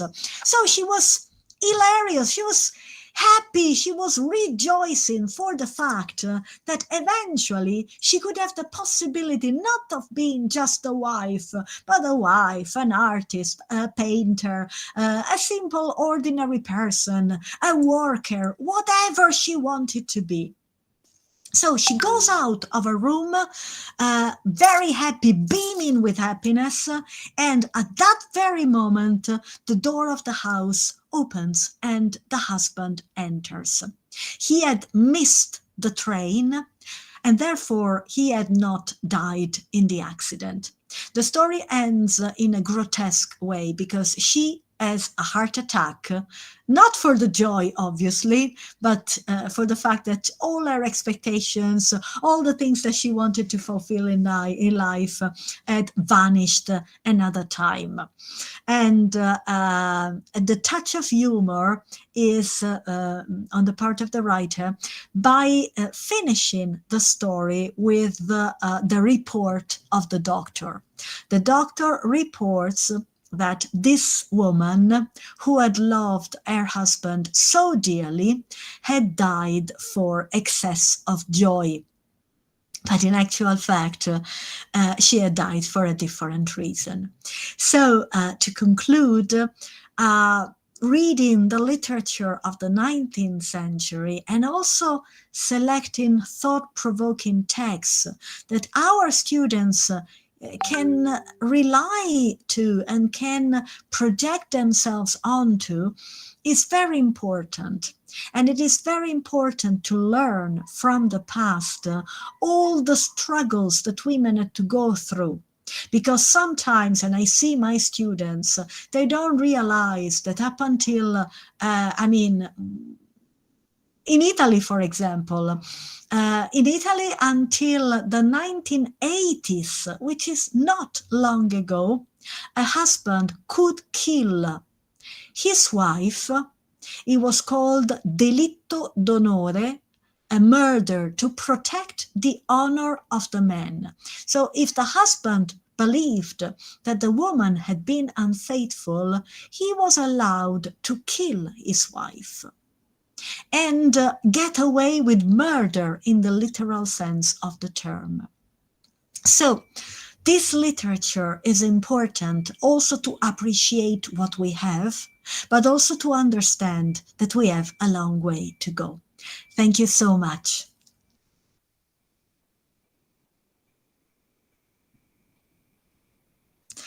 I don't know whether there is the possibility for questions. Thank you so much, Professor Elisabetta. It was really an extremely powerful lecture, full of energy, depicting strong wings of a woman who is completely aware of the issue of subjugation of the fair sex. Hope this webinar would successfully initiate all women across the globe towards self realization and would motivate them for striving for their identity, and hope they and to take them out from the role of a pigeon who can fly a little, but who can be domesticated. So the metaphor of wings was really, really very powerful. And also the idea of rebirth. Hope this webinar also initiates a kind of rebirth of women into awakening them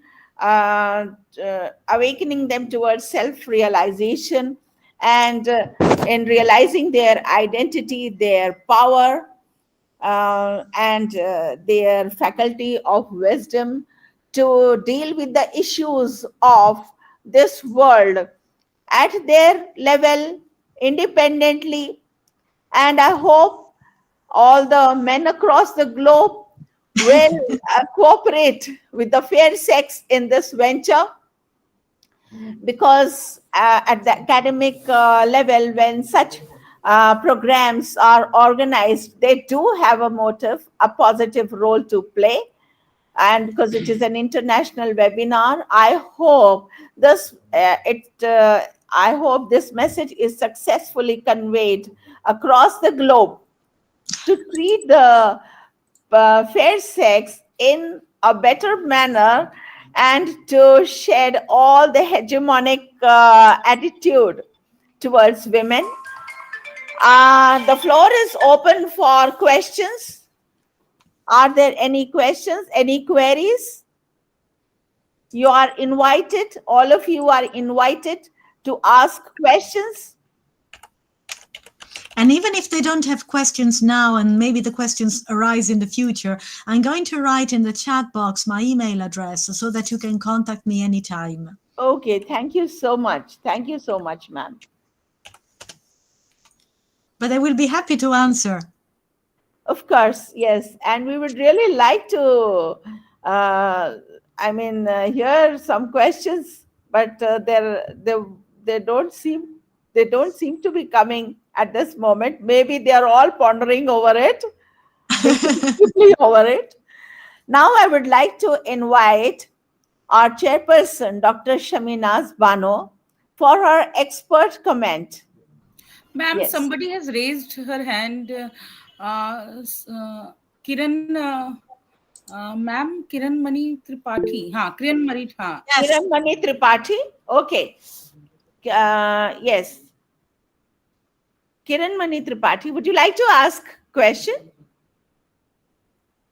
You're not audible. Ma'am, I have been listening to all the lectures, and this was really awesome by Madam Elizabeth, ma'am. And as women, as quintessential to literature, drama, and cinema, and all the roles she has explained very well. And my paper also has been taking Indian cinema. Now I would read one composition that I had written only today. Ma'am, Should I, ma'am? let me speak, then you can do it later. If you have any question, then you can do, because Yes, Only a Dr. poem I Kiranmani want Tripathi.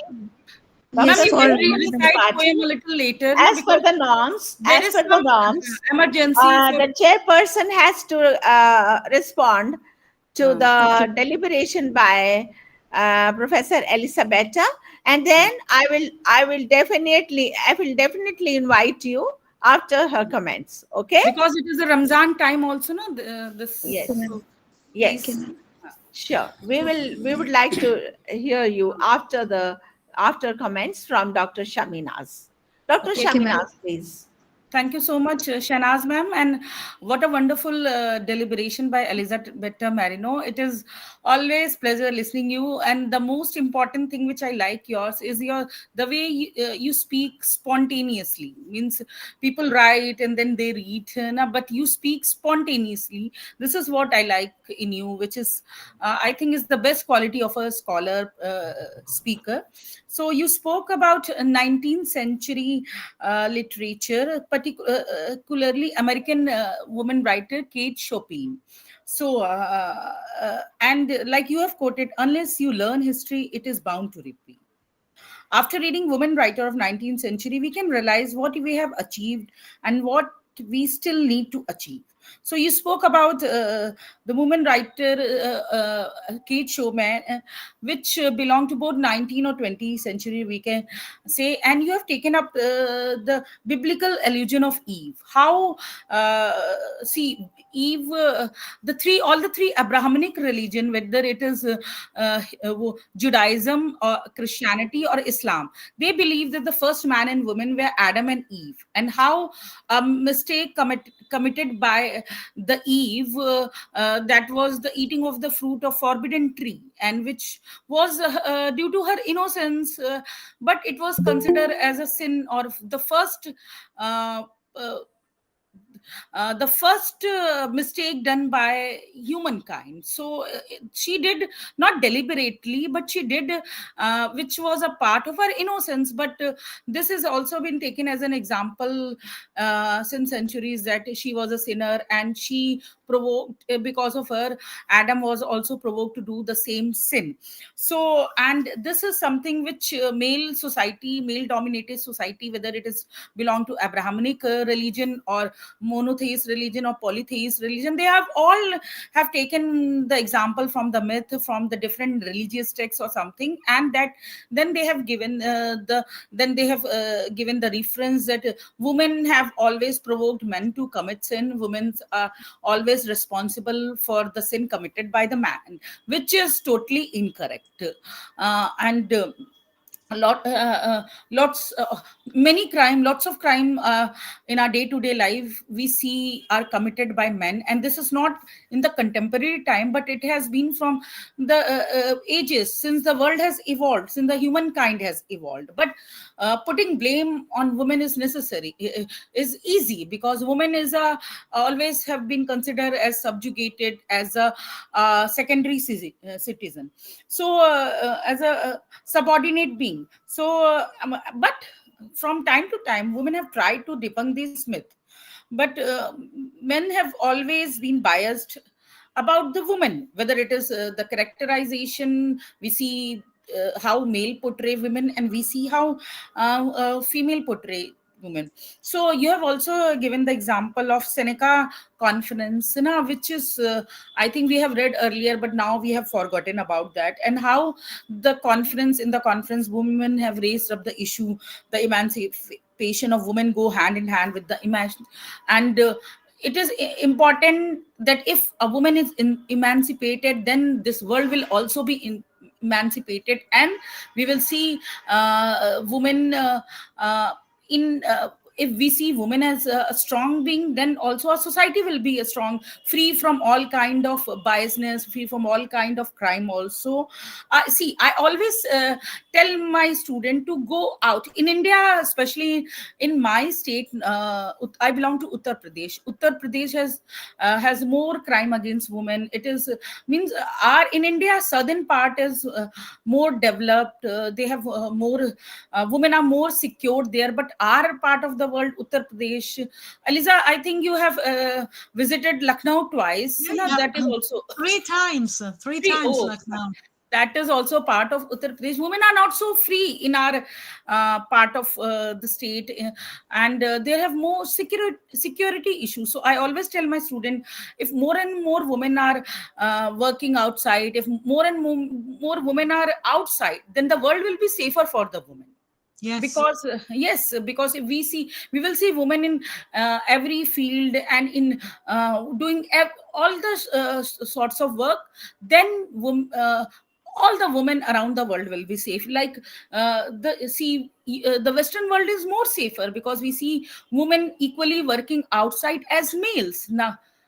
Yeah, but in Italy, for example, there are a lot of femicides, virtually one every day in Italy. Can you Just imagine? I also told just now that we considered Western world as very developed. Their women are very free, but there are honor killing.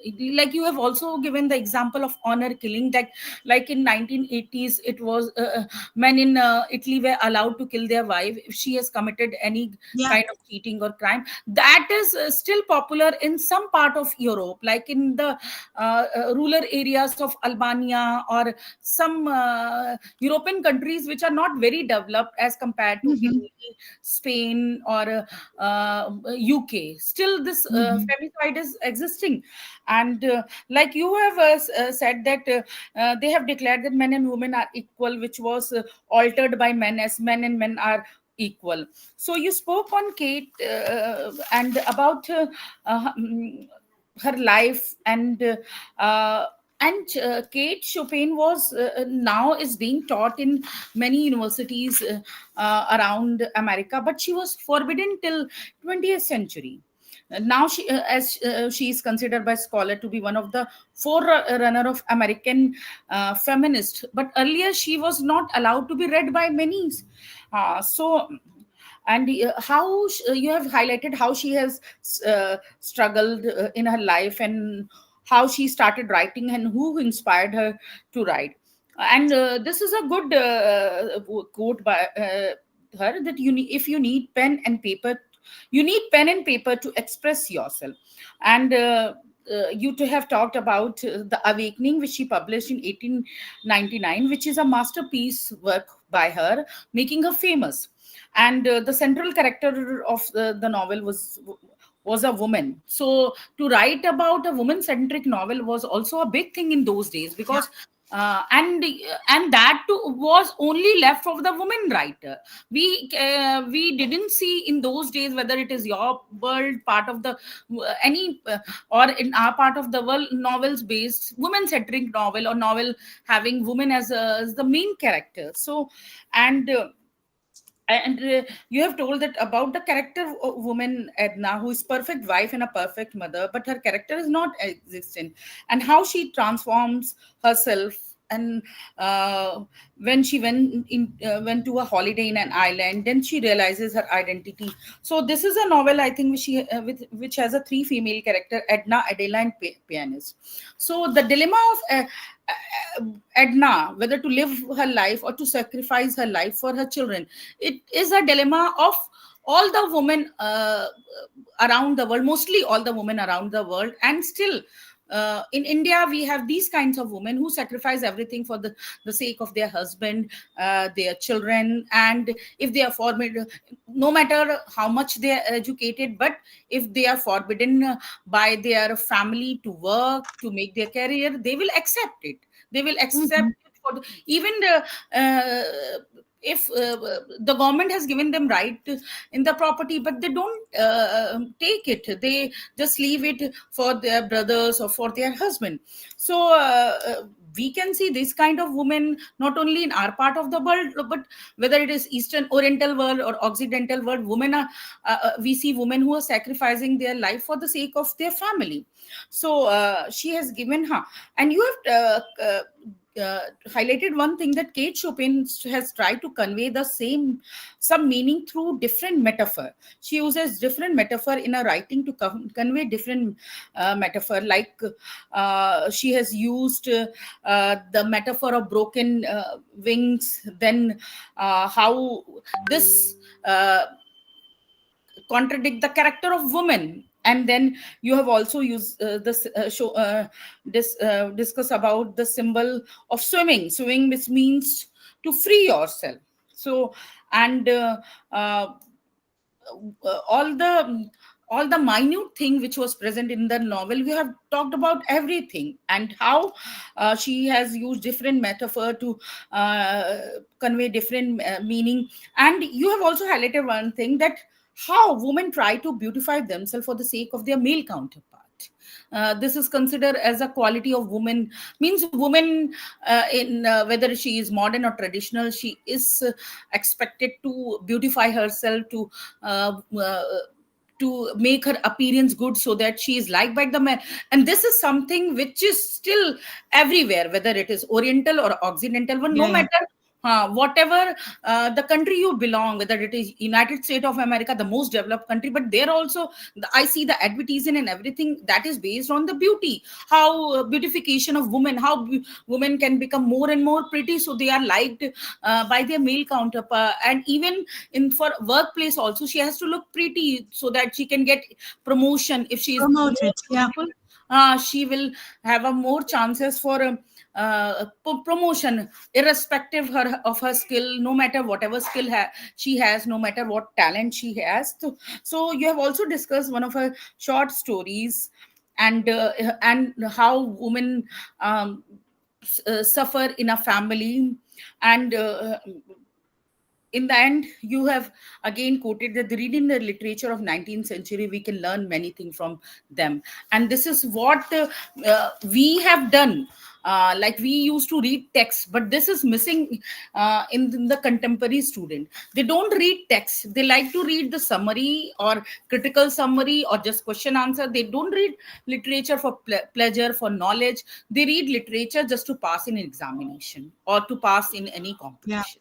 Very sad. So you see, they don't have knowledge depth of any kind, because if you will not read the complete text of a novel, you will not know. Like I have read Pride and Prejudice many times. I can tell each and every aspect. I have read Hamlet 10 times, so I can tell about 10 dialogues from that. But students, they don't know because they don't read text. So thank you, Elizabetta. It was a very wonderful deliberation, and you accepted our invitation. It was such a pleasure. Thank you. Thank you. It's always a pleasure for me as well. And once again, I thank you, Professor Elisabetta, for your graceful presence in this international webinar organized by Government Science College, Pandhurna, MP, India. Now, I would like to, can you please switch on your camera so that we can have a photograph of this meet?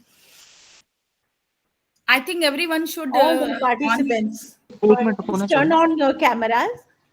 everyone should. Yes, we would like to have a photograph. I hope everybody enjoyed the session. Atia Noor, Harsha ma'am, yes. Ma'am, just a minute. I'm Maria? also writing my email in the chat box if anybody wish to contact me. Thank you, everyone. Yes, Thank you please for send your listening. email.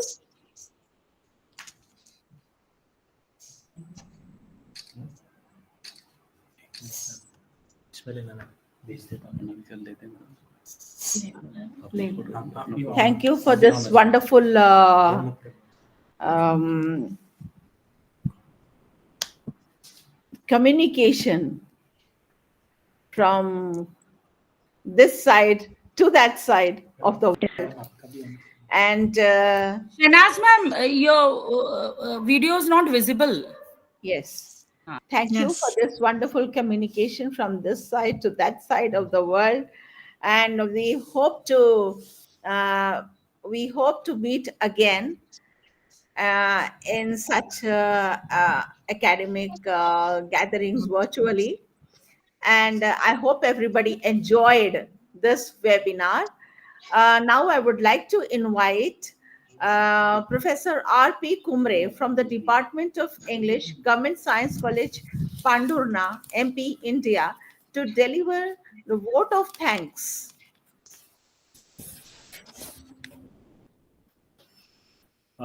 Thank you to everyone. On behalf of Organizing and Advisory Committee, Government Science College, Pandhurna, I extend sincere thanks to attendee of our international webinar on the portrayal of women in literature, film and media. Your insightful contributions and engagement have enriched our understanding of this crucial topic. Special thanks to our chairperson, Dr. Saminaz Bano, Fragrance India, and Professor Ilham Hussain, Bangladesh, and our keynote speakers, Professor Elizabeth Menino, Italy, and our and eminent speakers, Dr. Pawan Pandit, Bhopal, Dr. Ruta Dharmadkari, Nagpur, Dr. Sujata Chakravarti, Nagpur, and Dr. Tipti Misra, Chinwala, and for sharing their expertise and perspectives. Let's continue to advocate for diverse and empowering representations of women in all forms.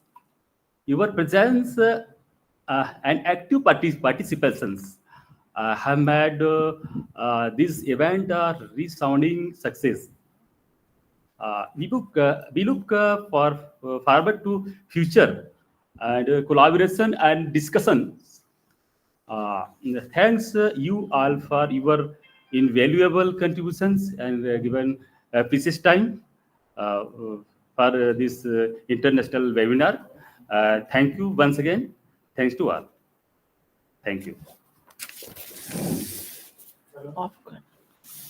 Okay, so thanks to all of you, especially Professor Elisabetta, my team of Government Science College Pandhurna organizing committee members. I can see them here on the camera. Dr. Harshlata Sontake, Dr. Lalita Dhurve, and all my students, computer operators, who helped us a lot, cooperated with us in the organization of this program. They took care of the technical aspects of this program. Thank you so much.